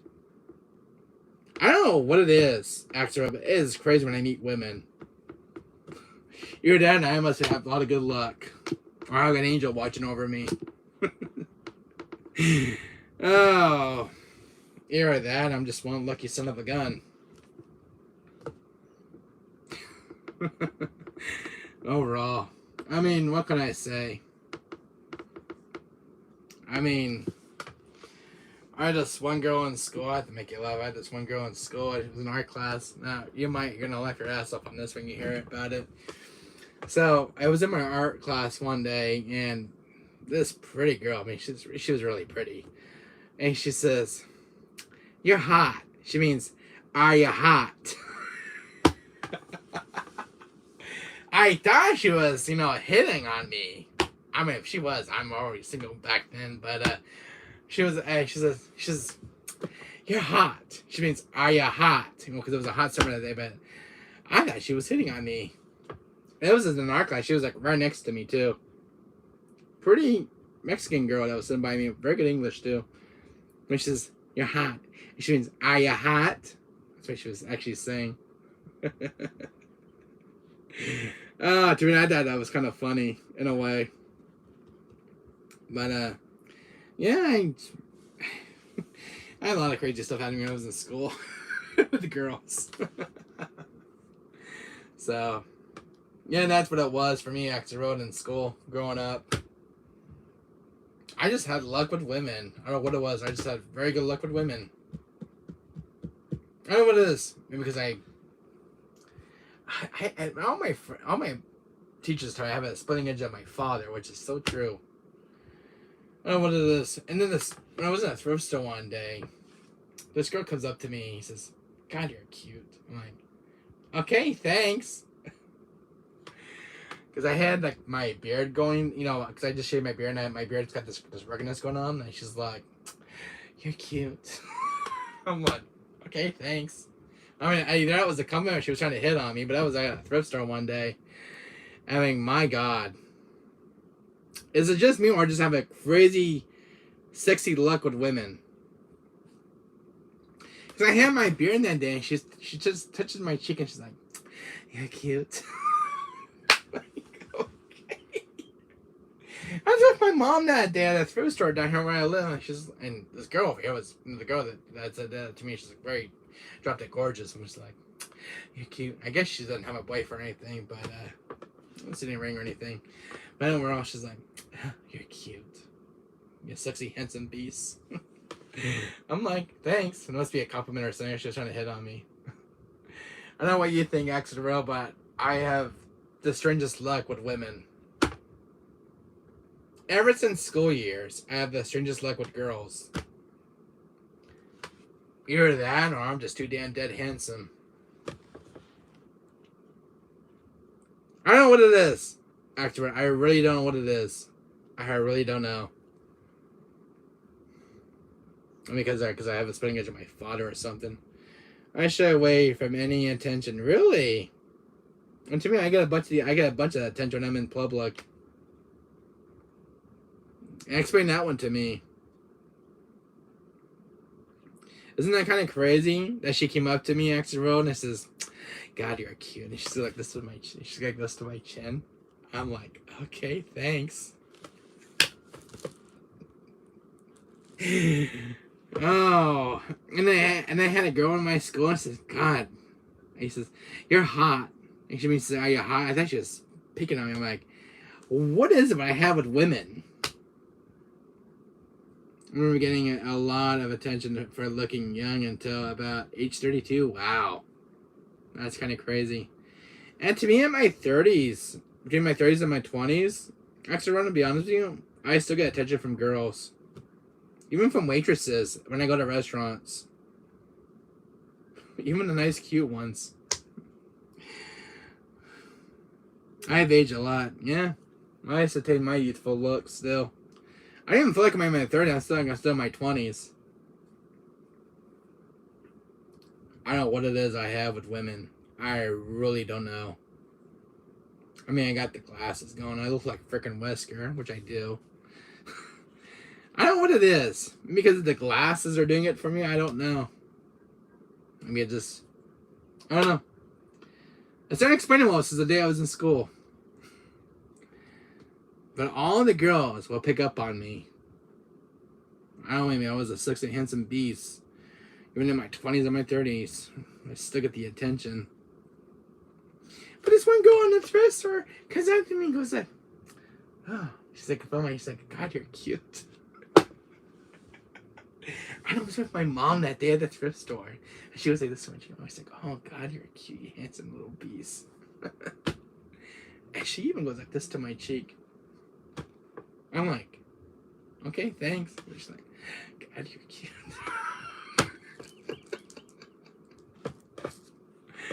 First girl that ever done that to me. This touches my beard going like this. God, you're cute. I'm like, okay, it must be a compliment. She's trying to pick up on me because I don't know this. What do you think it was, Axel? Do you think she was trying to pick up on me? Or was she trying to give me the signal? But she was very cute too. She was in her 20s, but oh man. I mean, cute from top to bottom. I mean, my God. But she goes like this to me just as much. She said, God, you're cute. Is that just a thing, extra, or is that just a signal? Because my brain was somewhere else that day. Please tell me, extra, that this does not just happen to me. Is it just one of those days when you're in a thrift store and some random girl comes up to you and goes like, this touches your beard? It's like, God, you're cute. I don't know what it is. Roanoke will get jealous. Oh, she'd definitely get jealous. And I haven't seen her lately. I hope she comes by in the bed and says hi. Oh my gosh, she will get jealous. I never met Veronica face to face though. It'd be nice to say hi in person and stuff. Or just to say hi. From like, having like a face camera or something, just say hi. I mean, you could do it like on Gmail. You can send like an invite. She'll watch this video and be mad. Yeah, she'd definitely be mad. She definitely will. But it just happened to me when I was at the thrift store. I mean, if Veronica did it to me, that would be fine. But the girl just came up to me and she's like, she touches my cheek. I was with my mom and she's like, God, you're cute. Just some random pretty girl came up to me. I didn't even say anything, X-World. She just came up. Maybe a reminder of someone. Maybe a boyfriend in high school. Who knows? But she goes like this and grabs my cheek and says, God, you're cute. I'm like, tell me that just does not happen. When Veronica watches, she's going to be very mad. And she's like, damn, that should have been my thing. Yeah, and she just came up to me and just like, oh, God, you're cute. If that was me, I'd be scared. Really? If a girl just touches your cheek and gives you I don't know if he was complimenting me, but I just took it as a sign. But, she just kind of rubbed my cheeks and was like, God, you're cute. I didn't mind it at all. I mean, I'm just a handsome, sexy dude. I mean, none of the ladies can get their hands off me. I'd be like shocked. Yeah, some random pretty girl comes up to you, extra, and she's like, God, you're cute. You're such a handsome beast. I mean, she just went like this to my cheeks. I'm like, come on. I mean, she didn't even set me on the ass. I'm like, that'd be a different story.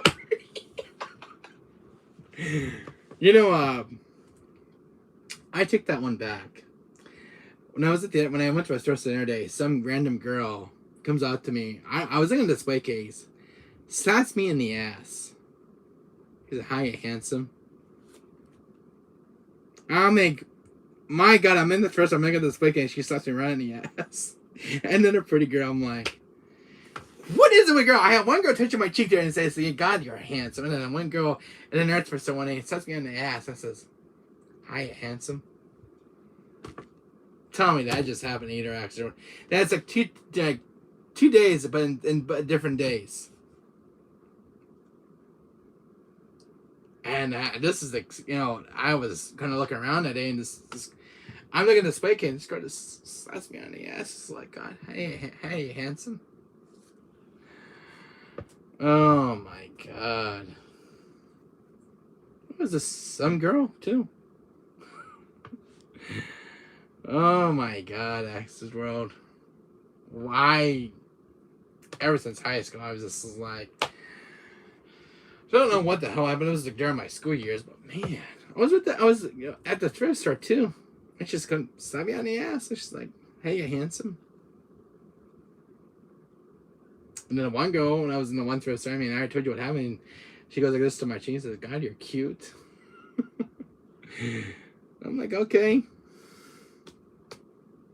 When that just happened, actually, I had no control over that at all. That just happened at a random time and a random day. God knows what happened, but it happened. What happens at the thrift store stays at the thrift store. It's like what happens in Vegas stays in Vegas. Oh. If Wolf and Nemesis were here right now, this would be a different story right now. Then talk to me in chat. And he's like, nah, that just not happen to Wesk. You just not get this slap in the ass or like a thing on the cheek that doesn't say, hi, you handsome, or like, God, you're cute.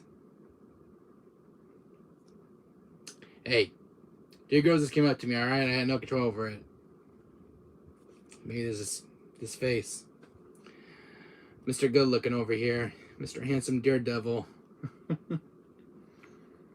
Overall, Rockstar, that just happened when I was at the thrift store.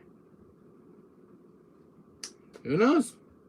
I don't know what the hell happened. I just either take it as a sign or as a compliment. I don't know. Maybe she was just hitting on me. Overall, that just happened. So, anyways. I don't know, what do you think, guys? You think that was a sign, or you think that was something else? Yeah, but I had someone just touched my cheek and someone stepped on the ass one day. Say, hey, you handsome. But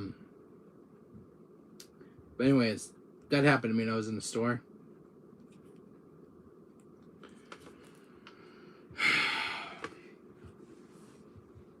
So, I don't know what happened that day.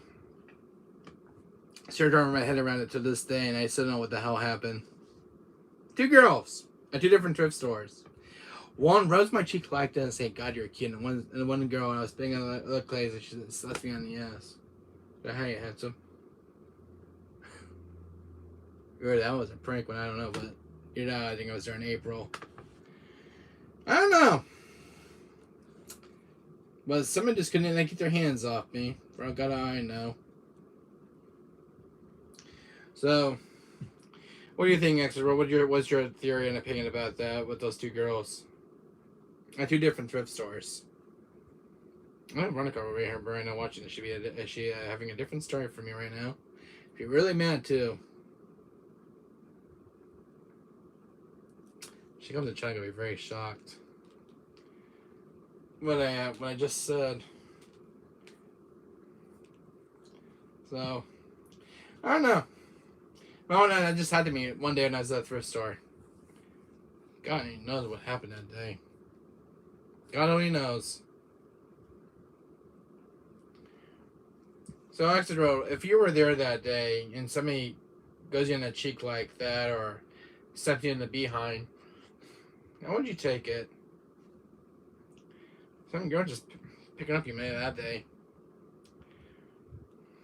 I had no girlfriend during that time either. So what do you think, Axel? What do you think? You think that was a sign, or what do you think? I really have no idea. I know it's off subject on this channel, but that just happened. I don't mind. But I didn't know that was going to happen at all. I did not know that's going to happen. I was just minding my own business, looking for games or movies in the thrift store, and where I can find a thrift store, and then these store girls come up to me. Look at this, my cheeks, and God, you're cute. And what's that me on the ass? What? Was this a random date too? Because this was for my mom. I'm like, okay. Now wherever, fix your poison. But I don't know, guys. You guys can tell me what the hell happened to me that day.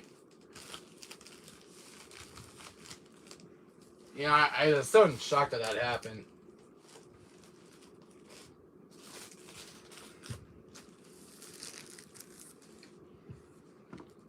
Yeah, I was so really shocked.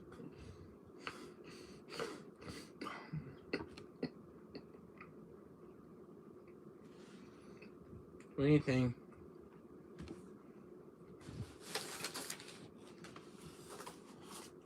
You guys want to tell me? You guys can go ahead, man. Was this a weird day for me that day? A weird day. I didn't think it was 14 when it happened. I think 14 or 15 or 16 or 17. One of those ages. Well, it was a long time ago.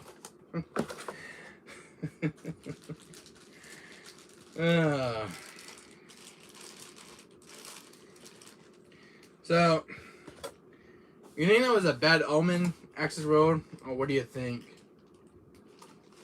Marty? From those two girls. Oh, that was a good sign or a bad sign?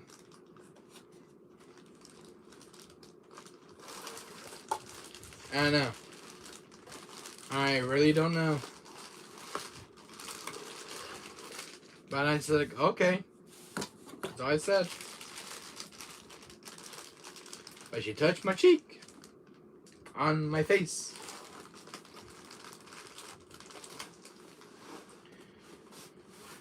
I know Veronica's gonna get mad when she sees this video. I know she is.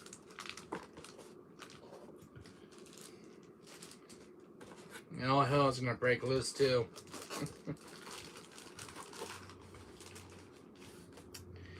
What else that happened to me? Let me see. I'm trying to think of something else, and I can't think of anything else yet.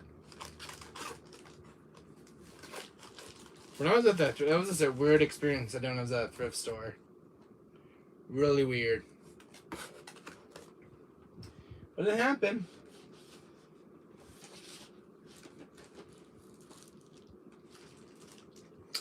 So if you guys want to say anything else, I'll tell you guys.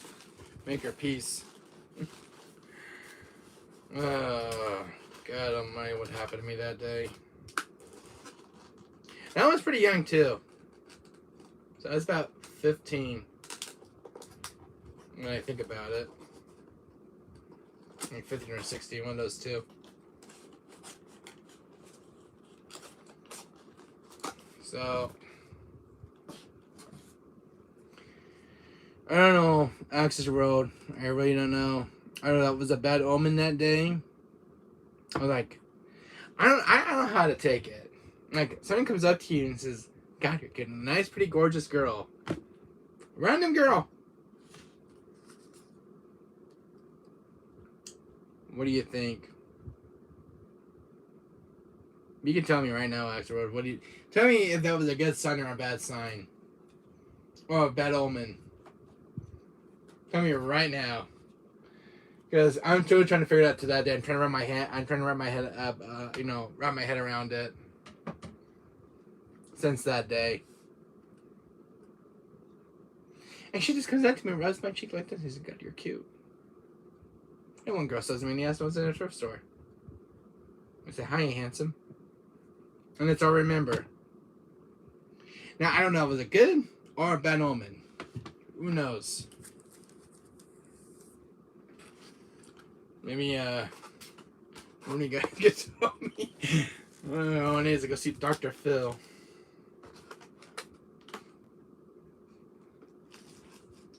So what do you think, Access Road? think they did it the wrong way. But I don't know. Actually, I really don't know how to take that. I really don't know. No, I don't know if that was a good or a bad omen. I really don't know.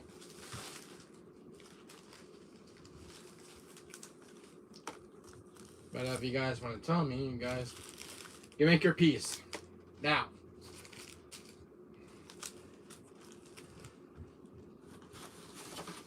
God Almighty, I don't know what the hell happened to me that day.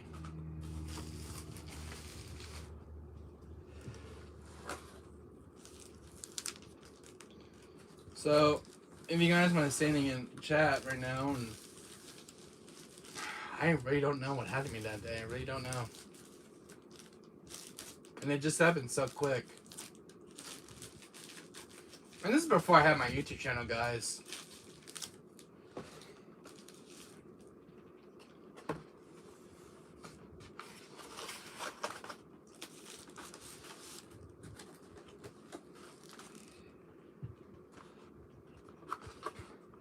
So, it just happened so fast.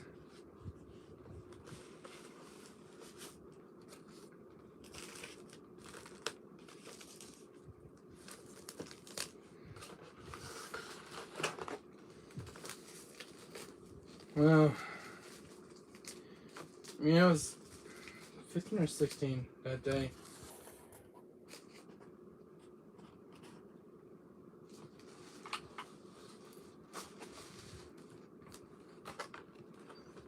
And I got the same back where it was. So,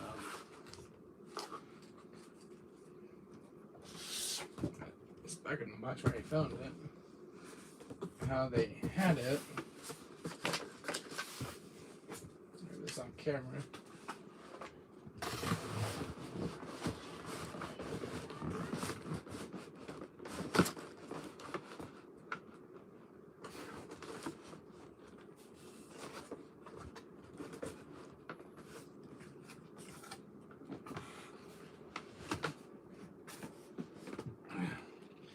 Everything's in the box pretty good.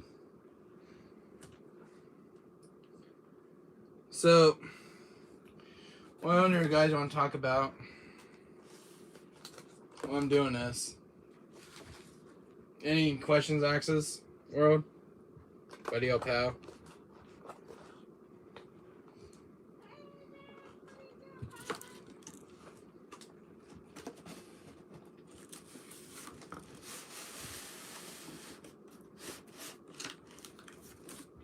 Actually, it's pretty easy to get inside the box here.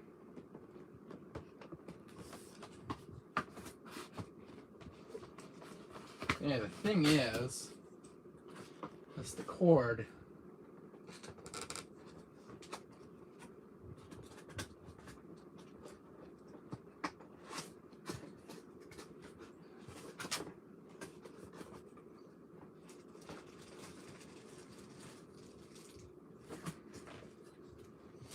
One second.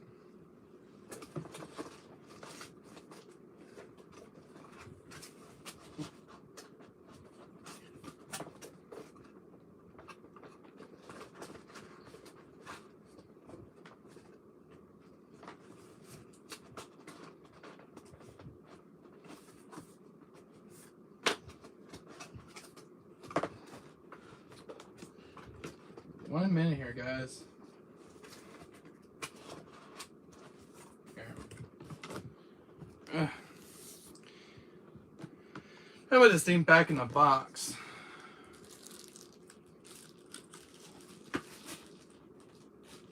I got it in.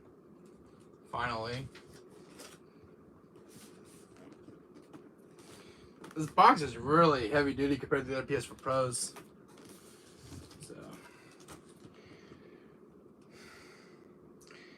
So I got it back in the box, finally. It's PS4. And this is more heavy duty compared to like the other consoles. And I'm missing one more piece. is the manual.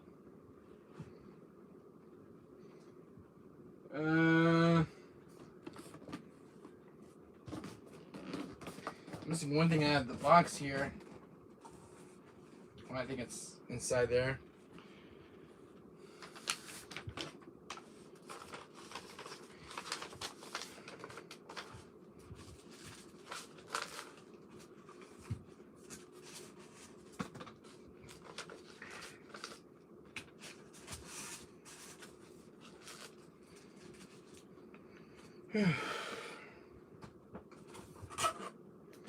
So, if I get this thing back in its box.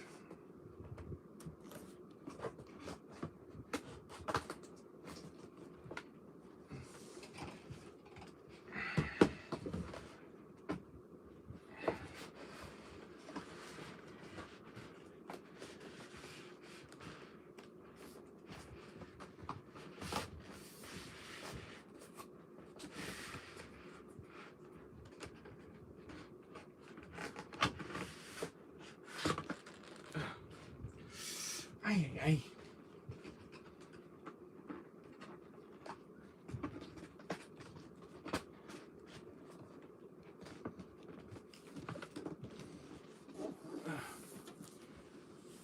Okay. Oh. Alright, actually, I got that thing back in its own box. That thing. I hurt my wrist is doing it just now. Cause I was trying to, hold it in, and my wrist is kind of hurt all of a sudden. What else do you guys want to talk about in chat? Any games you guys want to talk about or anything? Anything at all, guys? Oh.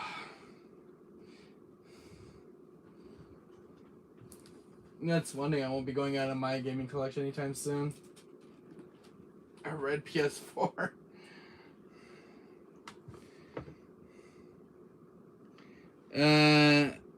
Sorry, was eating. Oh, okay. Okay, Axelrod, I missed that last comment, but you were eating. I'm sorry. So, I guess we'll be using this PS4. Getting all set up. Maybe later tomorrow after I get my PS5 all taken care of. I gotta go to bed, Wesker. Alright, Axelrod, see you later, my friend. Thanks for stopping by. Hope you enjoyed the video. Good night. Good night to you and your family. But overall, I hope you enjoyed the video today and chat with me for a bit and hang out.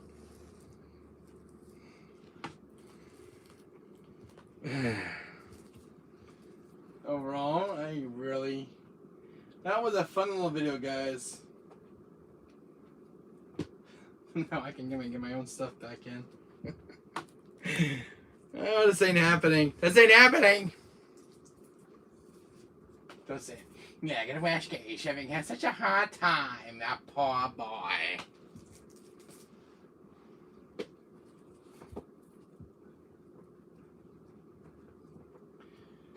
Ugh. I was gonna ask you guys a question. What? So I'll get the PS4 hooked up tomorrow afternoon. For my first stream tomorrow, guys, do you guys want to see PS5 or PS4 games tomorrow? Or whatever. Because I'm supposed to do a Final Fantasy 7 stream. Actually, it was supposed to be Friday, and I was too tired. So do you guys want to see some, maybe RE4 for October, Mario content? I'm streaming on the PS5 tomorrow. So what guys, do you guys want to see Final Fantasy 7? Resident 4 Remake? What are you guys in the mid for? I was supposed to do FF7 Remake. Lion Myth, and I'm sorry about that stream. I was too tired that day. Yes, one person was right. I do know ADHD don't get. I have no time to play games by myself off stream. I think tomorrow night, guys, we'll do like FSN Remake Intergrade. I'll do the Intermission DLC. So for Rebirth. So at least I'll be caught up. And then we'll do like FSN Crisis Core Reunion. Play that game, and then the next game I want to do is FF16. It's the next game I want to do because FF16 is my most anticipated game since it was announced. And then after FF16, we'll do Strangers of Paradise, Final Fantasy. Yeah, I haven't played Final Fantasy games in a long time. I want to do Kingdom Hearts 3, since that has been requested for a long time in the channel here. I want to get back to play Kingdom Hearts 3 again. I want to finish up that DLC, the Remind DLC. That one I gotta do on ps4.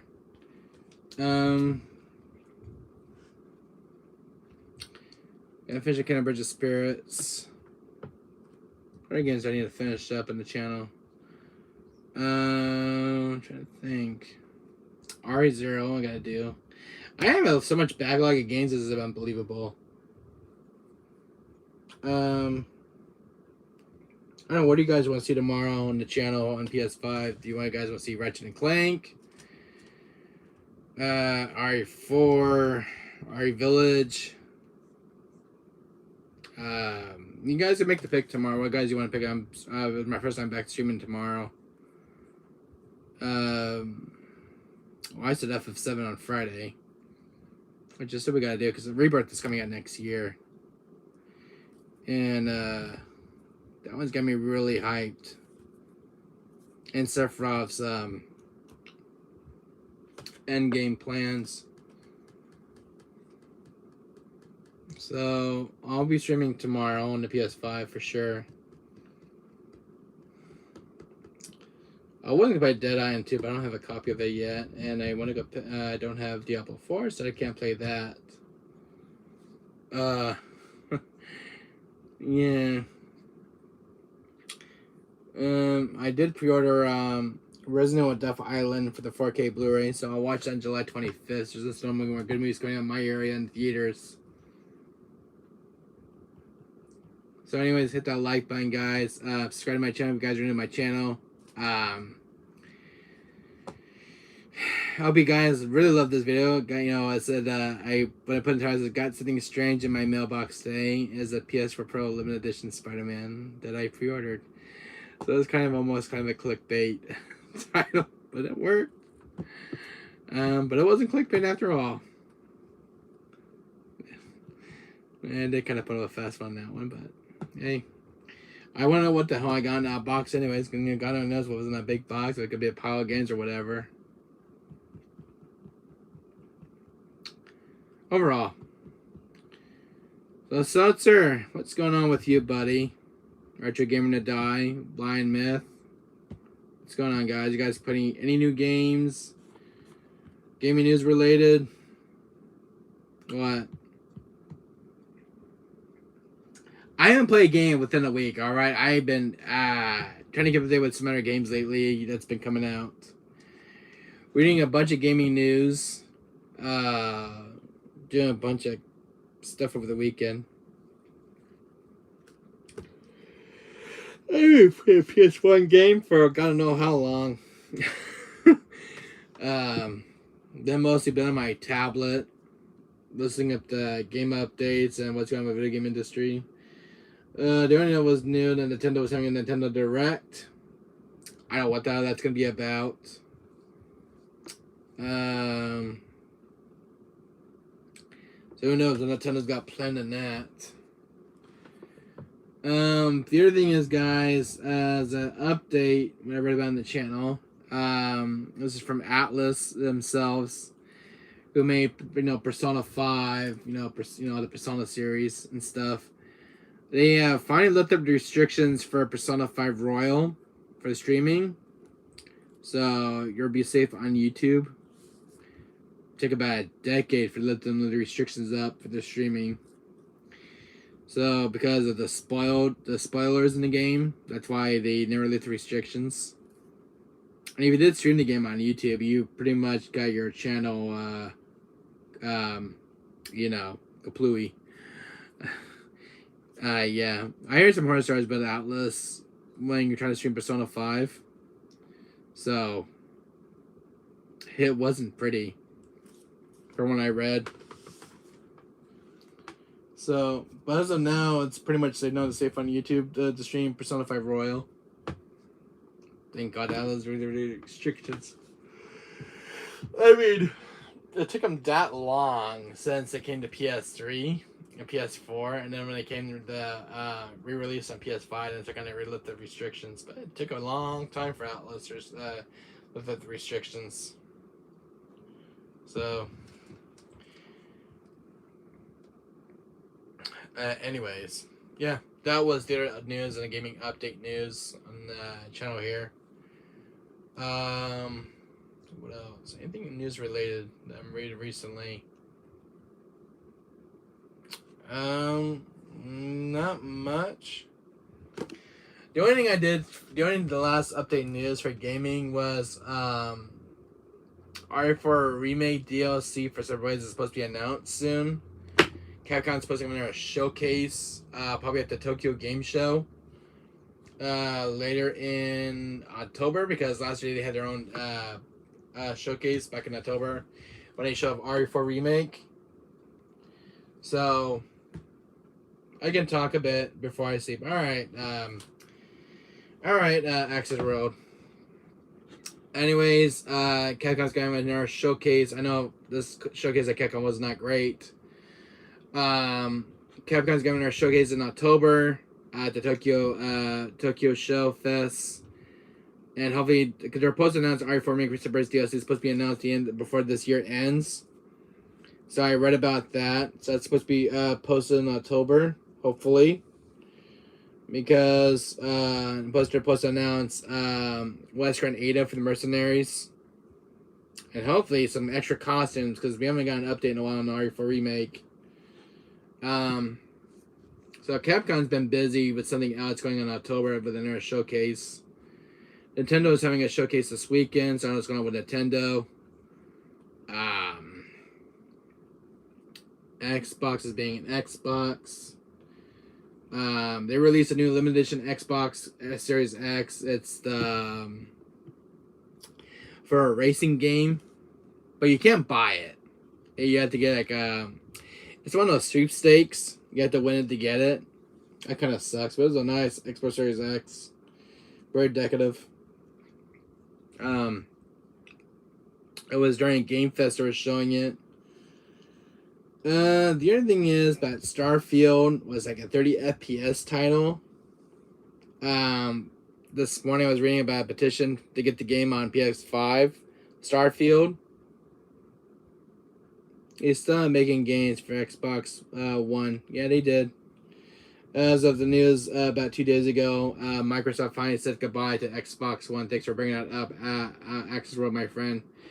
Yeah, I was watching Spawn Wave on YouTube, and as of 2 days ago, Microsoft has completely said goodbye to the Xbox One. A set console that will never be the same ever again. And that's this big boy over here, this Xbox One, which is last of the consoles before they discontinue them. That's the limited edition Xbox One. It's just sad they're not making any more Xbox One. A few Xbox One games, not much for the system, but they finally said goodbye to the Xbox One. And it was very disappointing that they said goodbye. An official goodbye to the system. So, the main focus will be the Xbox Series X. For now on, it's their main focus. Sony PlayStation. I heard some rumors that they might be saying goodbye to the PS4 soon. And it really turned me up inside. Xbox One is a good console. I definitely agree. It's such a good console. It's so many good games on that system. Um, as I've heard, Sony will be supporting PS4 until they pull the plug. I know PS4 is getting up in its lifespan.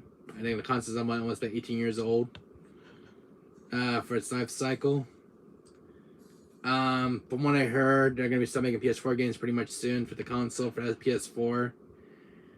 And that was kind of some shocking news. I think they're going to be supporting the console until like 2025, until Sony pulls the plug on PS4, and it really made me tear up inside because PS4 is like one of my favorite consoles, and they did this with the PS3 when it was like the final goodbye to the PS3 system. And what makes me sad, guys, by gaming companies, when game companies take official goodbyes to like the PS1, the Game Boy Color, these systems don't get games anymore printed for the system or being made physically. It really is a shame of how game companies treat their video game consoles. Like the PS1's been neglected for many years.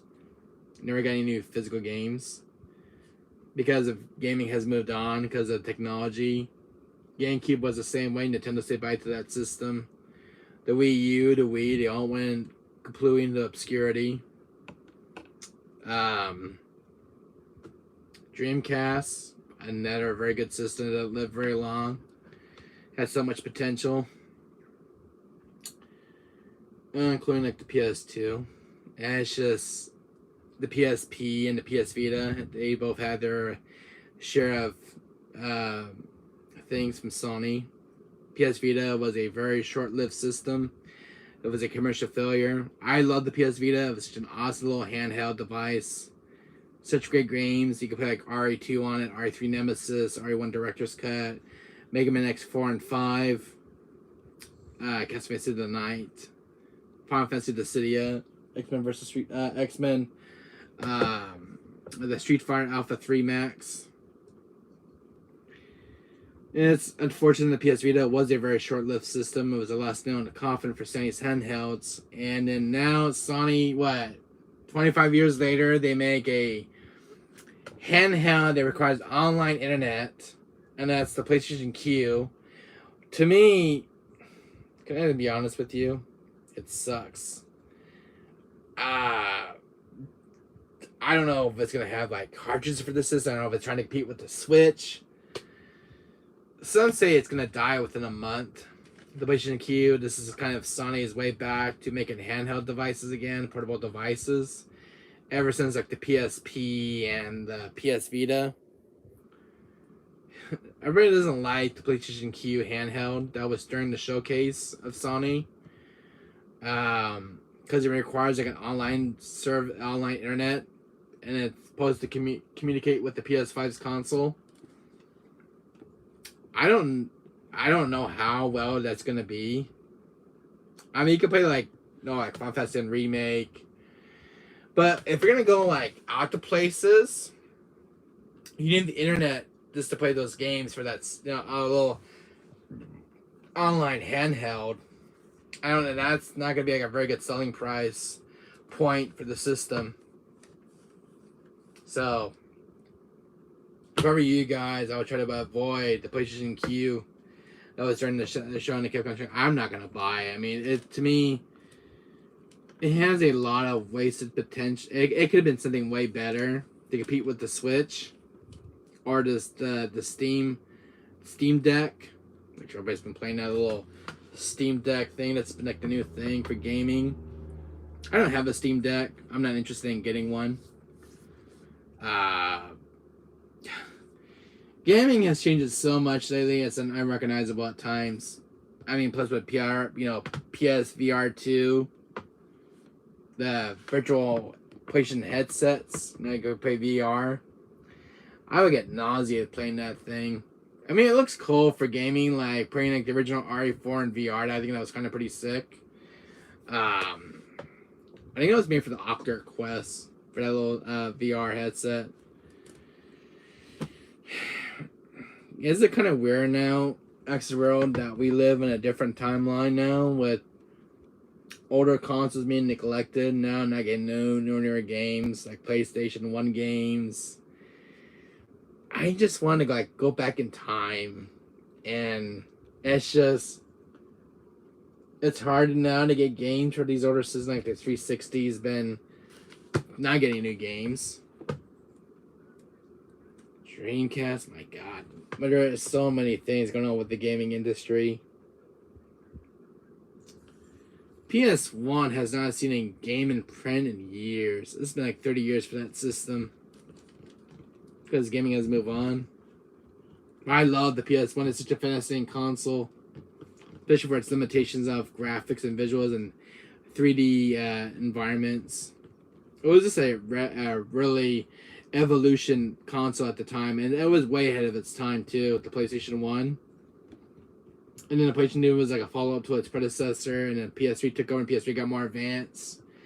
And the PS4 came along, wiped the floor with the PS3. I mean, God, the graphics were getting so much beautiful and mind-blowing. And PS5 comes along and all shit went out the door. My God, Axel World, what the hell happened to gaming? And I was saying with Xbox, like original Xbox, that was the graphics were at the time, and 360 came over and wiped the ass with that console, and then Xbox One X comes up and wipes the floor with the other two, and Xbox Series X comes along and wipes the ass with the other three. I'm like, Jesus. It's like, now PS5 and Xbox Series X are the big kings now of, you know, one for PlayStation and one for Microsoft, and they're still trying to compete with each other. Tell me I'm wrong, Axel. Tell me that I'm just wrong. Which console has better graphics, Series X or PS5? Shit, man, that's a good question. And they both look damn good. Between PS5 and Xbox Series, it's a tie. Who'd be the better winner? Well, for example, for one, PS5's got the better exclusives on that system.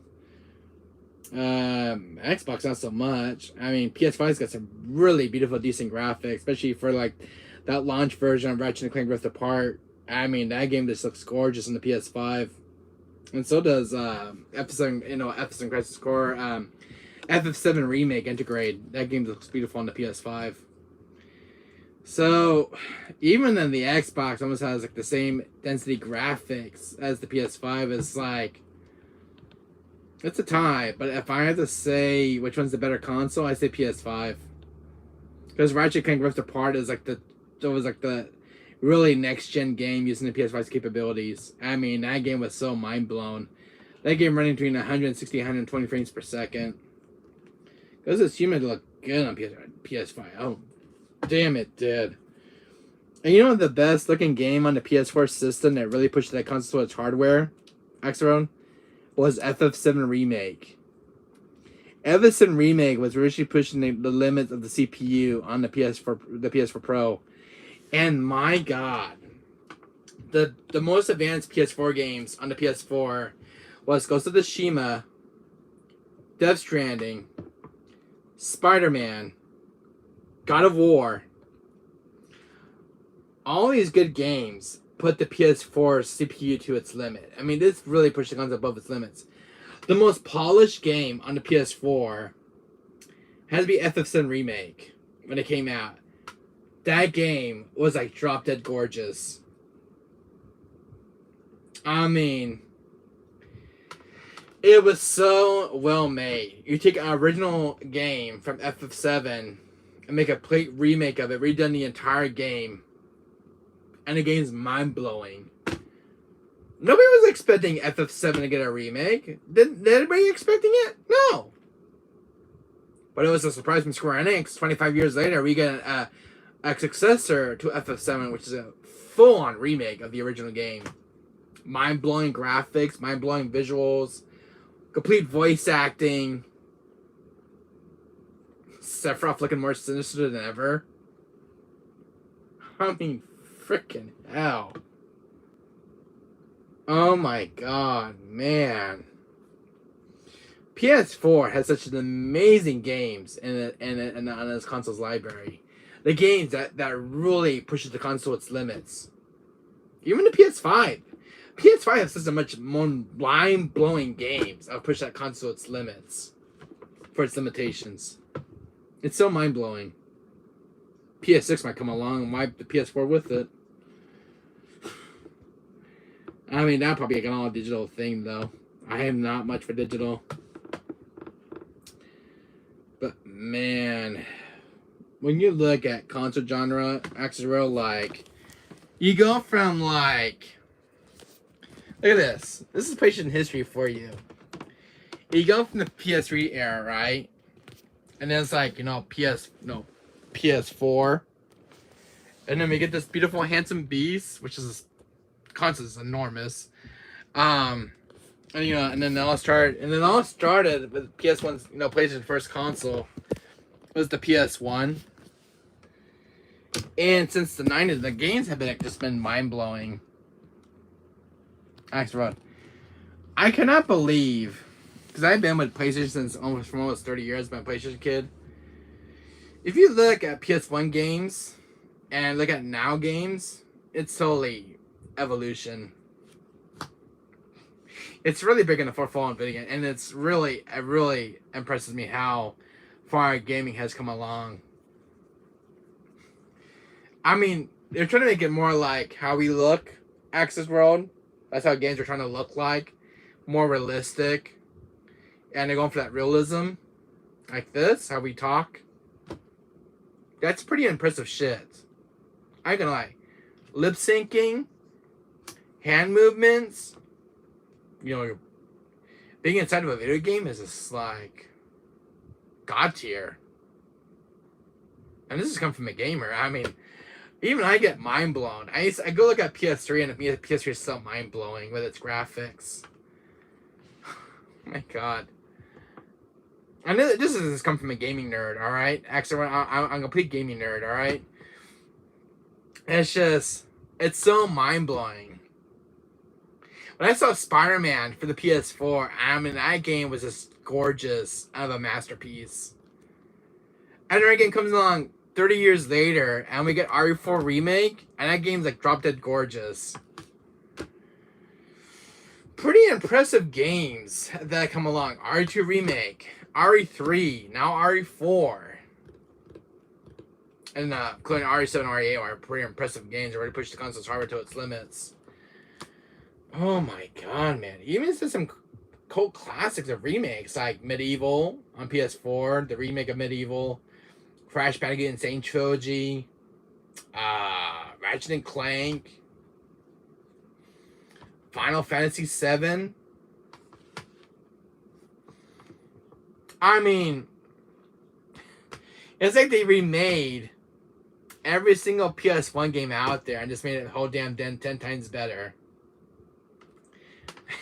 I can't even look at Crash Insane Trilogy the same way anymore, like an old PS1 game. But it still has that PS1 aesthetic, just 10 times greater.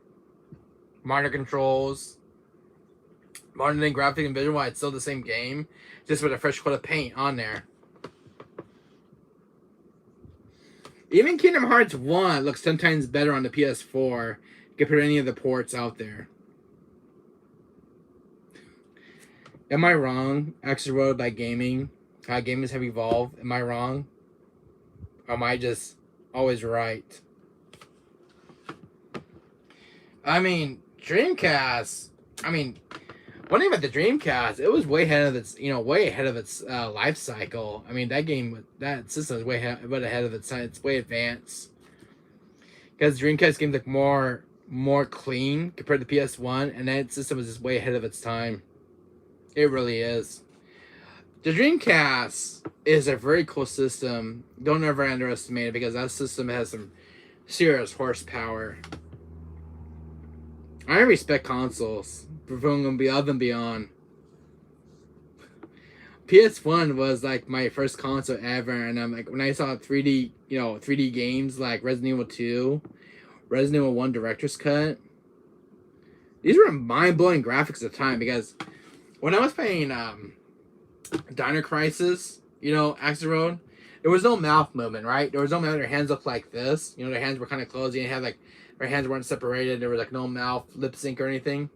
You had to use your imagination when they talk. There was serious voice acting. The voice acting was really good for Dino Crisis, but the mouse will not move.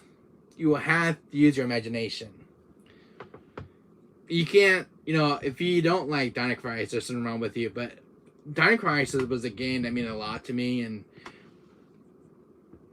especially when Metal Gear Solid. I mean, they didn't have mal features at the time, but these games feel like they're really ahead of their time. They really were. I mean, there was some mouth movements with Nemesis on RE3 original, and that was kind of mind blowing. And I didn't even know Birkin from RE2 original had some serious mouth movement on his first form. That was pretty sick. Just a little bit of that tiny detail goes a long way. Oh my god. Even some the really cool animations, like with the T-Rex when he came to the window, like his eyes would move, that kind of thing. That was kind of pretty sick. Small little details like that, it was way ahead of its time. The T-Rex boss fight when he comes to the window was so amazing. You see the eyes going back and forth. That really just impresses me. With the constant limitations like that. That just freaking godlike sickening. But I love it. But games just fascinate me. Actually, there's so many ways. Games just fascinate me in a whole new way and perspectives.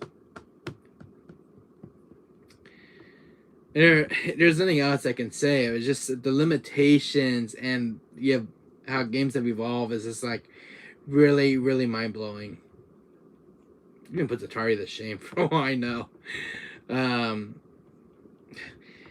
Super Nintendo even felt like it was ahead of its time too. With its oh my god. One game that looked very gorgeous on Super Nintendo was Donkey Kong Country 1, 2, and 3. And those games they were way ahead of a time, pushing the Super Nintendo to its limits. Even for a 2D game, it looked very amazing. The environments, the visuals, and the aesthetics. Spicy meatball. That's one of the best looking games I've ever seen on Super Nintendo was Donkey Kong Country. Because I played number 2, and the game was so much mind blowing. Really shows the console's limits. That's just of all the Super Nintendo games ever made on Super Nintendo, Donkey Kong Country is the most better looking game I've ever seen. Way better than Super Mario World. I mean, Super Mario looks cool for its anime aesthetic look. That's pretty sick. These are way advanced, ahead of their time. And I think I forgot to mention Nintendo Switch. Nintendo Switch has some amazing games as well, really pushing the console to its limits. I didn't even know this mind-blowing game on the Switch that looks really good is actually Final Fantasy VII Crisis Core Reunion and the original games. Really push that console to its limit. RE0 looks drop-dead gorgeous on the Switch. It just goes to show you small little things in a small package goes a long way. You get this little cartridge that looks so damn good on the Switch. I mean, especially Metroid Dread. Metroid Dread looks way advanced for its time. It's just how they deal with the limitations with video games is mind blowing.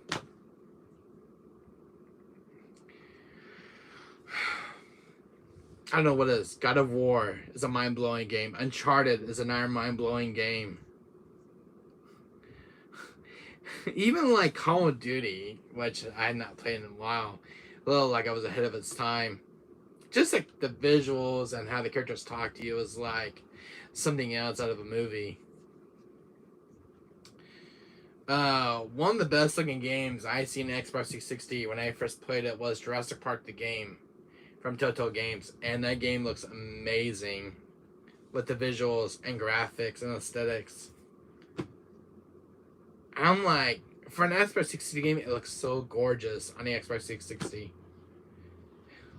Even really pushing the CPU's console to its limits. It just goes to show you small little things like that. It's mind blowing. How much developers put in, how much love and passion they put into these games is huge respect. I mean, every single game I've played, I really amaze developers and their appreciation for making these games and the heart and soul that goes into making them. When I play them, it feels like I'm watching a movie at times. I mean, it's like the graphics. It's for these cutscenes. This is so mind blowing, and especially with FF7 remake with the game engine they're using. It's just I can't never look at a game with the same way, but I really appreciate the attention to detail, how much developers put into these games. I really do. This comes from a gamer who's been gaming for 30 years, since the PS1 era. There is no FF7 remaster on Microsoft Store, just 8. Yeah, it's just 8, unfortunately, which looks pretty damn amazing. Access World. But, yeah, Final Fantasy Remaster is also on the Switch. I forgot to tell you about it. It's bundled with FF8 as well. I have it on cartridge.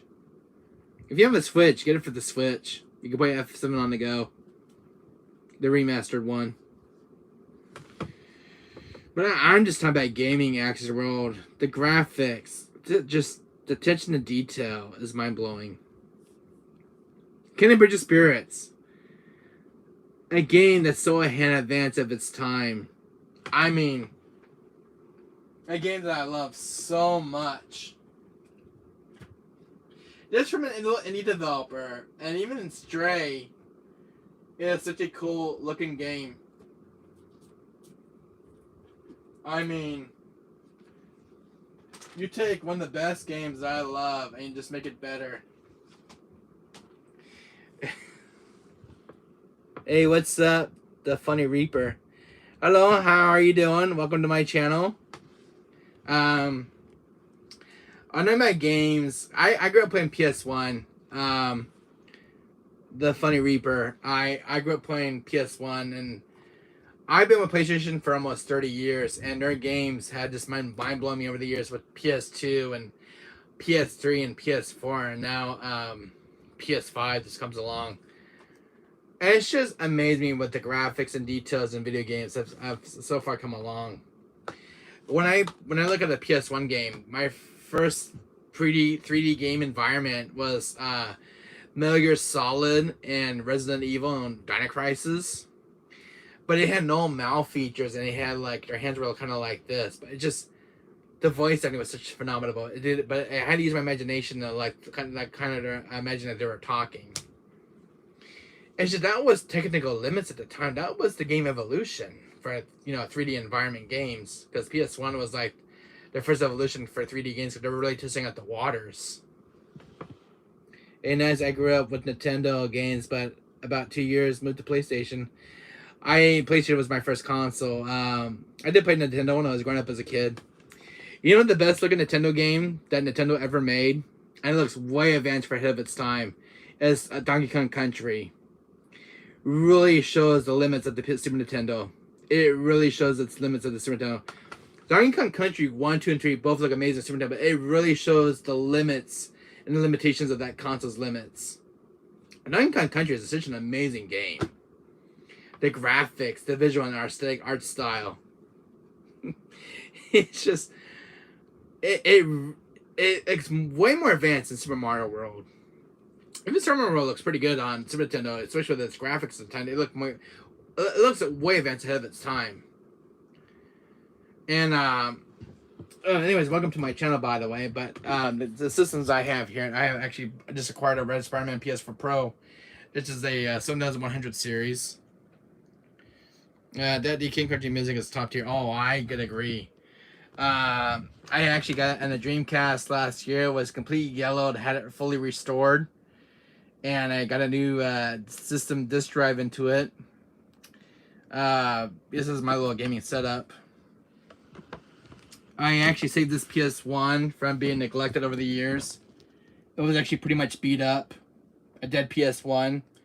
Got $300 to have it refixed. Got a new showcasing motherboard, new light, new disk drive. Bought that PS1 back to life. Found it at the thrift store. Very beat up. But it's a console I grew up with as a kid, and it's a system I have a lot of love for to start my gaming career. But I see that system from obscurity, from being going to a junkyard. And then I actually found an original fat PS2. One of my neighbors threw it out. And I had it restored because actually the sticker was actually peeled from the console. They need a new disk drive, but this thing actually turns on. I had it fixed on lately. Check this out. Okay, nice. So this console actually turns on.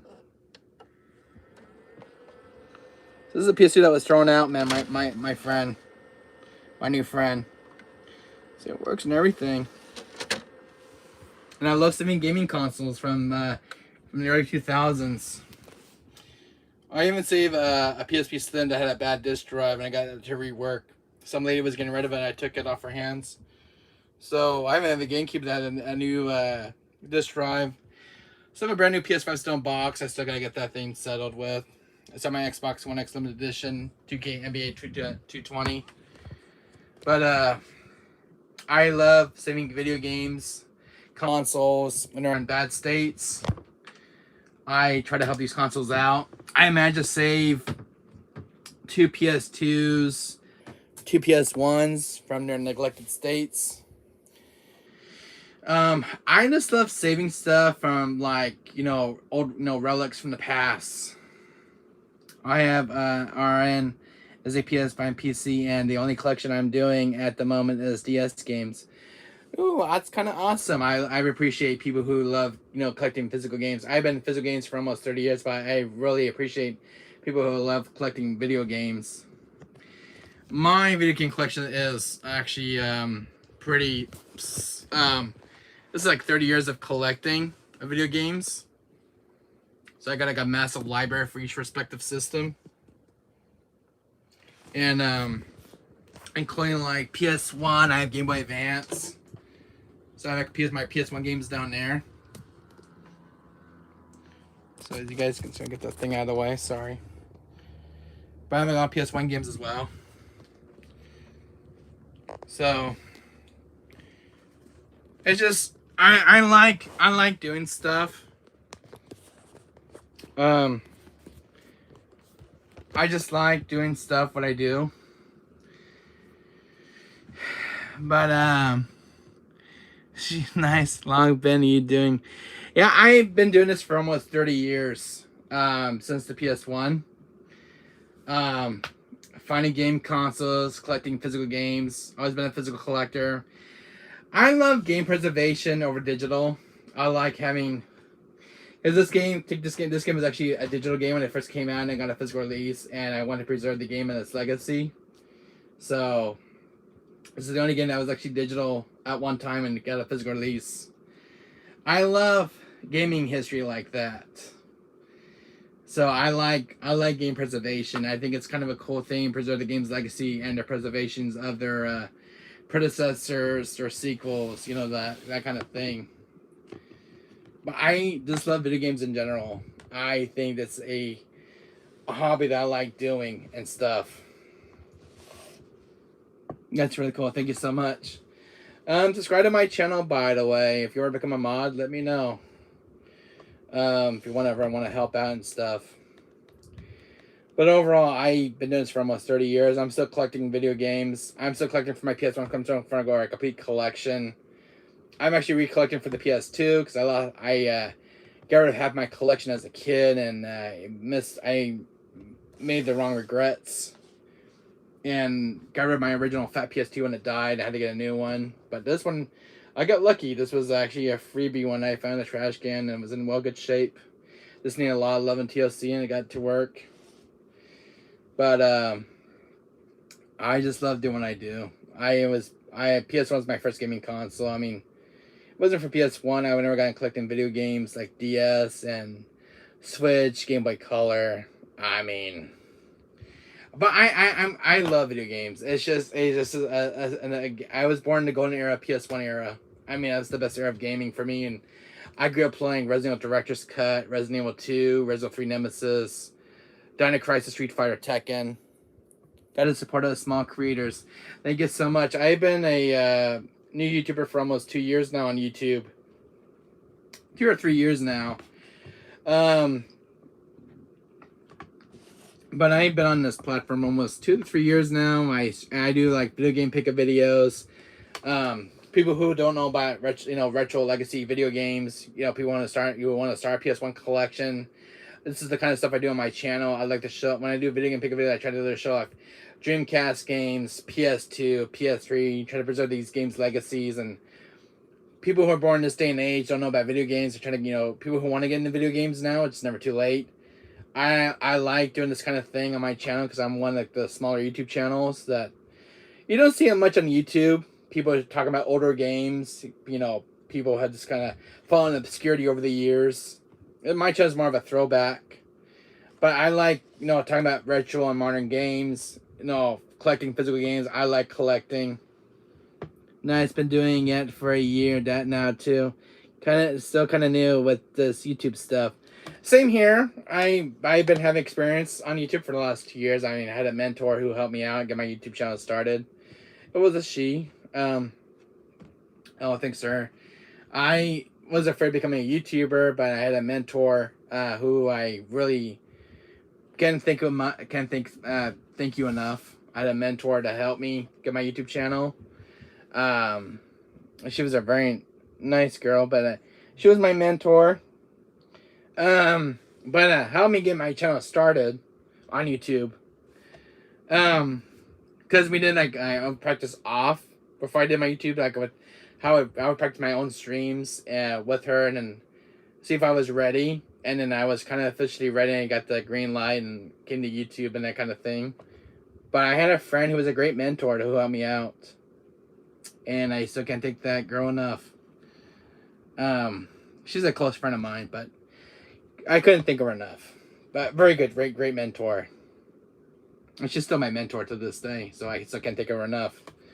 So, but it's nice when you have friends go out of their way and try to help you out with your YouTube channel. She had hers before I even met mine, so she had more of experience than I did. But very great mentor. So, a lot of huge respects. But I want to because COVID killed me last year, and I couldn't go indoor shopping. I couldn't do anything, and I had that thought I want to become a YouTuber. And I'm like, well, I'm not getting any younger. I'm about to be turning 30, and I want to show my gaming legacy off. And I want to become a YouTuber. I want to do video game pickup videos, live stream some games, some throwbacks. PS1, PS2. I didn't have any support when I started. Parents said I was a disappointment, but now my uncles, are the only ones who supported me within this year on YouTube. Oh, that's so sweet. Parents could be wrong when they say you're a disappointment because maybe they're kind of jealous, but my parents were very proud of me that I became a YouTuber. I wasn't a disappointment. My aunts were very happy me I became a YouTuber. My cousins, they were all proud of me. And I'm the only kid in the family, but I wanted to sing with my life. I want to become a YouTuber. I got experience from watching Metal Jesus Rocks, Radical Reggie with their gaming channels, Retro World. I got experience how to do video game pickup videos and that kind of thing. Kind of what I want to do for my channels. I kind of hit some thoughts there and there. I was starting a gaming channel by some more watching other videos on YouTube because YouTube videos on YouTube are very educational. It's when you want to create your channel, you can take a little feedback from these other videos and kind of mix it into your own twist, kind of twist them into one. And I got a lot of experience from watching Metal Jesus Rocks, Radical Reggie. Markiplier, him streaming games. They all had kind of influence on me. And it's a really huge respect. That's awesome. And man, my parents hated me doing it. Happy to hear other creators get the support. Yes, I'm sorry that your parents, was what he said to you, you're a disappointment. You're an amazing guy, just started with a small YouTube channel. So, Don't ever let that stuff get to you. Markiplier and Dashy Games are my idols. Oh, I agree. I watch Dashy Games a lot. He's pretty cool to watch, and so is Markiplier. He's a really cool dude, and so is Dashy Games. I got experience from watching their streamings, and they're pretty awesome dudes. I also watch like AVG, Angry Video Game Nerd. He was also one of my huge idols on YouTube. I like Angry Video Game Nerd, AVGN, which he talks about old crappy games. These were games before my time. Um, there was a game I never heard about on NES was Dr. Jekyll, Mr. Hyde. Very awful game. But these were games before my time. I was born in 1992. So I was growing up playing with PS1, but never NES. My brother had an NES growing up, but my brother died years ago at a very young age. I'm the only kid left now in the family. I was very little when my brother passed away. He committed suicide years back, so it's kind of hard to talk about it. And I lost my only brother. I lost both my grandparents. Lost my dog too when my grandfather passed away. Never known to get to know my great granddad. That was my dad's dad, part of the family. So you're the same age as one of my uncles. I was born in 2000. I was born October 26, 1992. I was born right before Halloween. So I was born during PS1. So I grew up, because during the time I grew up playing like Resident Evil, Dino Crisis, Mega Man X, Street Fighter, Tekken, Spyro, Crash Bandicoot. I mean, I was influenced with a lot of games. Super Mario growing up. I got some Mario figures on my shelves. Gaming had a lot of big influence on me. I mean, I was also good at art. I love drawing art. I used to draw a lot of stuff in school. I used to do Mega Man X characters freehanded. I used to do Chucky from Child's Play all in full ink and pen, freehanded. I did.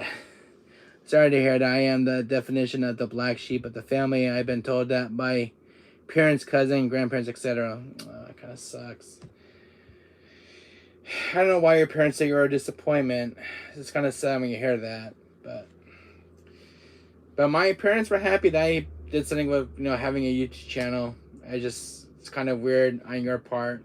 You think your parents would be happy, but maybe I don't know. I have parents. I can never forget parents at times, but my parents were happy. My parents were very supportive, including my family. I mean, I never had anything bad, so that was a huge disappointment or anything. I just had to hear it from you. It's kind of sad when you say, you're a big disappointment to me. I mean, I used to hear that all the time from, like, parents that say to their kids, and I'm like, then why be a parent then? I mean, you're not supposed to support your kid. You're supposed to be there for them always. I mean, parents are supposed to be there to support the kids, not to say you're a disappointment to me. I should never have had you. You should never existed. That kind of thing. That's another way of being disappointment, but you can prove them wrong. I mean, I did something with my life, and I don't work or anything, but I wanted to do something with my life as a gamer. But my parents were very supportive since the day when I was born. They never had any regrets having me. It gives me motivation, though. All the kids have to watch me always and say that happy watching me and all that matters now is entertaining the kids. That's true. I agree. I mean, I like to entertain kids at my age, and I'm 30 years old. I mean, I've been down some rough paths and struggles growing up. My parents being divorced and everything else. It was a struggle. If I was going to get food on the table, that kind of thing. Always got to pay your bills first. I mean, I've been down the roads. I've been losing loved ones. I know the rough, the pain and losing an animal as well. I've been an animal lover and had dogs since I was a puppy, and I lost my dog. She was 15 years old. It was a German Shepherd, and beautiful dog I ever had. I had a beautiful Dalmatian. Had seizures all the time. Beautiful Dalmatian. Oh, it was love at first sight with that dog. And then after my German Shepherd passed away, I got like a little poodle mix, and she's the love of my life. I was going through a Great Depression when I lost my dog because it really hurt. Yeah, and since they were a puppy. And the pain was just unbearable. I even had to watch my dog being put down with a tranquilizer dart. Oh, God, I cried with my mom, and I was never the same. Sorry to hear that, bro. And then the worst thing for me was when my grandpa passed away. My grandpa was 92. That was my dad's dad, my mom's dad, the family. And I went to the Rosemary where they have the casket open. And you see a person in that casket. I'm like, I could do this. Oh, see my grandpa there. It just, my heart sunk. So then I watched the burial thing, and oh, this hurts to talk about even now. But I went to the Rosemary, went to the funeral, and I never went back to Hanford ever again. That was my grandpa's hometown, but I never went back. I never did. I went back to Hanford in almost 8 years, but it was a small little town. I go see my my grandfather. Do you have any tips for me on doing YouTube? Um, I mean, I could give you some tips if you want. I mean, it took me a while to grow my channel, but if you want to know some tips and stuff, I can help you out. I had a great mentor who helped me out. But I I had friends who helped me with my channel. Doing the kind of promote their channel on their channel. So they can help other people find my channel, because YouTube doesn't recognize my channel. Heartless can be cold to sometimes small creators. I learned from experience. When I became a YouTuber, my first videos were like, if you look at my videos, my first videos were kind of only a minute and 38 seconds. And I would just kind of put gaming content out and see if I get, I decided to do something. Let's get our Reaper, bro, Wesker. Yeah, I feel you. Oh, hey, Ton. He's very new. He's also a great guy to talk to. But welcome, the Funny Reaper. I mean, you're a very nice guy to talk to. So if you want to help me out with chat, you become a mod. I mean, you can. Welcome to the family, my new friend. We're all family here in chat. Go original reference. If you want to become a mod, let me know. You're a great guy to talk to. I'm also a huge Resident Evil fan. If you grew up playing Resident Evil, I mean, you're speaking my language. Wesker is one of my favorite characters from my childhood. But when I come a mod, have me on chat with bots and stuff. I mean, you're more than welcome. You always just put bots in timeout, or trolls, or spammers. It's good to be a mod. You can help out your fellow YouTuber and that kind of thing. Mods are great. I've been having plenty of mods in my chat lately because of bots attacking my chat. There's annoying bots always kind of plague your chat, interrupt your streams. I haven't had those in a while, but last time I had like almost 50 of them in my chat, and they were just like everywhere. I'm like constantly. I would put them in timeout, and another one would come after that. I want to be a Mega Man, bro, Wesker. All right, I'll be Zero. You could be X, Ton. Zero is one of my favorite Reploids, and so is X. But yeah, I have a lot of cool. If you want to see my gaming room, check this out. Funny Reaper. This is my gaming room. I collect stuff from different video games, Resident Evil, all kind of stuff. My new friend. This is all I like to collect. I have some Resident Evil figures. My boy Wesker right there. So Liquid Snake from Metal Gear Solid. Jill Valentine. This is my little gaming room. I got a Resident Evil Village poster. Those big RE5 posters are from GameStop from back in 2008. But this is my little game room. And my room full of games and stuff. So that's my little gaming room, Funny Reaper. I appreciate it, but it's okay. I'll be a viewer, leaving likes on the vids. You're welcome. And if you want to come on this server, let me know. If you want to change your mind. But if you want to become a mod, no rush. But if you're ready, let me know. I mean, I have some friends. I have some friends who are mods who can help you out. Teach you the basics. I'm a mod myself, and so I have some pretty good tips if you want to become a mod. I was a mod myself, helping some of you fellow YouTubers, so I'm very good friends with. But if you don't want to, I'll teach you the ropes. If you don't want to, so if you ever change your mind or anything down the road, let me know. So, but becoming a mod is very cool to help your fellow YouTuber. I mean, you're a big, huge idol, an icon. So,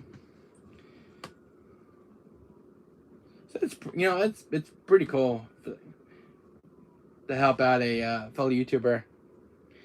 Because when I started my channel, Funny Reaper, I didn't have any mods. I was always getting attacked by bots, trolls, spammers, that kind of thing. Been getting bullied by trolls, which is not fun. I have one call me a fat kid one day and a jerk one of my streams, and I just told him to go away, and he just being a bugger about it. I hate people like that.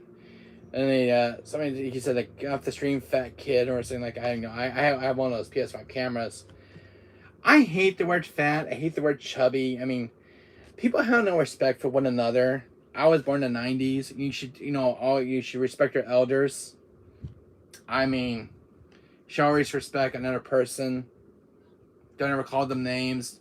I never tolerate bulliness. Yeah, I have so many fans, but with these fans, I also have haters. Oh, same here. I mean, we're both in the same boat. And it's just, people just can't respect one another. I mean, respect people with dignity and respect. And good manners, but you can't even get that from people on YouTube. I get called monkey. That's a bad name. I get called fat kid that one time. I mean, that didn't go very well. But yeah, that's just being bullying to call someone monkey or four eyes. I don't tolerate that kind of stuff on my channel. If somebody's being bullied, you let me know, and I'll put them in timeout. I'll be your guy. I used to be bullied myself. I know how that feels. I used to be called names too in my school. I was told a teacher, and they would get sent to the principal's office, and their butts out of there. If you're somebody's ever bugging you on my channel, you let me know, alright? I got your back. Yeah, I'm not because other YouTubers on YouTube, alright? But if somebody's ever bullying, if somebody's calling you troubles, I'm a good friend to talk to. I mean, I've been down that road. I have a lot of friends in school that I even know that used to get picked on. I mean, I had different kinds of stuff going on during school years. I was just raised students though, but bullying is not my style. I don't tolerate that kind of stuff. I don't like to see somebody being bullied, or see one of my friends being bullied, or getting punched, or getting their hair pulled. I don't tolerate that kind of crap on my channel. I hate seeing someone getting bullied. I hate that so much. Bulliness. Oh, it's so ugly. You watch commercials, you see a girl getting bullied for her lunch money. That's not right. It's hard, but I'll leave it. It gets me humbled, makes me remember, but I start from zero without these kids and nothing. I agree. But if somebody's ever bullying you in my chat, you let me know, alright, Funny Reaper? I'll help you out. Alright? Just say the word. Or I have some pretty good friends in chat. But we don't tolerate bulliness on this channel. If somebody's calling someone's names, that's uncalled for. No. No name calling in this chat. Never. Ever since I got bullied in my chat, last straw on the camel's back. I don't tolerate that kind of behavior. I really don't. I hate when somebody's getting called names. Even monkey is the worst I've ever heard. Nobody should be called monkey. Like, monkey or hey horse, that kind of name. I heard plenty of ugly names in school. Oh my god. Even the word ugly at times. Yeah. The worst name I ever been called?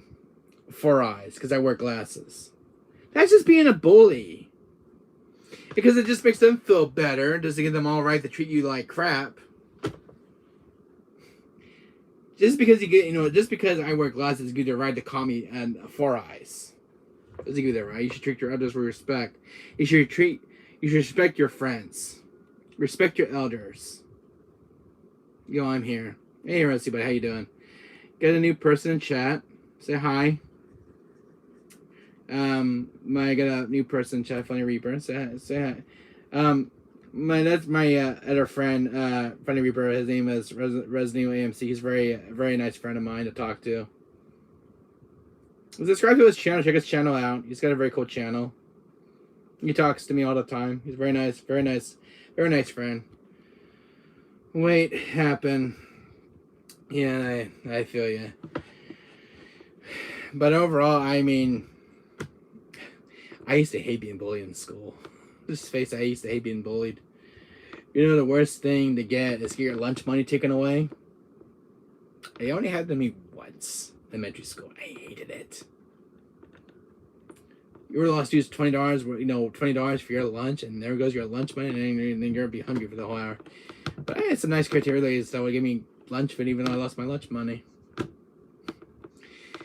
I hate the bulliness at school. I really hated it. I mean, lunch money? That was a thing in my days. What kind of content does Residency Buddy do? He does like gaming stuff. Other kinds of cool videos. I watch his videos all the time. He does a lot of gaming content though, mostly. Is it right, Residency Buddy? Mostly gaming content and stuff. You do like other videos as well, which are kind of cool. His content's pretty cool.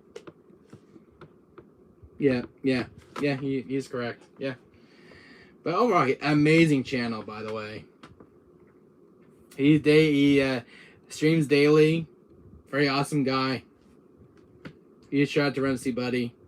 Guys, check his channel out, Residency Buddy. Check him out. Huge shout out to him. Check out my friend Seltzer, Retro Gamer to Die. Check out his channel. Pretty good friends of mine. Very awesome friends to talk to. Cool. It is possible to send a link. Go support.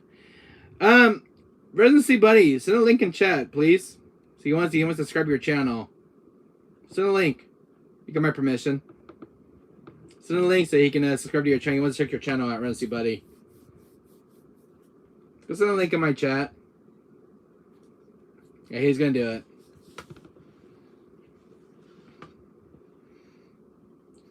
So yeah, just when he sends the link, click on it. It'll take you right to his channel. I have a link in mine, so you can subscribe to my channel and for the latest videos when I upload videos or when I stream a game. Here, yeah. Say you can find him if you type in the search bar. Type in the Resident Evil AMC, and his name comes right up on YouTube. If you go in the search bar. But and everything I do too on this channel too, Funny Reaper, is I do video game requests. If you have like a video game from your child you want me to stream, as I have it in my collection, I'll stream it. I mean, I do Fatal Frame on this channel, which is an old game series I do, Castlevania, a lot of great games. People, YouTubers don't stream them anymore. I mean, the Mega Man collection, Mega Man 0, Mega Man Battle Network. If you name the game, I'll have it. I mean, if you want to see like kind of Bridge of Spirits, people don't stream this game anymore on the channel. I got my Leon Kenny costume. Ooh, awesome, Residency Buddy. Cool. But if you want a game, you want to see old school throwbacks, you let me know. I'm your guy. I'm a retro modern gamer. I mean, I do video game requests. You want to see Kingdom Hearts? I got Kingdom Hearts for you. You want to see Street Fighter? I got Tekken, Mortal Kombat. I mean, I got a pretty good library of games and the respective categories of each series. Resident Evil. I mean, a lot of PS5 games. Final Fantasy, Parasite Eve. Yo, I could sleep again so really night. All right. Heyo, my uncle is getting a Leon costume. Ooh, awesome. But I do, I have like Final Fantasy 7, Parasite Eve. If you don't see gamings you're looking for on YouTube, come to my channel and I'm your guy and I'll hook you up. But I do a lot of streaming on my channel for like older games. I do like Resident Evil, Umbrella Chronicles, Darkside Chronicles, House of the Dead. Oh, but an Amazon Leon jacket, $193. That's not a bad deal. That's a good deal. But Funny Reaper, I do a lot of games on here. PS1, PS2, PS3, PS4, and PS5. Dreamcast. Got a Dreamcast now. Don't play the Wii as much. I got an N64 as well. I don't have many games for that thing. I only have like 4 cartridges to choose from, and that's about it. So, but if you want a video game you want to see on this channel, I mean, I got tons of game on this channel. I got tons of games to see. Recent game I picked up. I haven't got This Beloved Beauty. Mega Man Battle Network just came out for the PS4. Capcom's a very good company. It's like a very one of my favorite companies in my growing up as a kid. If you want to see like Dino Crisis, you know, Mega Man. Oh, I got tons of Mega Man games. Mega Man Zero, Mega Man X Legacy Collection, Fatal Frame 4 and 5 on the PS4. House of the Dead Remake, first light gun game ever made for the PS4. I mean, of all the games I have, it'll make your mouth want to drop. Are you into movies? Oh, I love movies. I love Jurassic Park. I the Resident Evil live action flicks. I love the Resident Evil live action flicks. I'm a nerd for those movies. A lot of people don't like them. I love Resident Evil live action ones. I'm a nerd for movies. I'm a movie nerd. I love Lord of the Rings. John Carpenter's Vampires. John Carpenter's The Thing. Return of the Night Living Dead. I love a lot of classics. Anime stuff. All sorts of movies. We lost Patrick Swayze. Died September 13th. Oh, Patrick Swayze from Roadhouse. Man, he's one of my favorite actors. And it's kind of sad to hear that, Rusty, but I know Patrick Swayze died September 13th. I have to look that up. He's from Roadhouse. I am a cinephile. Been trying to find other movies fans, but most of them I am obsessed with is Marvel and Marvel movies and horror movies. Oh, that's pretty cool. I love horror movies. Nightmare on Elm Street, Scream, The Wishmaster. I can go on for movies. I love Jaws, King Kong. I mean, I love all sorts of stuff. So you got a thing going, my friend. We both love the same thing. I mean, I love watching Dragon Ball Z, Attack on Titan, you know, watching Scooby-Doo, the originals, Courage Cowardly Dog, Dexter's Laboratory, Johnny Bravo, Yogi Bear. Okay, a super serious question. All right. Hit me with your best shot. What's your question, my friend? What's your question? Let it rip. What's the question you want to ask? Have you seen Killer Clowns from Outer Space? Damn it, my new friend, I seen that movie. I love that flick. Killer Clowns from Outer Space. Oh my god, my friend. I have it on DVD now. But Killer Clowns from Outer Space is one of my favorite movies. Very cool, iconic horror movie. When I first time I watched that movie, I fell in love with it right away. The movie, and it's so damn good. It's heaven. Miss Patrick Swayze died. It's pancreatic cancer. Oh, that sucks when it's cancer. Sorry to hear that, Rusty buddy. I don't know. Patrick Swayze died from that. It really does suck. Pancreatic cancer. It's a killer. There's no cure for cancer these days. But yeah, I didn't know he passed away from that pancreatic cancer. I was wondering what he died from. Sad too. Rest in peace. I was heartbroken when we lost Paul Haddad, who played Leon from RE2 original, from throat cancer he had. I know, sucks cancer. Yeah, I agree. Paul Haddad was one of my favorite Resident Evil actors growing up. Who played the original Leon in RE2. And the day he passed away, my heart sunk because he was like my favorite Leon. 808! Do you have Discord? No, not yet. I only have a YouTube platform. So this is the only platform I stream on. I have Twitch, but I don't use Twitch from all the recent crap that's going on with Twitch. So I try to avoid Twitch. But I'll look into Discord as I go on with this channel. Don't have Facebook. You know how other YouTubers have their YouTube channel set up. Working on an editor for right now for the channel here for an editor, but the only YouTuber here that does the only editing, so I kind of do raw content here, completely raw. as you believe. You don't get all that edited stuff and videos. You know, Markiplier does it better than I do it with his little videos when he does horror games. But hopefully I'll get a cool editor soon for the channel. I'll do some really cool special effects, and like when I do like jump scares for like horror games on Fridays. So, well, my channel will get better as long as years go along. I'm trying to. I mean, it doesn't happen all at once because I'm middle class, but it's a slow progress. Well, I miss not much. Rusty buddy. I was talking about my garage about art for remake not having the RPD police outfit. When I first go my 100k subs, I made a Discord, and it's pretty nice to chat with you viewers. And same here. It's pretty nice to chat with you. I was like, well, I forgot to do this for you. I can go to you. See, go to the channel. And how would I go to the channel? I'll go to the channel right here. Let me give you a subscribe as well, my friend. Here. I want to check out your channel now, so I subscribe to your channel. As I try to support creators myself, but I just put a subscription on me, so you might see me in one of your live streams. Funny Reaper. When you see me, I'll give you a huge shout out to you. Yeah, I appreciate it. You're very welcome. Anytime, my friend.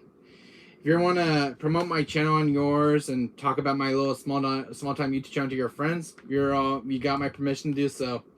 Share this channel with your friends. Share it. I don't mind. You get my permission. If you want to promote my channel on your little channel, Funny Reaper, go ahead and do so. I had other friends do it for me, and it just helps brings in help way to find my channel. I'm much worrying and kids aren't crazy. Yeah, kids aren't crazy. Yeah, I've been around kids my age, so yeah, I can pretty imagine. Yeah, I have experience with kids, so don't worry. Give me a huge shout out to me on your channel. You know, say hey, check out Rescuers Gaming Archive. You know, I have some other friends help me out with my YouTube channel with my channel on their channel, because YouTube does not put me on recommendations at times, so it's kind of hard to find my channel. Plus, I'm at 225 subscribers, so I'm trying to make my way to 1,000. So I really want to grow. My channel's been growing slowly for the last 2 years, but it kind of took off very quickly in the last year and a half. Oh, I definitely tell my mods to check you out. I got like 4, and I would shout you out, but the kids can be mean, so you deserve it, bro. They're the love, bro. Thank you so much. I don't mind the kids, but I'm a pretty much nice dude to talk to. I mean, if you want to talk about video games, I'm all geeky on that kind of stuff. So, I even do a pretty good Wesker voice, by the way. I do have a pretty good impression of Wesker. I don't know if you ever see my other videos, but I do a very good impression of Wesker. Let me see. I'm trying to think of one. We're almost 7 minutes. 7 minutes is not time to play with you. Playtime is over. How unfortunate for you. You will not live to see the dawn. Your future hinges upon this fight, Chris. My Wesker voice, I've been practicing it for like 2 years. I even do my Richard Roth laugh of Wesker.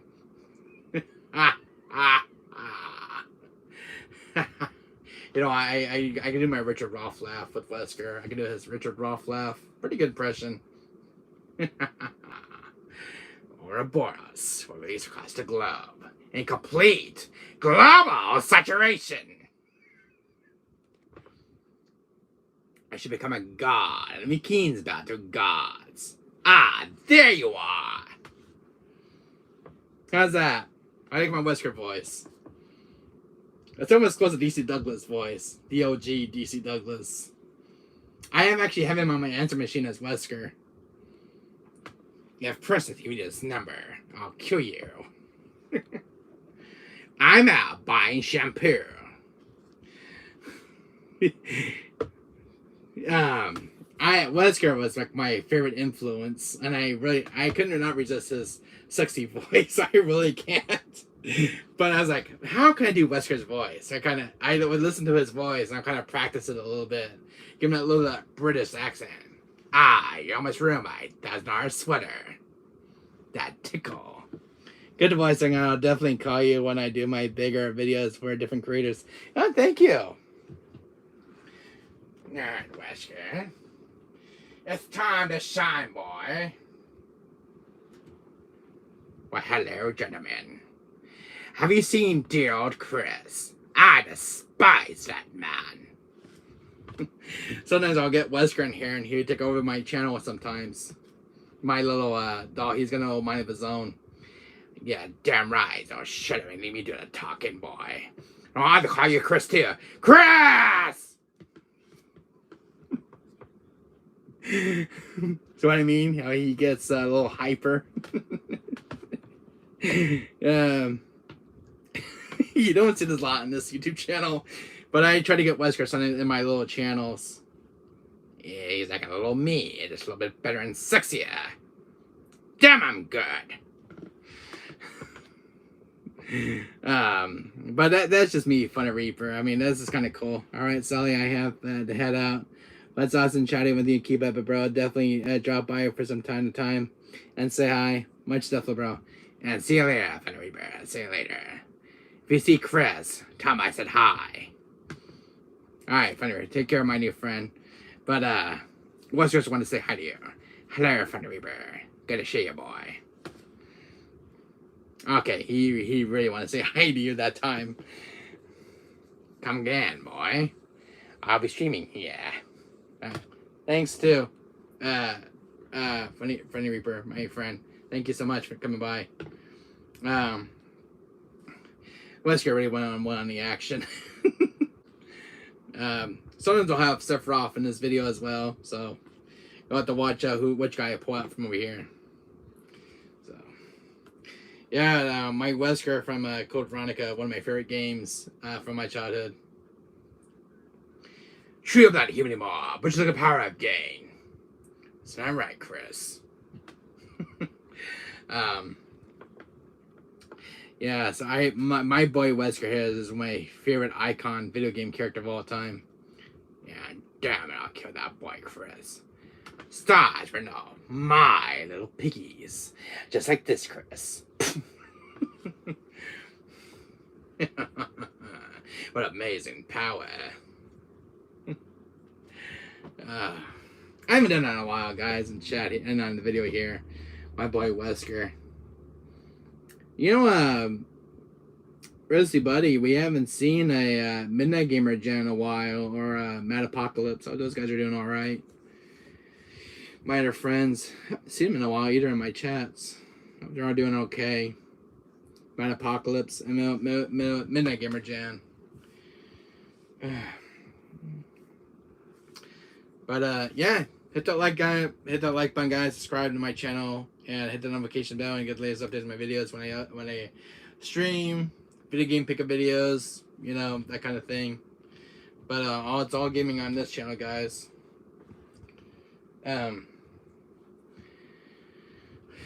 Overall, if you guys want to talk some more, let me know.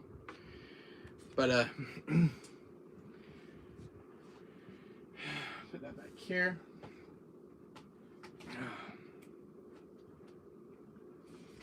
But I like what I do, guys. How the hell did I get this thing back in? This goes back in here. There we go.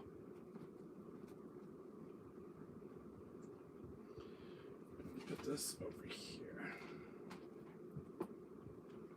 Alright. That's all put away. I can just throw that damn box out. So alright.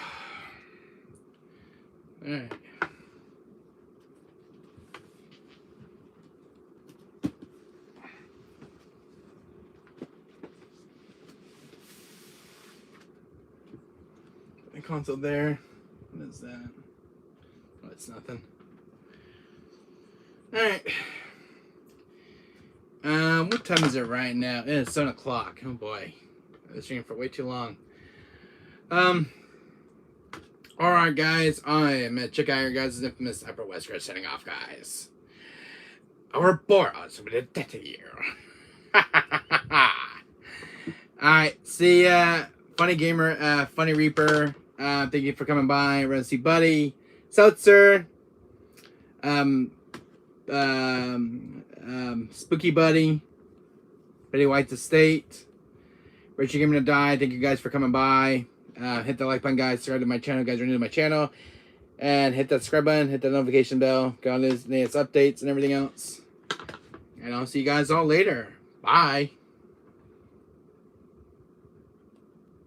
Oh, and happy Father's Day, by the way, to all you guys and your families. Bye-bye.